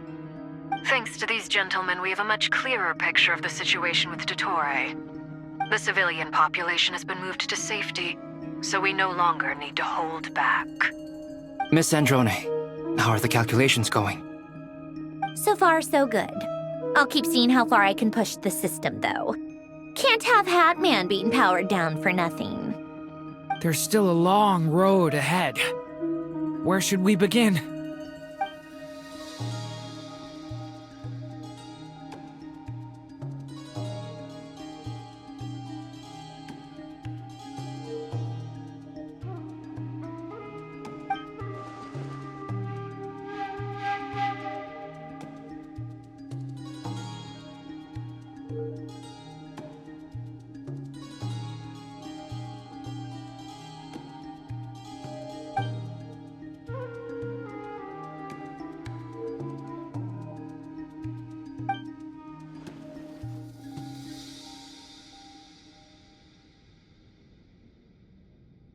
Our plan is clear.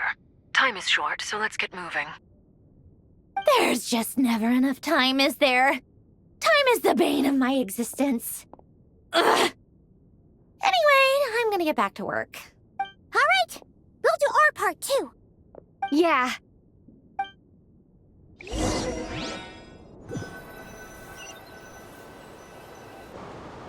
Albedo's theory says that elemental energy can dilute the light realm's power. But I'm no expert in building elemental defenses. Sounds like something out of the advanced elemental theory section of the library. Whew.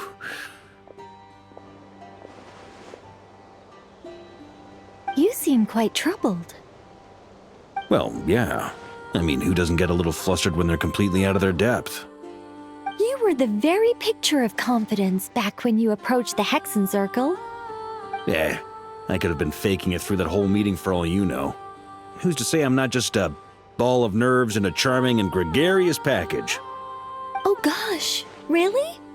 I'm so sorry, I had no idea.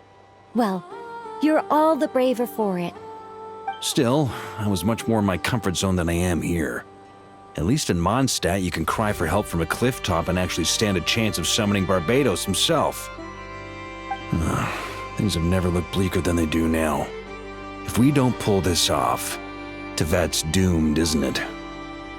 Oh, you think so? Actually, yes. Yes, it probably is. It's a shame. Don't put too much pressure on yourself.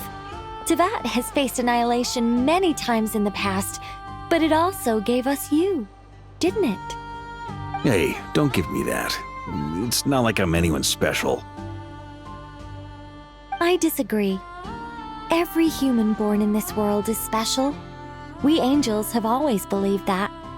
In that case, this humble human being has a big favor to ask of you. I thought you might say that. I'm sure Alice, in her great wisdom, sent you here precisely to help us in this difficult time, yes?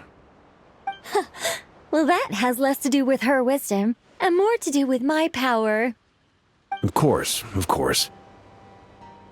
Well, the thing is, these elemental defenses we're about to build, I don't think it's a question of if they'll fail, but when. Durin's findings from his patrols make it clear that Dottore is constantly expanding his territory. First it was his lab, then the design bureau, and now this. It's not realistic to completely stop him encroaching on the rest of Nagrai. Rather, our goal should be to stall him for as long as possible. If Miss Sandroni's calculations are correct, well, they're the closest thing to certainty we have in this situation, so let's assume they are. Anyway, her calculations suggest that our best hope for victory lies in Miss Columbina's return. It's up to us to slow Dottore's advance and buy time for her to make a return. Are you asking me to help you with building the defenses? No. I'd like you to prepare for what comes next. When he eventually reaches us, we will have to fight him. You were an angel once and a mage now. I'm asking you to lend us your protection. Oh. Can I take it that you're triggering the terms you fought for during our three-way talks? Well, technically those terms were about protecting Mondstadt. But if you're happy to agree to the change in location, then yes, let's do that. You're cashing in on this much sooner than I'd imagined. Well, yeah. The way things are going, I might not get another chance. Very well. The mages have heard the knight's plea, and we will respond. To tell the truth, Alice and I had already discussed how we might help you all, so I didn't come empty-handed. I always like to be prepared.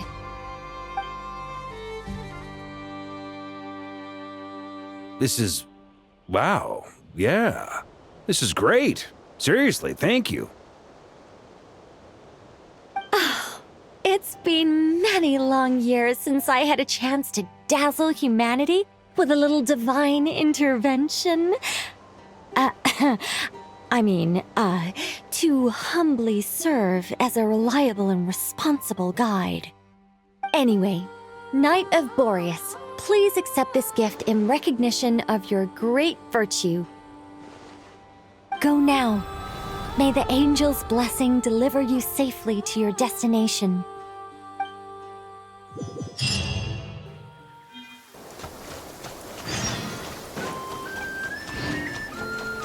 Accelerating.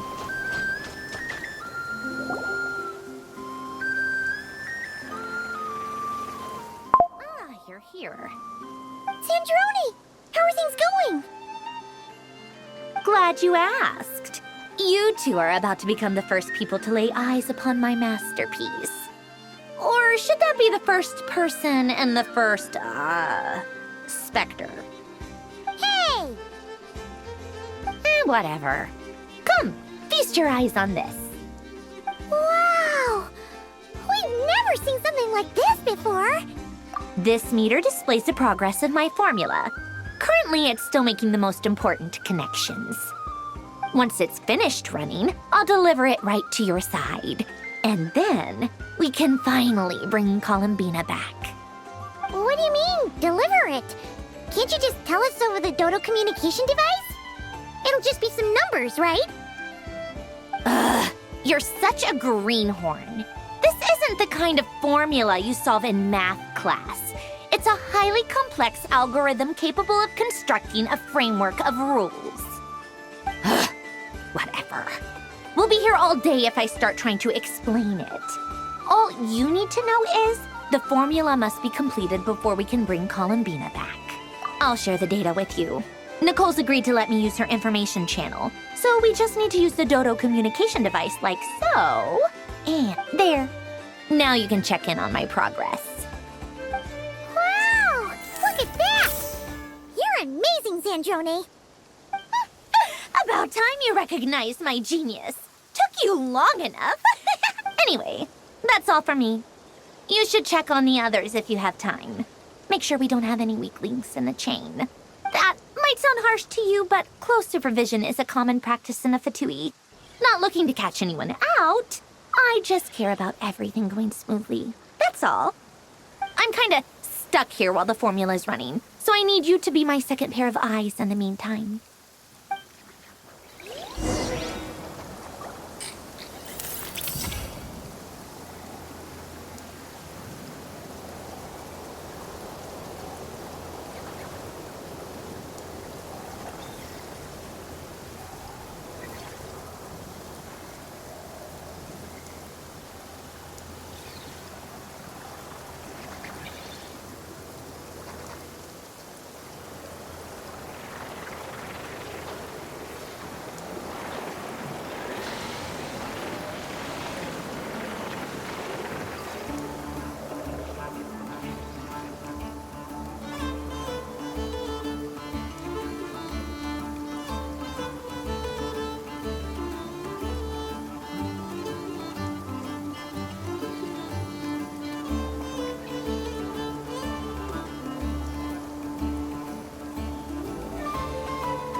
Yes, Miss Moonchanter?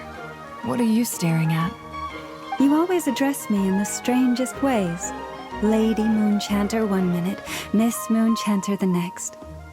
Yes, and? Are either of those incorrect? Not as such. It's just that I simply call you Nefer nowadays. Uh-huh. That's my name. What's your point? The point is I don't add any honorifics or titles. Meaning what? That maybe we're on friendlier terms now than we used to be. Is that how you see it? And I thought I was the one with eye damage. Never! Wilma! Paimon, traveler. Just swinging by to check in on you. How are things going? Did you manage to get some rest? Don't worry about me. I won't slow us down. And I give my all to ensure our victory. Ah, yes. Allow me to give you two a quick checkup. All done. You're both in good shape. You're welcome. You'll have your work cut out for you in this battle against Dottore, so make sure to get some rest in first. Paimon will keep an eye on her. Don't you worry. I'm glad to hear it. Take good care of yourself, too, Paimon. Sure thing.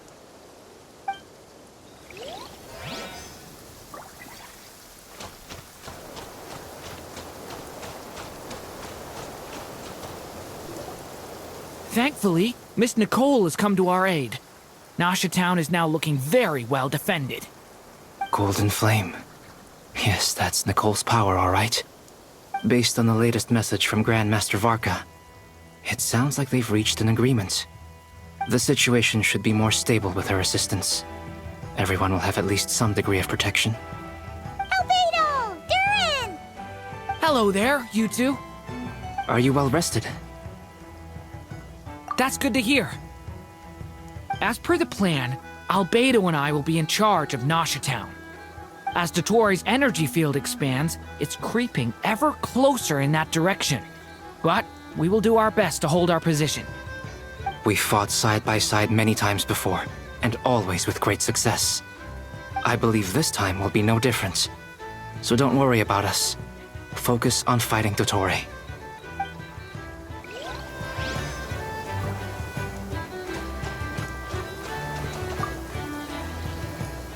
Traveler, Paimon, a pleasure to see you both. Plans! How's everything coming along? Fairly well, if I do say so myself. Personally, I am ready to confront Dottore head-on.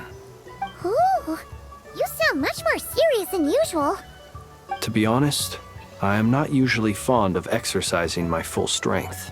For one thing, it's hardly conducive to maintaining a low profile.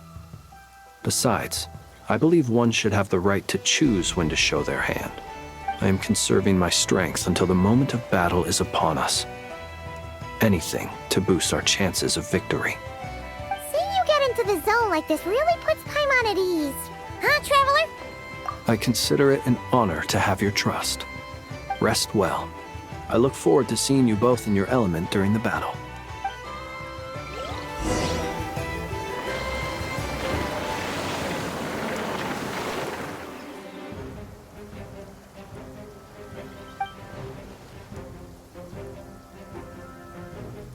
Here they come. That's quite a horde. As we expected. Get ready, everyone! Take your positions and prepare to engage. Let's begin. I'm at the ready.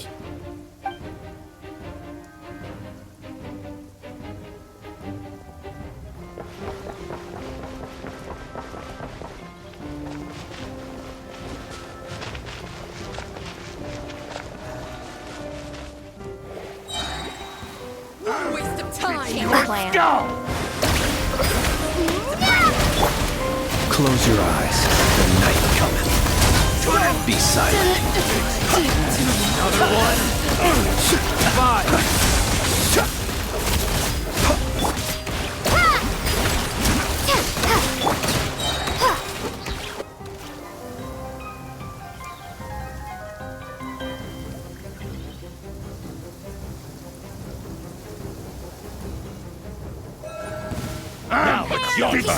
For the everlasting forest, leave this place. It all adds up. Can't hide the truth.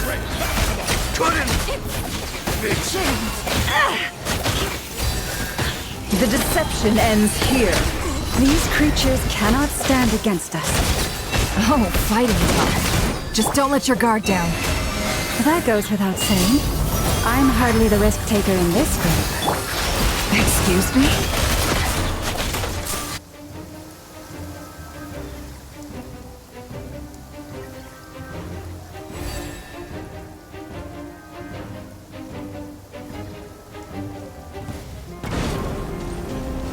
Witness my great undertaking!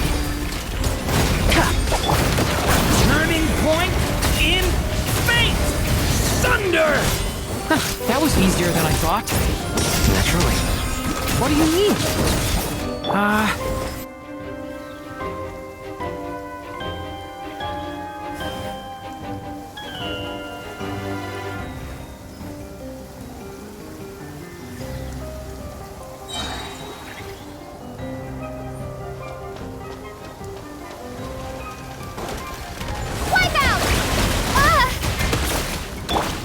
Can't hide the truth. It all adds up. Beware the creatures of the night. People have always used fire to drive away wild beasts. Wouldn't a lantern work just as well? You read my mind, my dear friend. I was just about to say that. All right then, dear friend. Bring the light!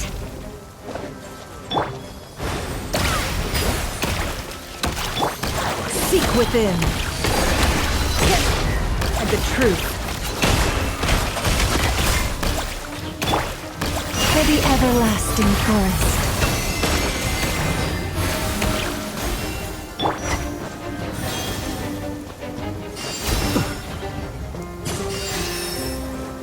Observe. Be silent.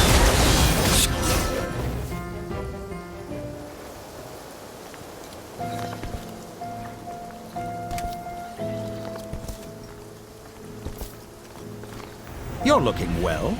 I trust you've had a good couple of days. Dottore.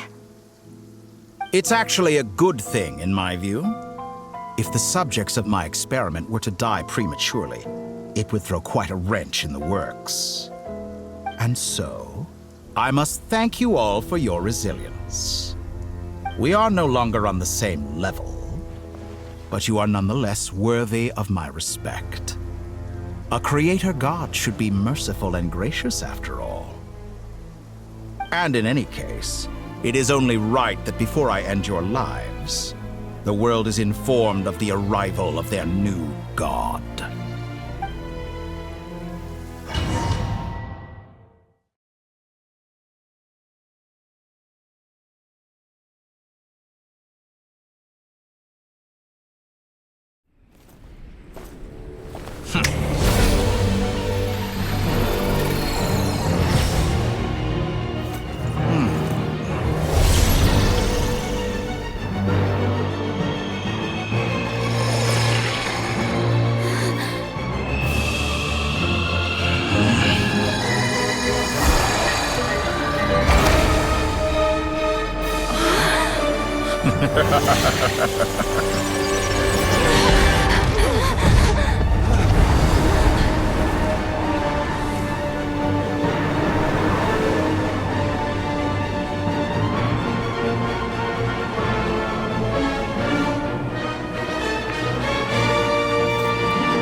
The experiment begins.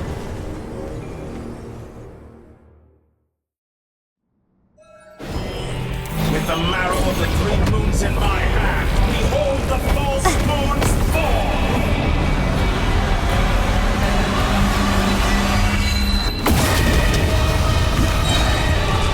Did you honestly think that would hit me? The long sleep beckons. Observe.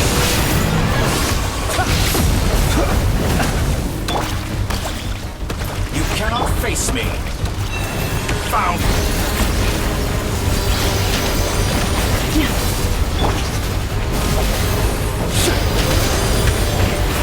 Close your eyes.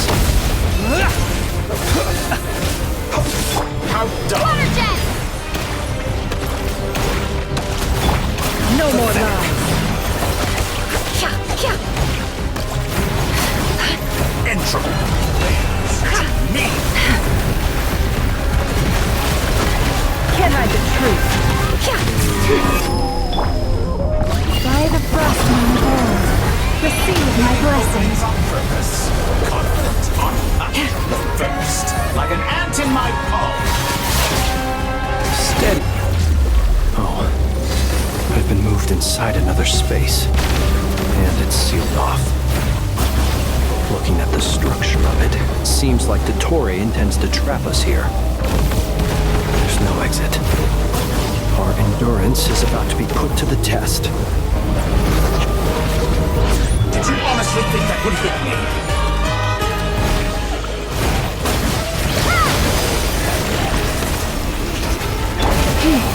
Boris, protect us.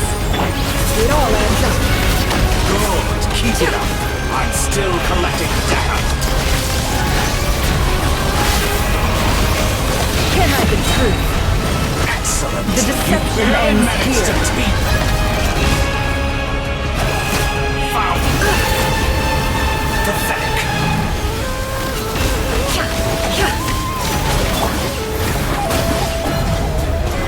Water jet! Lush as the moon.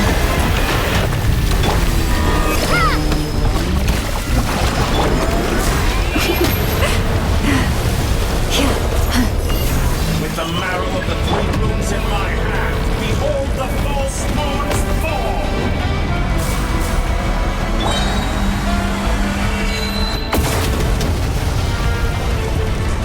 Did you honestly think that would hit me? Receive my blessing. Tell me, where will you try scurrying off to next? Looks like Dottore has opted for a divide and conquer strategy. But we will not allow him to triumph. Now, I shall pray for our victory.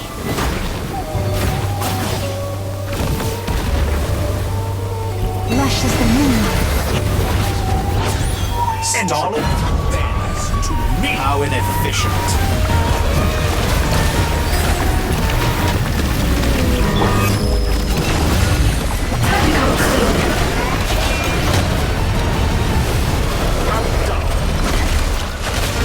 It all adds up. Seek within. You cannot face me. Fuck you.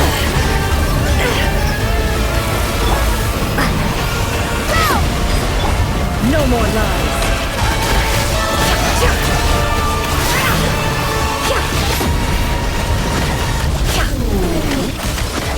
Good. Keep it up. Apathetic. Moon's remnant.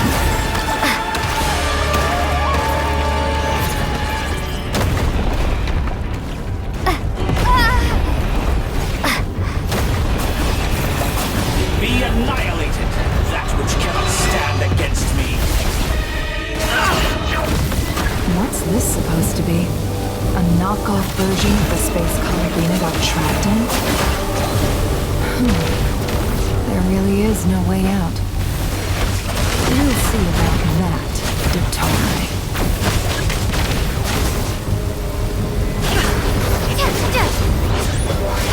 My apologies, I had not intended to take your teammates from you. But you have a choice. Obey, and I can release them. An excellent deal, if you ask me. Won't you consider it?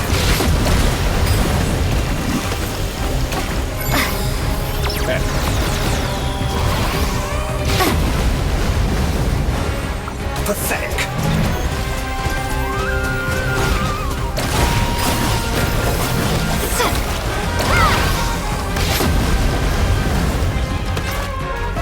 Perhaps you could try being a bit more... I'm aware you've been working on some little tricks to surprise me with, but it appears that none of them have come to fruition. My guess would be that you're trying to bring Columbina back. But then, where is Sandrone? Or are you trying to buy time for her? I always found their friendship to be a curious phenomenon. Two highly incongruent personalities, and yet they share a deep connection. Speaking of Columbina, I once saw her as like a younger sister. We got along quite amicably while she was with the Fatui. But then one day she suddenly decided she would refuse to take part in any further experiments. To this day, I truly don't understand what I could have done to upset her so much. It's such a pity. I could have had a sister, a family. But alas, she grew to dislike me. You're not fit to be family to her. That I can't deny. So many people, all obsessed with playing out the same tired old dramas. And then there's you. You had every opportunity to reach the right conclusion. The thought of killing you off like this? But I maintain that I approached you in good faith, so I will offer you another chance. Will you work with me? You have until I count to 10 to make your choice. 1, 2, 3. Not in a million years.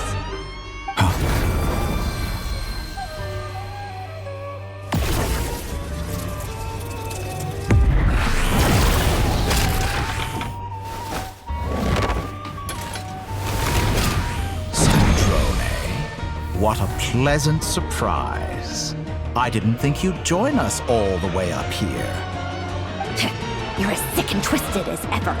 Don't fool yourself into thinking anyone's grateful for the chances you're offering them.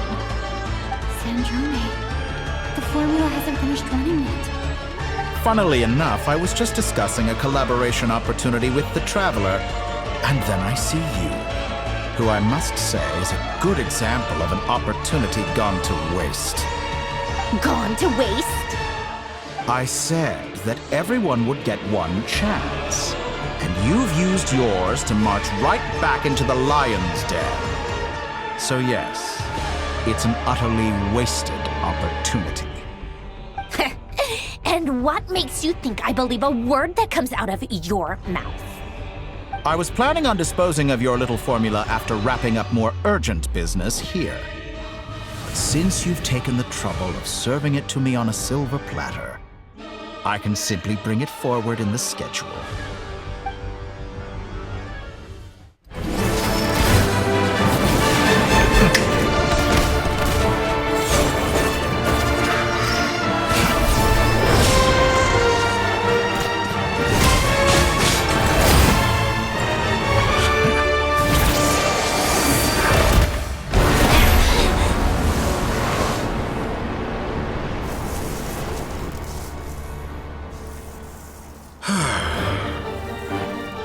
Is this your life's work?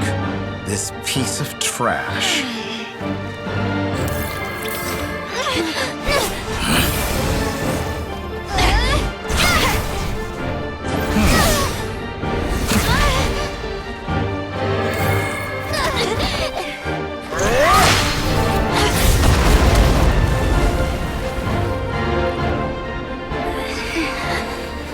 Your formula runs too slowly, Sandrone. You put your hope for success on others instead of fighting dirty. That is why you have failed. Now, whom should I slay first? Any volunteers? No one? How nice of you to leave the decision to me.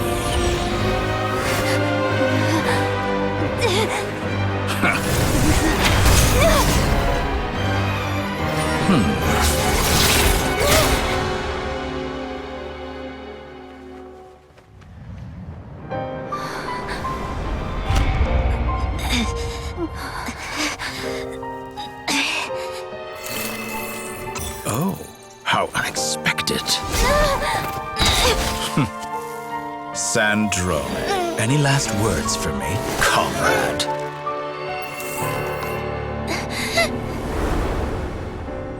Is there anything you wish for? Not really. But I've always known what I don't want. Go to hell, Dottore.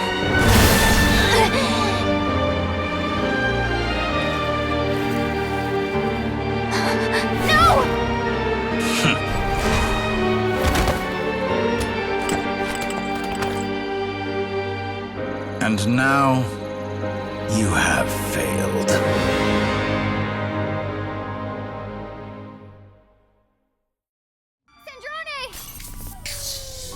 Now you see how fragile mechanical contraptions are.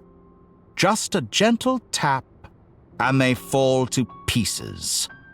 However keen of an inventor Sandrone may have been, her death spells the end of the formula that was running inside her body. Of course, I have to commend her for making it this far. As her colleague, I have to admire her stubborn tenacity. Now, it is time for you to take your place by my side.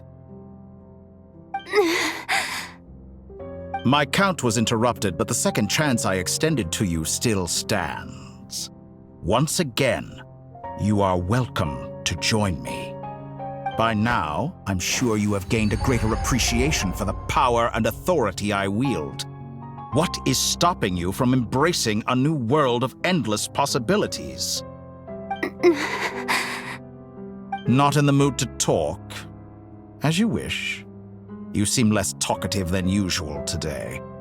I'll change the topic to something more apropos. Sandrone was always like this. Never trusting anyone, always so reluctant to share her research with them. Objectively speaking, she had her strengths. It is remarkable how she extracted and even optimized the world formula from so much data. But her inability to trust was her undoing. Had she allowed someone else to monitor or run the formula for her, you might still have a chance at victory even now. But regrettably, she was a stubborn fool. As much as it pains me, she had to go. Dottore. Maybe this is news to you, but people can change. Columbina surprised you when she escaped, and I think Sandrone would surprise you too. Change? You can twist the truth however you want, but I see it clear as day. You're the one who can't trust other people. Is that how you see me? By this point, what can you hope to do about it?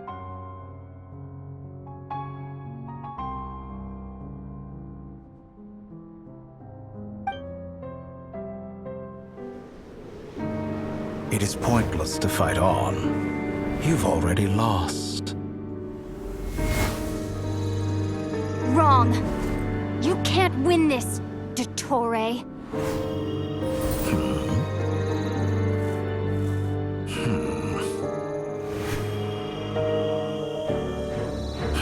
What?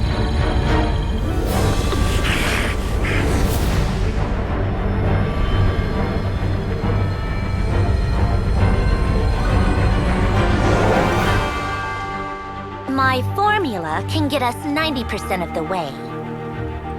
It will connect you to Columbina. Then, I will bring the formula's output to the Traveler's side. For the last 10%, do whatever it takes. Just bring the moon down.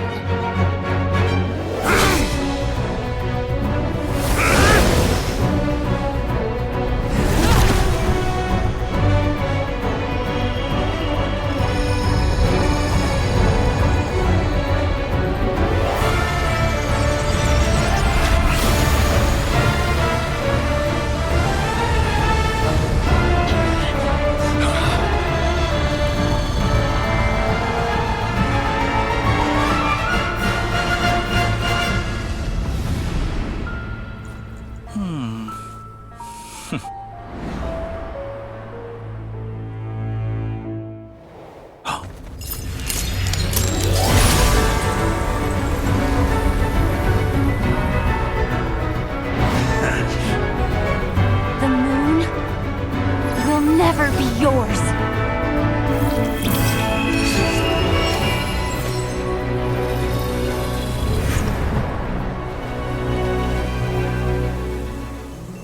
I turn my body into moonlight and pour it over Nodcry. My soul I leave here to inform my future friends. Lastly, I will hide the Trilune Authority within the Frost Moon. And when my body, soul, and authority are reunited, finally...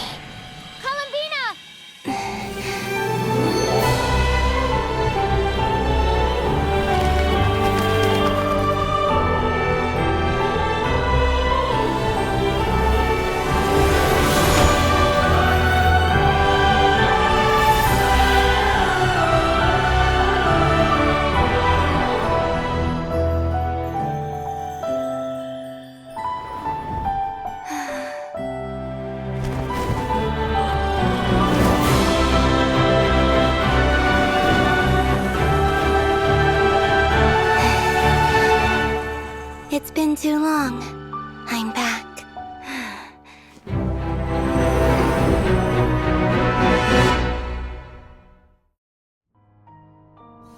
Stay focused on the battle, Traveler.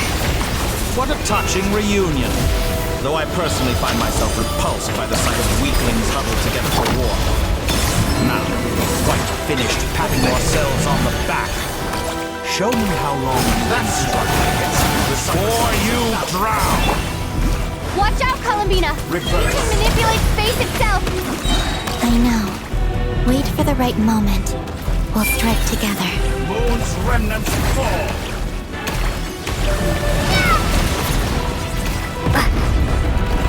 How dumb.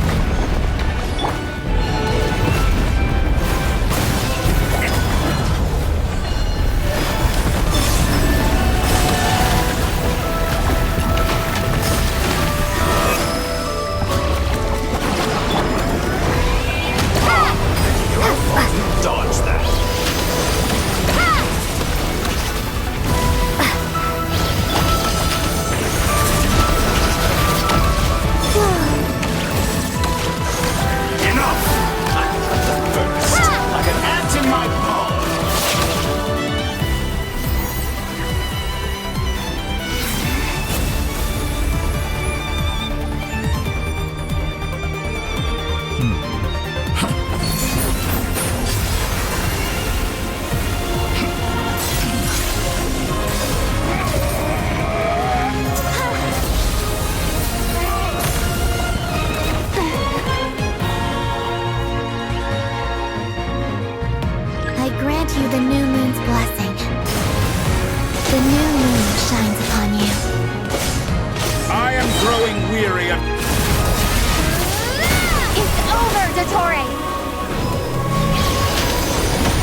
was so close to the new world.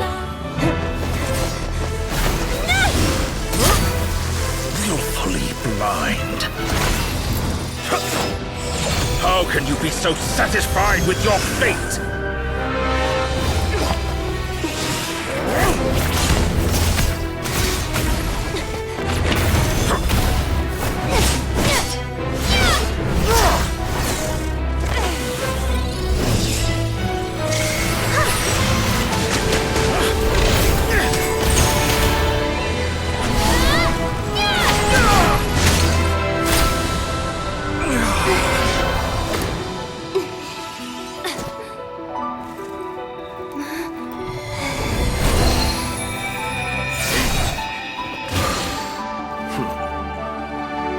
This battle was never about fate.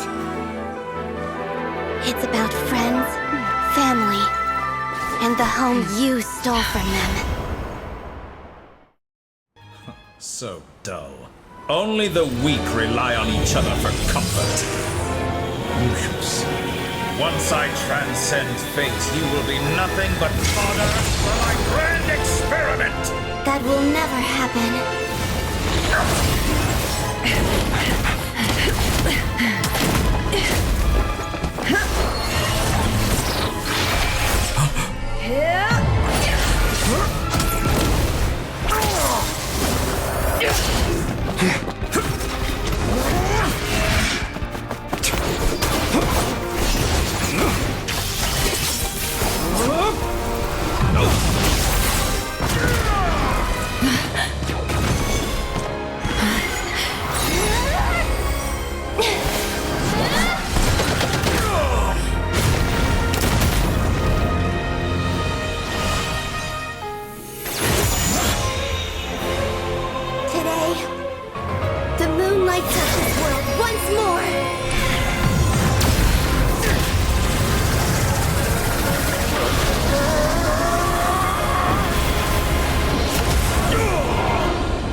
No, this world is our home.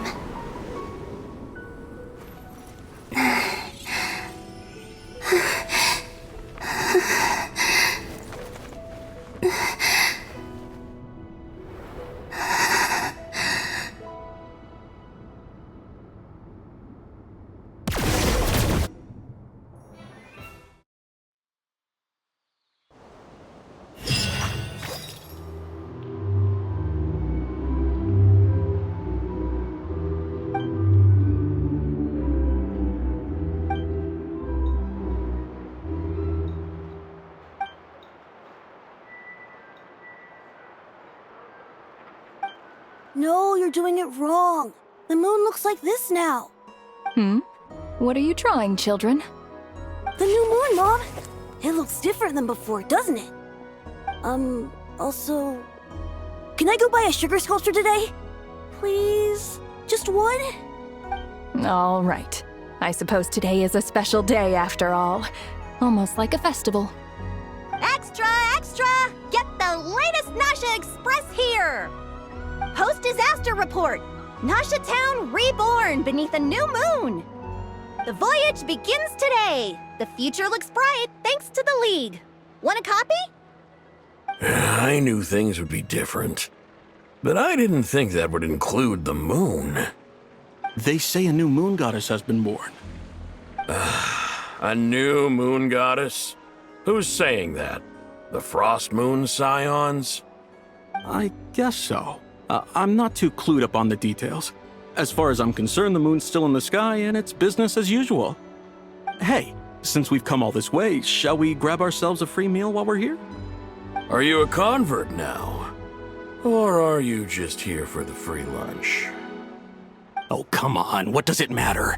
After everything we've all just been through? That smells good. All right, that's it. I'm hungry. Time to eat. Come on! We gotta get there early, or there won't be any good spots left! Shh, keep it down. This is a residential area. What if people are still sleeping?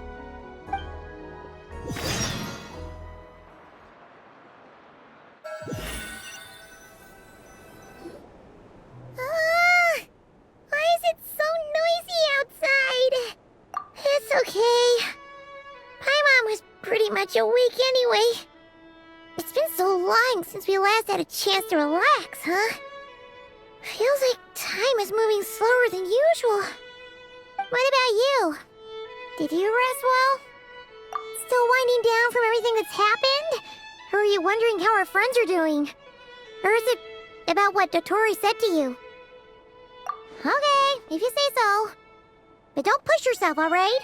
Let Paimon know if you need to talk. What we just went through was a lot. It's totally normal if you need some time to get back in your groove. Luanatar disappeared after Columbina came back. Apparently, she was part of Columbina's soul or something. Still, Paimon kind of misses Luanatar somehow. But anyway, you did great. So did Paimon. We all worked our butts off to contain this disaster, and in the end, we made it.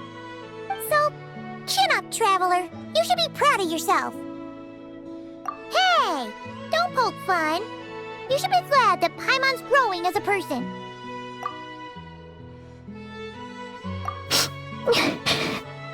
Paimon didn't think you'd mention it.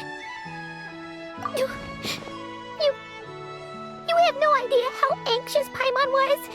She was worried sick about you. Well, if you really want to show Paimon you're sorry, you're gonna need to make it up to her. You better be ready to splash out on a lavish meal. Phew. Okay. Paimon's full now. Huh?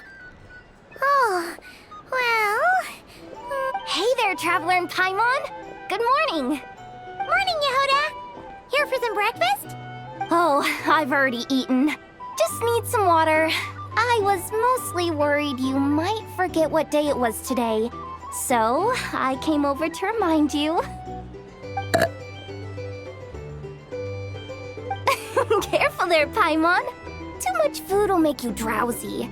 Don't let anyone catch you hiding at the back and nodding off during the league meeting. You should probably be saying that to Aino. She's the baby of the group, if anyone. True. You know, I'm surprised that all these competing groups are actually coming together to try to solve things together. Definitely a first for Nodcry. Well, nothing like a region-wide calamity to bring people together. After that, surely even the most self-interested people have to realize that going it alone isn't worth the risk, right? Try telling Boss Neff that. She's not exactly convinced that people are gonna get with the program. Really? But if she's so pessimistic about it, why'd she agree to be the Curatorium's representative in the league? Probably 'cause even though unity sounds like a pretty far-fetched idea, the benefits it would bring make it worth a shot. I think things will work out, though. I swear, Nodcry feels like one big family now with everything that's happened. More than it used to, anyway. Paimon's with you on that one. And it seems like plenty of other people agree, too. Just listen to the bustling streets. All right. Everyone's been rebuilding these last 2 weeks, and the evacuees have been coming back in droves. Life's slowly returning back to normal. Which means my workload's probably gonna shoot back up. Were you about to head out? There's still some time before the ceremony begins, you know. Yeah, we were gonna take a stroll around the square and say hi to some friends first. Sounds good. See you later then.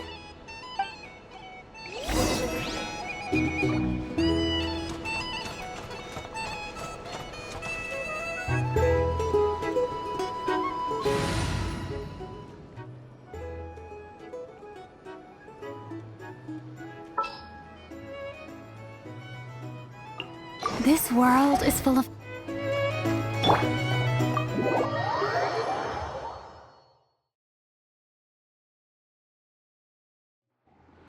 Please accept today's boon. Have a nice day. Are Paimon's eyes deceiving her? Or is that Inefa handing out food for the Frost Moon Scions? Hello there. Would you like a feast of the moon, along with some snacks of the day? So, what's new, Inefa? It was only a few days ago when we last saw you, but it looks like you've joined the Frost Moon Scions in that time. And I know too? What are you talking about, Paimon? We're just here to help. Duh.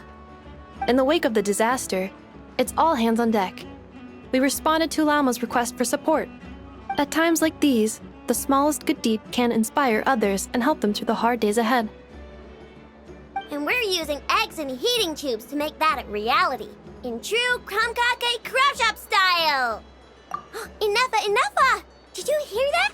The Traveler said I did good. That's because it's true, I know. Proposal. If you can resist eating today's dessert, I will provide you with compliments, too. No way! Well, that proposal got... I need something to get me through the hard times, too, you know.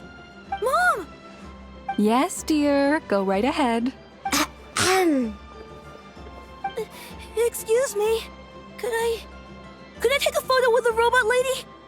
She helped us get safely out of Notcry, and she helped us get back home, too. Of course she is! And since I'm the whiz kid who built her, that makes me even better than best, right? But you stole my snacks, though. Oops. Shall we move to the open space near the center? Thank you! Aren't you the better pick for this job, Flint's? You underestimate yourself yet again, Master Ilua. Not at all. I rarely come by Nasha Town. I don't know any of the big shots here. All in good time. Socializing is a step-by-step journey. But you're much further ahead on that road, aren't you? You're not seeing the full picture. You know the truth now. My friends do not understand my habits. There is no question about it. The Lightkeepers need a representative in the League. Someone who is upright, cares about other people, and can realize their self-worth through group action. You say it like you wouldn't make the cut. I am most flattered that you think I would. Sigh a little less, Master Ilua, and have more faith in yourself. All the Lightkeepers agree that you're a very promising young man. That is precisely why Starshina and Nikita felt safe delegating such important work to you. I'm sure we all also agree that we would sooner die of dehydration than manage to wrangle anything out of you in a discussion. My apologies. I am not in the habit of bringing water with me when I go out. Whatever. I'll take the job. By the way, who else is part of this? Oh, it's quite the who's who of Notcry. There's the Moon Chanter of the Frost Moon Scions, the boss of the Curatorium of Secrets, a representative of the Voynich Guild, and even someone from the adorable Krumkake Craft Shop. I'm sure you will find speaking with them to be a genuine pleasure. If you say so. I've never done this work before, so I'm honestly a little scared of making mistakes. But I'll do it. Not only is it our duty as Lightkeepers, but because I want to make Notcry a more welcoming place. An admirable attitude to take. The beacons are lit, Ilua. We're but one step away from breaking through the blizzard.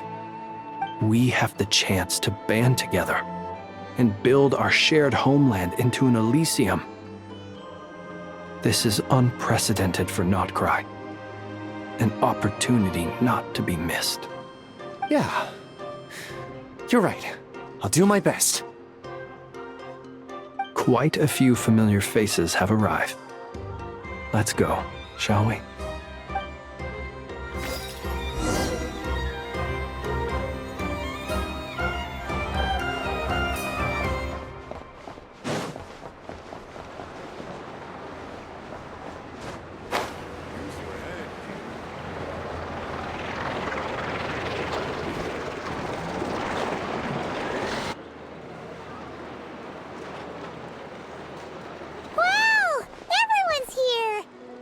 You seem well rested.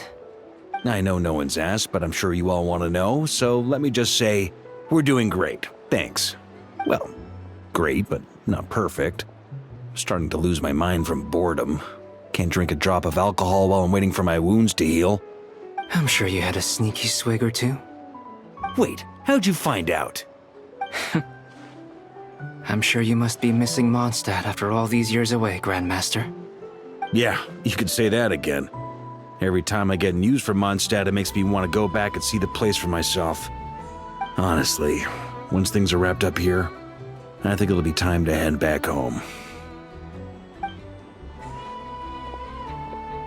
Hey, looks like someone's taking the stage.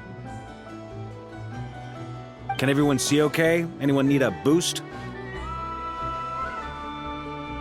I'll just listen from the back. It's fine.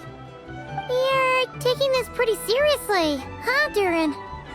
Well, it's not every day that I get the chance to see how people speak in official settings. Soak it up like a sponge. I'll make sure you get a chance to practice for yourself later down the line. Actually, I know just the thing. You can debrief the Knights of Favonius for me. Mr. Varka, are you forgetting that I'm not a Knight of Favonius? I can knight you. Any particular title you'd like? Is he joking? I really can't tell. You'll have to figure this one out for yourself. It'll be a good learning experience. It is my honor to host the opening ceremony for the League, and to have this opportunity to speak to you all in my capacity as Voynich Guild representative. Could this person also have been pushed onto the big stage by the real big shots? Guess I'm not the only one then. We come here today, having weathered the trials and hardships of yesterday, and having learned from them the importance of unity and cooperation. All right, here we go. Uh-oh, looks like Aino's off in Dreamland already. Wait, Boss is looking kinda drowsy too. What's up with her? Come on, get this speech over with already. Nodcry is our home, the land we rely on for survival. And as we chart a course for the future, may we persevere through the storms ahead as we sail towards a new era of prosperity, freedom, and hope.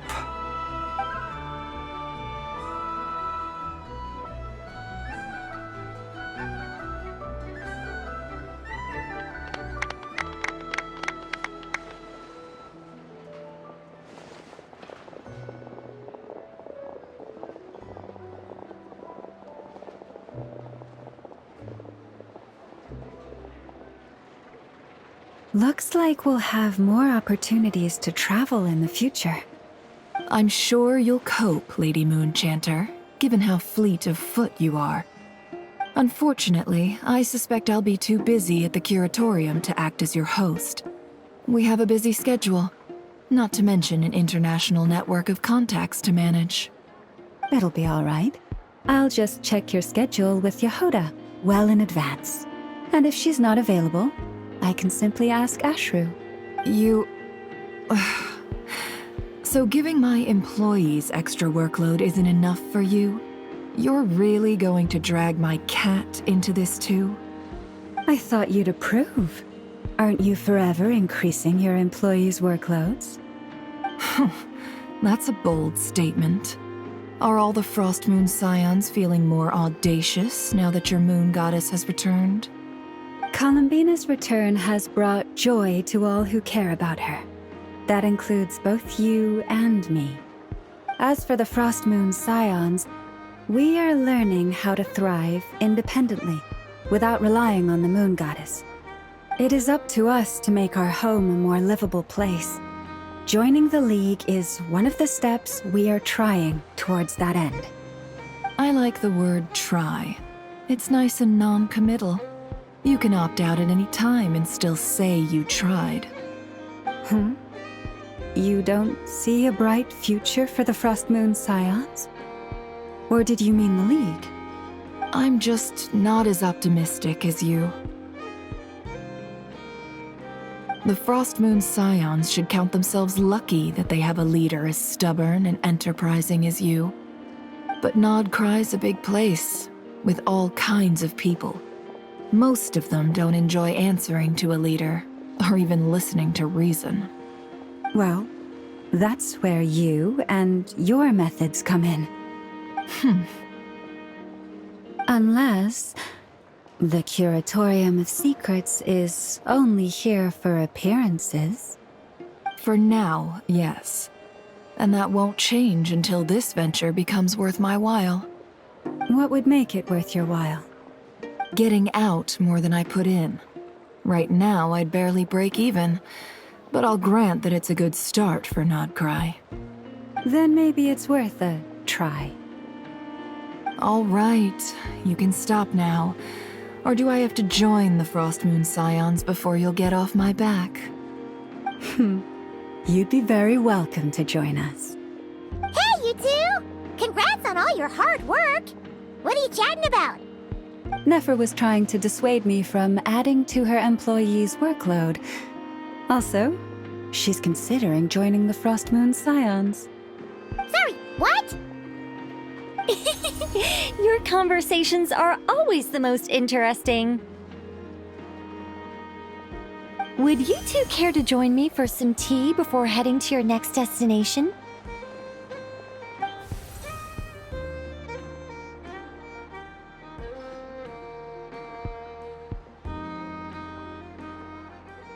Nicole? Wait, where are you? Aren't you gonna show up today? Sadly not. I'm otherwise occupied right now. I'm sorry, Paimon. I can hear how disappointed you are.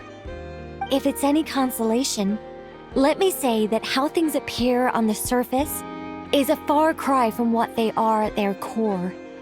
Perhaps you'll feel better if you focus on the fact you have a special line of communication with the great mage herself. Okay? Has something happened? No, or not yet, anyway. Well, that's not ominous at all. Not for the time being. Just think of this as a general check-in to make sure this communication system is still running smoothly. Besides, it's good to chat once in a while if we want to maintain our friendship. You could have just said so. Paimon got all worked up for nothing. Still, the best friendships are built through face-to-face interaction, you know. It's never gonna stop being weird having tea with you when you're not there and just talking to thin air. All right, fair point. I'll bear that in mind for next time. Yeah. Any update on that crisis at the world's borders? Alice just informed me that they had their work cut out for them. And now everyone's thoroughly exhausted. But they did finally get things back under control. Still, we can't let our guard down yet. The disruption caused by this disaster has made Tevat easier to detect from the outside universe. She plans to wait for things to stabilize, then reschedule her Mondstadt vacation plans. As for me, I agree with Hat Guy's perspective. This is a time when many new variables are emerging, and the situation is changing constantly. Plus, most of this change is for the worse. We have to remain vigilant and ensure that the embers of chaos are not rekindled. I did notice that the energy in Nodcry changed somewhat after the War of Funerary Flame, but since it was still aligned with the Light Realm, I never gave it a second thought.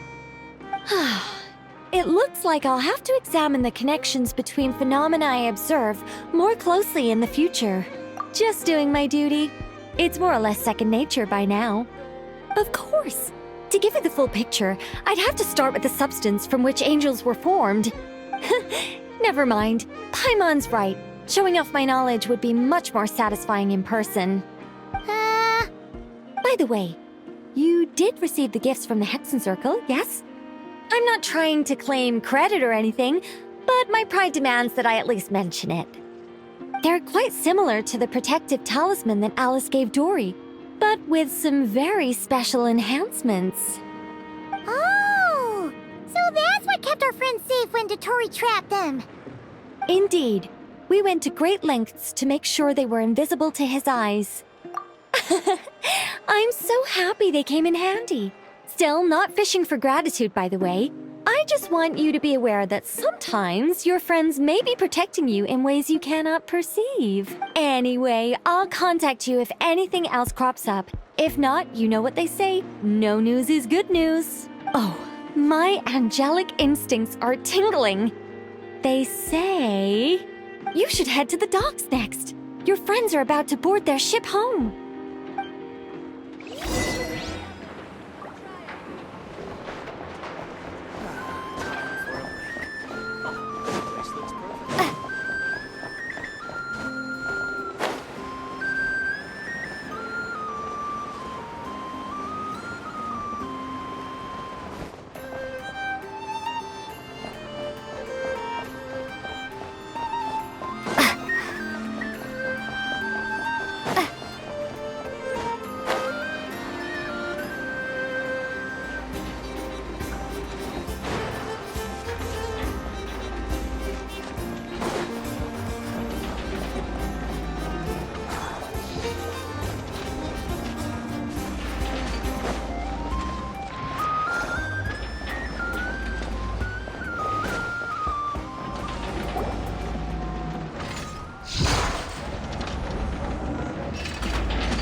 You're here. You're here too, Hat Guy! Are you heading back together? No. I'm bound for Sumeru, and she for Fontaine. We just happened to cross paths at the harbor. Everything seems fine. Sandrone may have an abominable temper, but she's always been very responsible with important calculations, and things entrusted to her by valued friends. You always speak as if you know us inside out, Mr. Hat Guy. Maybe I'm just a good judge of character. I certainly hope that's all there is to it. Regardless, you have been a significant help in this matter. For that, you have my gratitude. I didn't do anything special. Sandrone's the one who completed a seemingly impossible formula and turned the tide of the entire battle, even giving her life in the process. She's the one we should be thanking.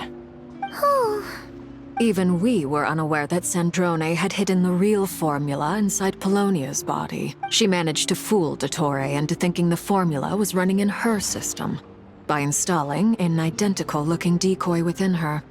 She probably realized that she didn't have the strength to stop Dottore. But this way, she could at least get him to lower his guard. She all...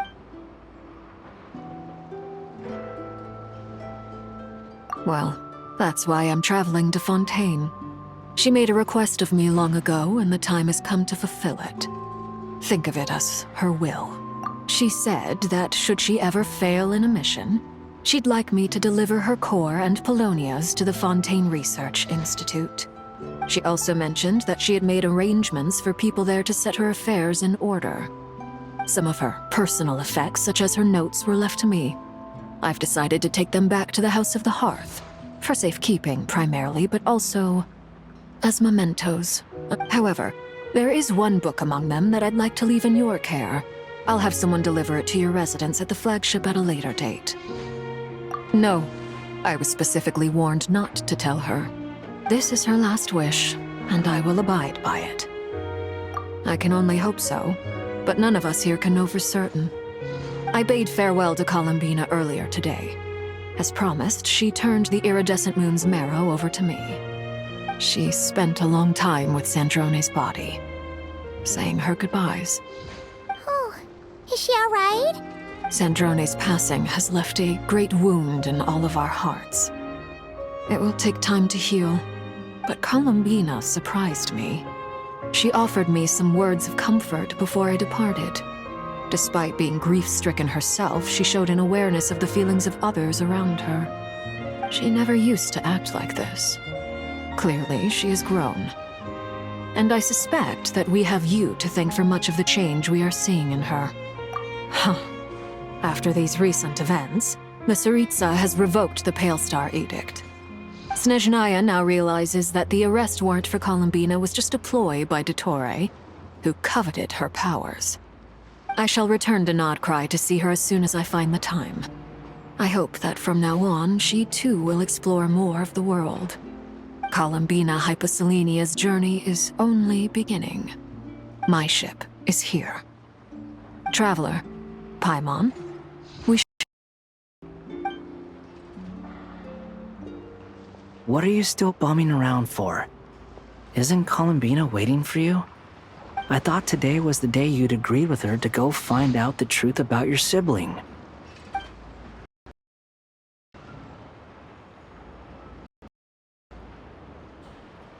You're afraid you won't like the truth when you see it.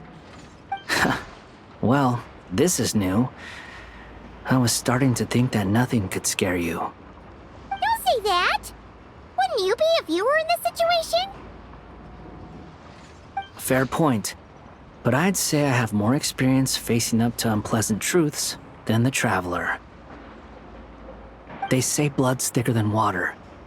I know how much you need your family back. More than you need any of your friends. And I'm sure that all your real friends understand that too. No matter what the truth turns out to be, they will stick by you and support you, whatever decision you make. Finding the truth is important. But more important still is what you choose to do once you've found it. At least, that's the life lesson I've learned from my experience, grappling with the truth. What? Now that Dottoro's dead and gone? A little, I guess. But it hasn't solved everything. Maybe I regret not getting to end his life with my own hands. Or maybe it's something else. But for whatever reason, I still feel like I have a chip on my shoulder. Either way, I'm going back to Sumeru. Lesser Lord Kusanali is gonna need help dealing with all the chaos Dottori left in his wake. Not just from this incident, but everything he did in the past, too. You should continue with your journey, as you've always done. Who knows? Maybe we'll meet again someplace else. So, what should we do now? If you want to explore a bit more to steady those nerves, Paimon's game! After all, when Columbina said she knew where your ship was hidden, Paimon promised to give you two some alone time with the truth. It hasn't been all that long since we were last apart, sure, but with Columbina there, Paimon's sure things will be just dandy. Ain't no biggie. Paimon might be all about that food and fun, but she knows how to do right by people. Paimon's sure you'd prefer to digest the news about your brother in peace. But, no matter what you see, just know you can share it with Paimon. Of course, as long as it's not super private. If you can't make sense of something, let's give it some thought together. And even if we both can't figure it out, Paimon can at least treat you to a nice meal. Glad to hear it. Feel better now? Alrighty. Next up, time to meet with Columbina.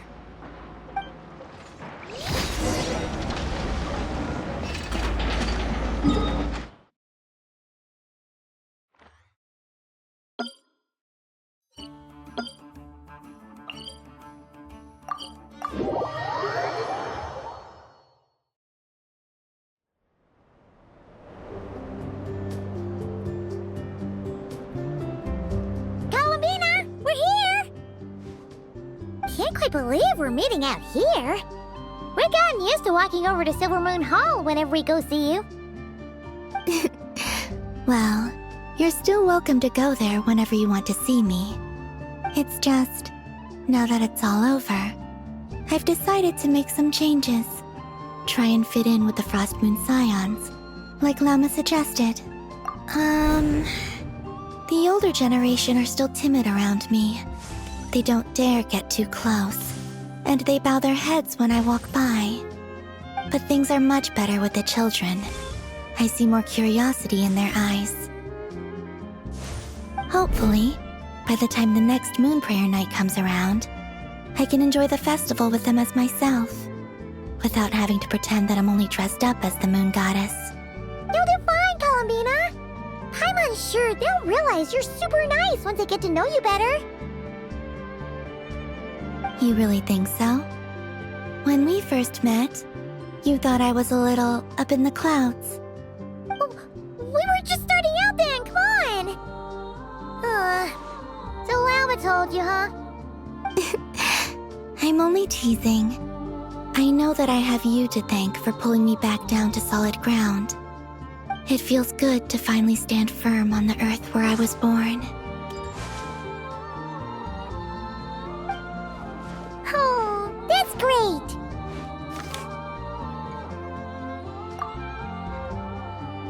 Thank you. I'll make sure not to lose it this time. Well then, are you ready? Ether, what happened to our spaceship back then? Why did you leave? It's time to learn the truth at last. Ready as I'll ever be. Good. Then let me open the way for you.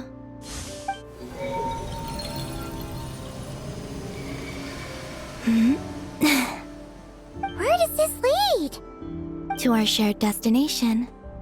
Huh? Do you remember me telling you about my missing prologue back when we just met? I said that my story began on the moon. But while I was inside the moon's reflection, I realized that my prologue was really hidden in the future. I just had yet to discover it at that point. The story of the time before I was born was in fact the story of my distant future. It's truly fascinating. But when I obtained the Trilunar Authority and returned to our present reality, I sensed something I hadn't expected. Your prologue. So you mean... Yes, your spaceship. All this time, it has been hidden on the Frost Moon, which lay beyond the sky. The great ruler of the firmament. The heavenly principles. Wait, them? Why would they do that? I don't know.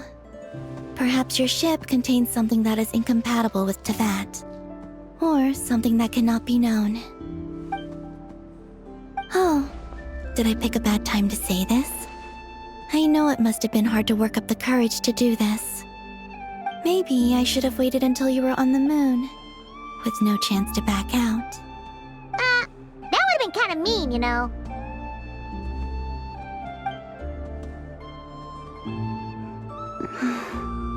Take me there. Oh? Whatever is hiding in that ship, it belongs to me and Ether. Those memories belong to us.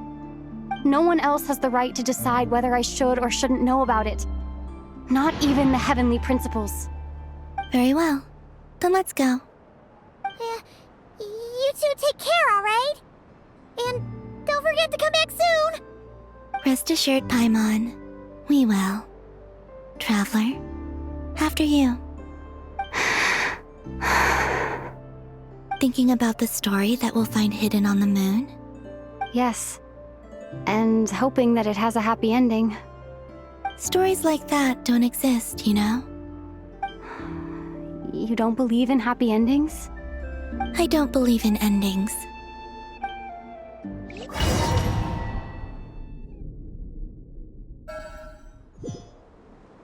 Where am I? This is the pathway I built between Teyvat and the Frost Moon. The moon is very far away from us, so it could be a long journey.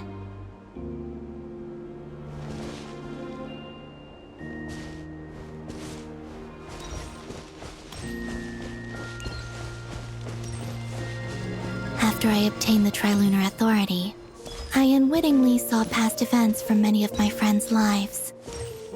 One was Lauma. She was so young when they chose her to be the Moon Chanter. From then on, the Frost Moon Scions looked to her to bring messages from their goddess. But, for better or worse, I had left Hisi Island before she was ever born. It was not until much, much later that she met me. I think it's for the best. Because of the way things turned out, you had the opportunity to become friends. You're right. In that sense, I think we were both very lucky.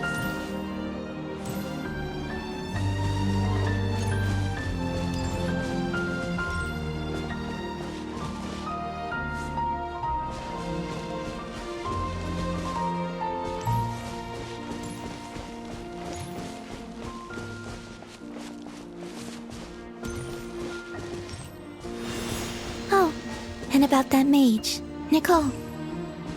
I only recently learned that she has lived in Teyvat since the time of the Three Moon Sisters. The Moon Goddesses always had a good relationship with the angels. I suppose our friendship continues that tradition.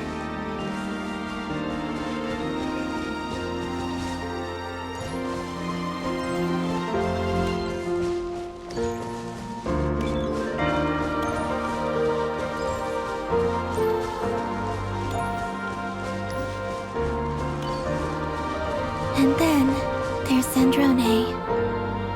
I never knew that much about her, beyond the fact that she was created by someone called the Lord Artificer. She, too, suffered for a long time before joining the Fatui.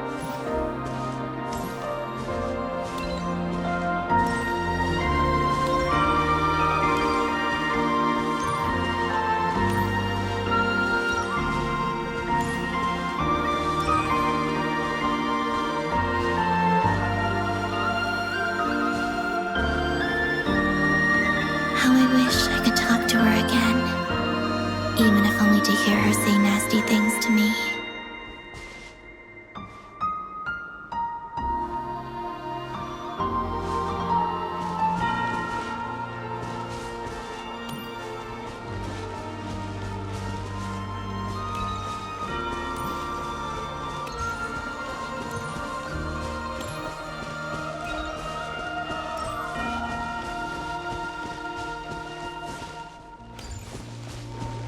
Also, I saw your sibling's story. I'm afraid I didn't see much. It seems that he rarely came to the surface, where the moonlight shines. But I did notice that back when you first set out on your journey, he would often appear nearby, gazing at you from afar with a guilty look in his eyes. Ether... Let us speak no more of the past. I probably shouldn't reveal so much about my friends. It's not my place. Let the moonlight carry us forth. We are very close now.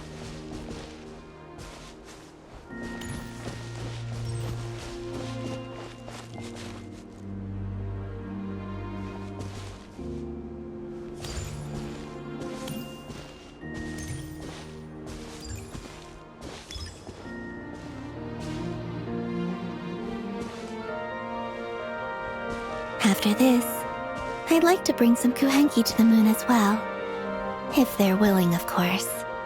What about your other friends? Will you bring them to visit too? Certainly. But I'll need to tidy the place up first. This home hasn't received any guests in a long, long time.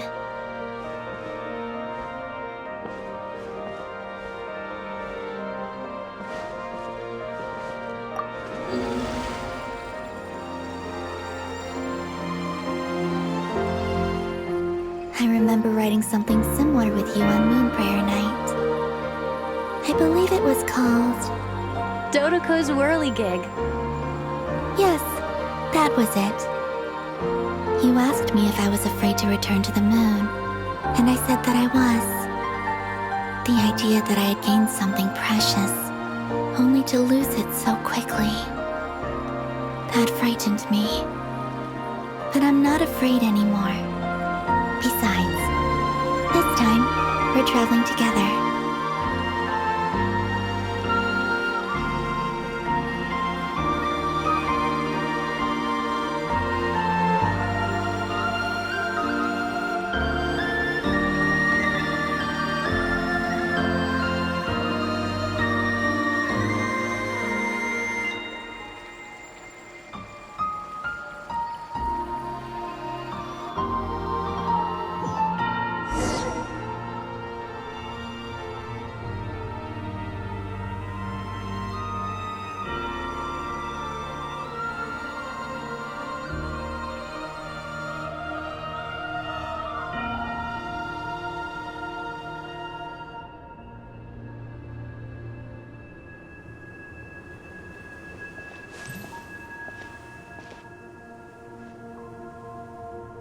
We're here.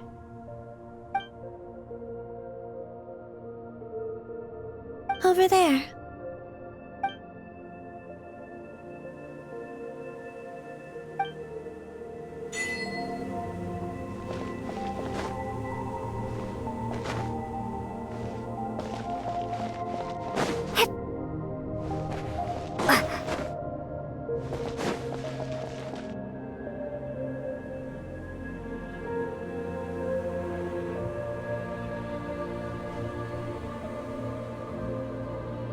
Our spaceship. It's huge. I suppose that the moon is the only place one could hide it. It'll be alright. Huh? The way you feel in this moment, I went through it too, on Moon Prayer Night. The door was right in front of me, but I struggled to find the courage to step through. Solitude for me once meant living a life in which even I was absent. Before I met you, that was the only life I knew. But that night, solitude meant throwing away the life I had gained after meeting all of you. Columbina. Go. Retrieve the part of your life that was once lost. Trust me, you will lose nothing by doing so. Look, Tevat is right there. All of our friends are down there, waiting for us. You're right. Thanks, Columbina.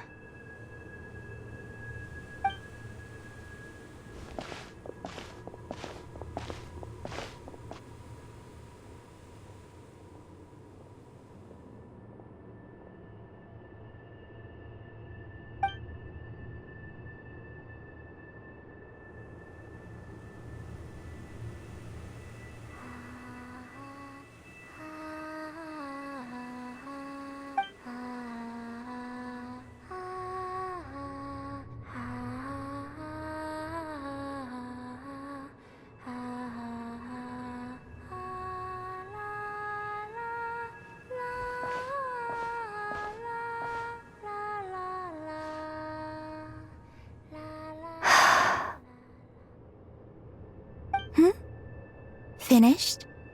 Yeah. Why did you take your eye mask off? Well, since my return, I've decided to take more opportunities to see the world with my own eyes. Besides, I've always wondered how Tevat looks from the moon. And what do you think? It's beautiful. I could spend a whole day here just gazing at it. What about you? What do you think of the truth you found?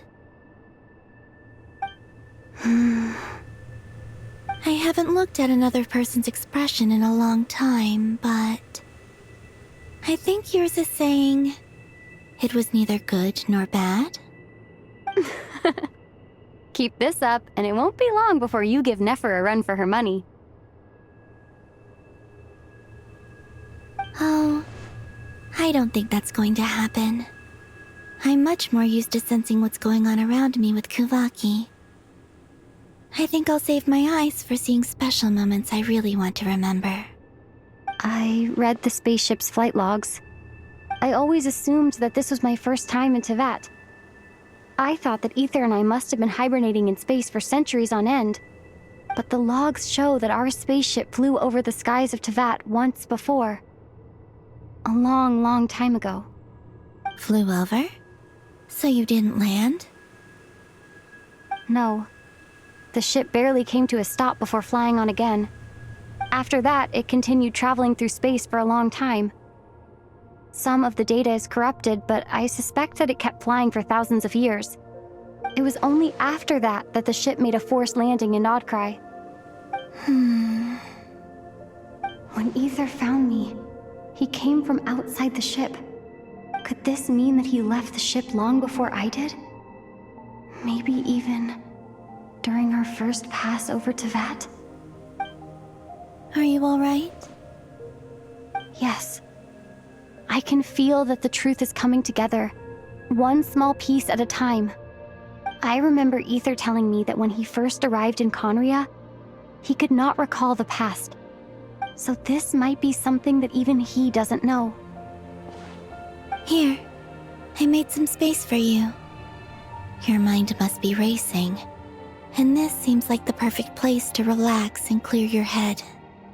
Oh, wait, there's one more thing. What is it? Wait here a moment.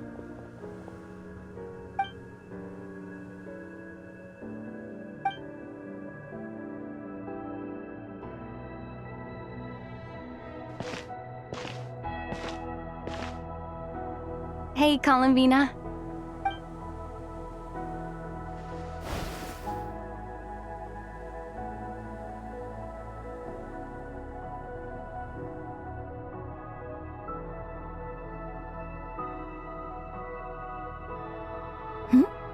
Is that a new outfit? An old one, technically. It's been in a cabinet inside the ship this whole time. It's a matching pair with Ether's. He's always liked this set more. Huh. I don't think there's a huge difference. Really? Yes. It's still the same you. You're the same person, no matter what clothes you wear. Only Columbina would make an observation like that. Traveler, do you consider Tevat your home? Home is wherever Ether is. But then, after all the time I've spent here and everything I've been through... Yes, I'd say it's my home. Would you change your answer if Tevat changed appearance? I mean, if the truth about Tevat turned out to be different than what you thought.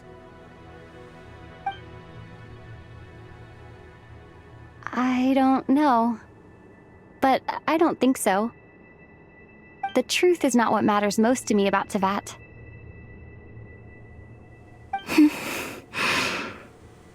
When I was first born, I longed for a home. And when you get something before you're mature enough to understand the world, you just take it at face value. I thought that a home was a transaction. You give me what I want, and I'll do the same for you. But you and your friends taught me what a true home should look like. You never asked for anything, yet you gave so generously to me. That's because your friendship matters to us. It was worth it.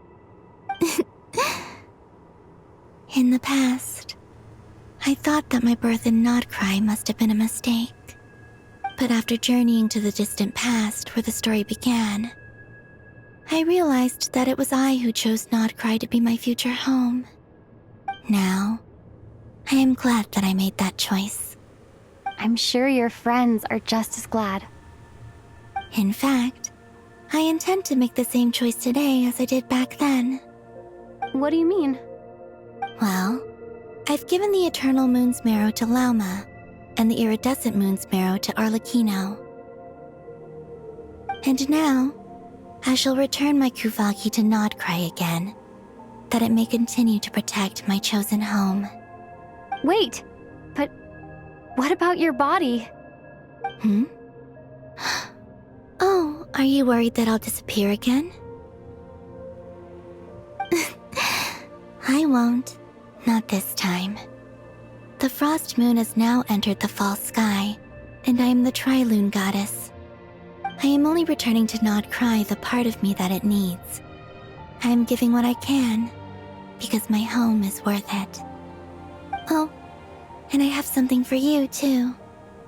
For me? Yes. Come closer.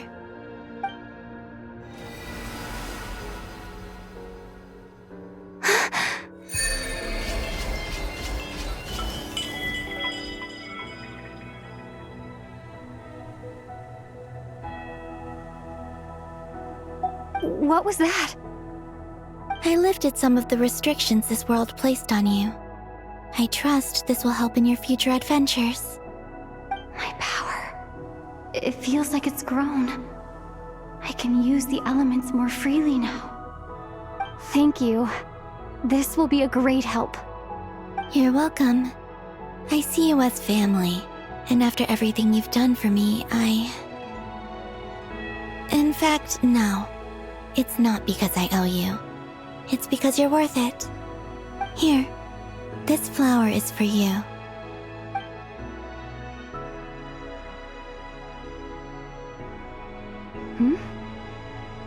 Isn't this a moon prayer blossom?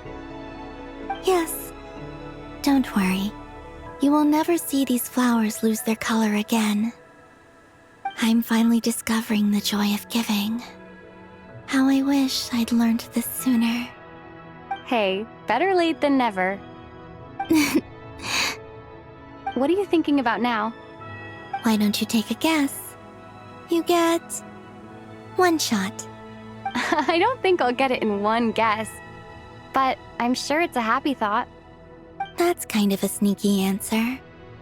I can't say you got it wrong. Down into that. The moon seems so far away. I felt it might always lie beyond my reach. But on the moon, everything feels so close by. The haze that once enshrouded the skies has finally been dispersed. I feel like a traveler on a winter's night, starting a new chapter in my tale by the warmth of a bonfire. I don't have a lot of luggage, but I do have a lot of hope for the future. Well, what's next? Next? To start with, I want to stay here just a little longer. After that, let's return home and continue our journey.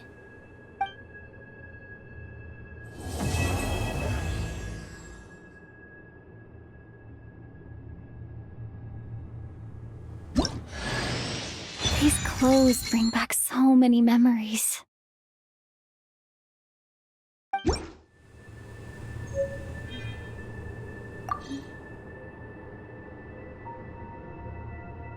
The journey goes on, for you and for me. Like I said, this is not the end. I don't believe there has to be an ending.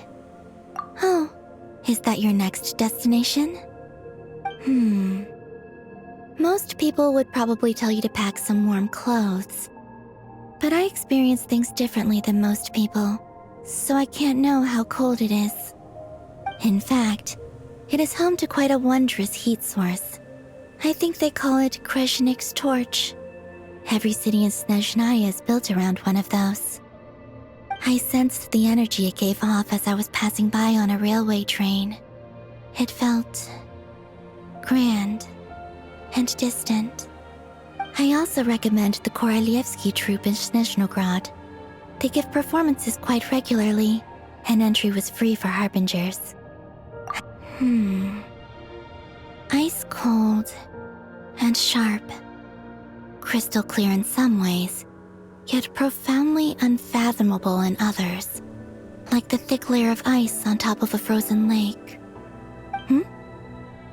That's just the impression that Tsaritsa gives me. I was never able to glimpse what truly lies beneath that icy exterior. In fact, I don't think the people of Snezhnaya even know what kind of power their god wields. Maybe that's because the Tsaritsa herself has never acknowledged, nor accepted that power. There's Regrator, the Rooster, and the Jester. Between them, they control a lot of what happens in Snezhnaya, but I can never wrap my head around how exactly power is split between them. I just know they are each responsible for many specific domains. I noticed that the Rooster and Regrator often appear to get along on the surface, while working against each other in secret. And theirs is not a friendly rivalry.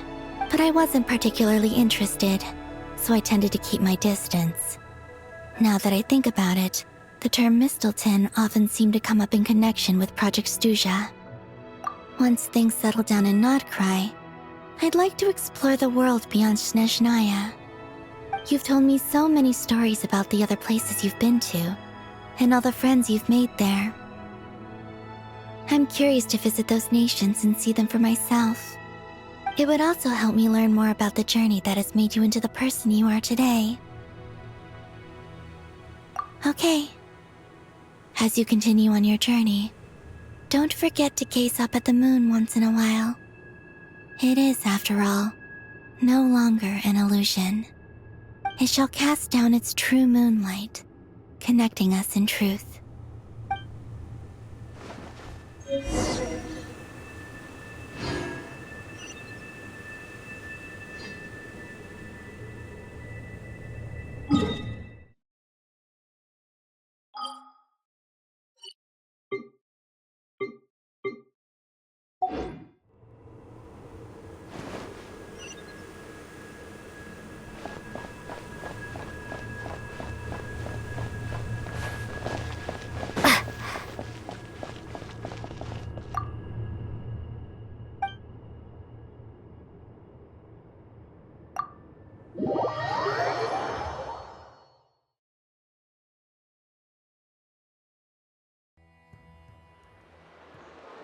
To Jean, acting Grand Master of the Knights of Favonius.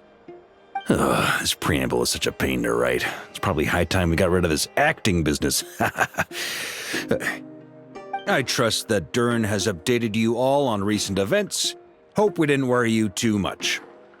The good news is, we managed to come together and put a stop to the Doctor's evil schemes. With that, I think it's safe to say that Notcry is finally out of the woods. As for the Fatui, not counting the Damselette, aka the Moon Goddess, who has left their organization, we found ourselves allied in this instance with both the Knave and Marionette. May she rest in peace. As ever, we find ourselves better off for making friends rather than enemies.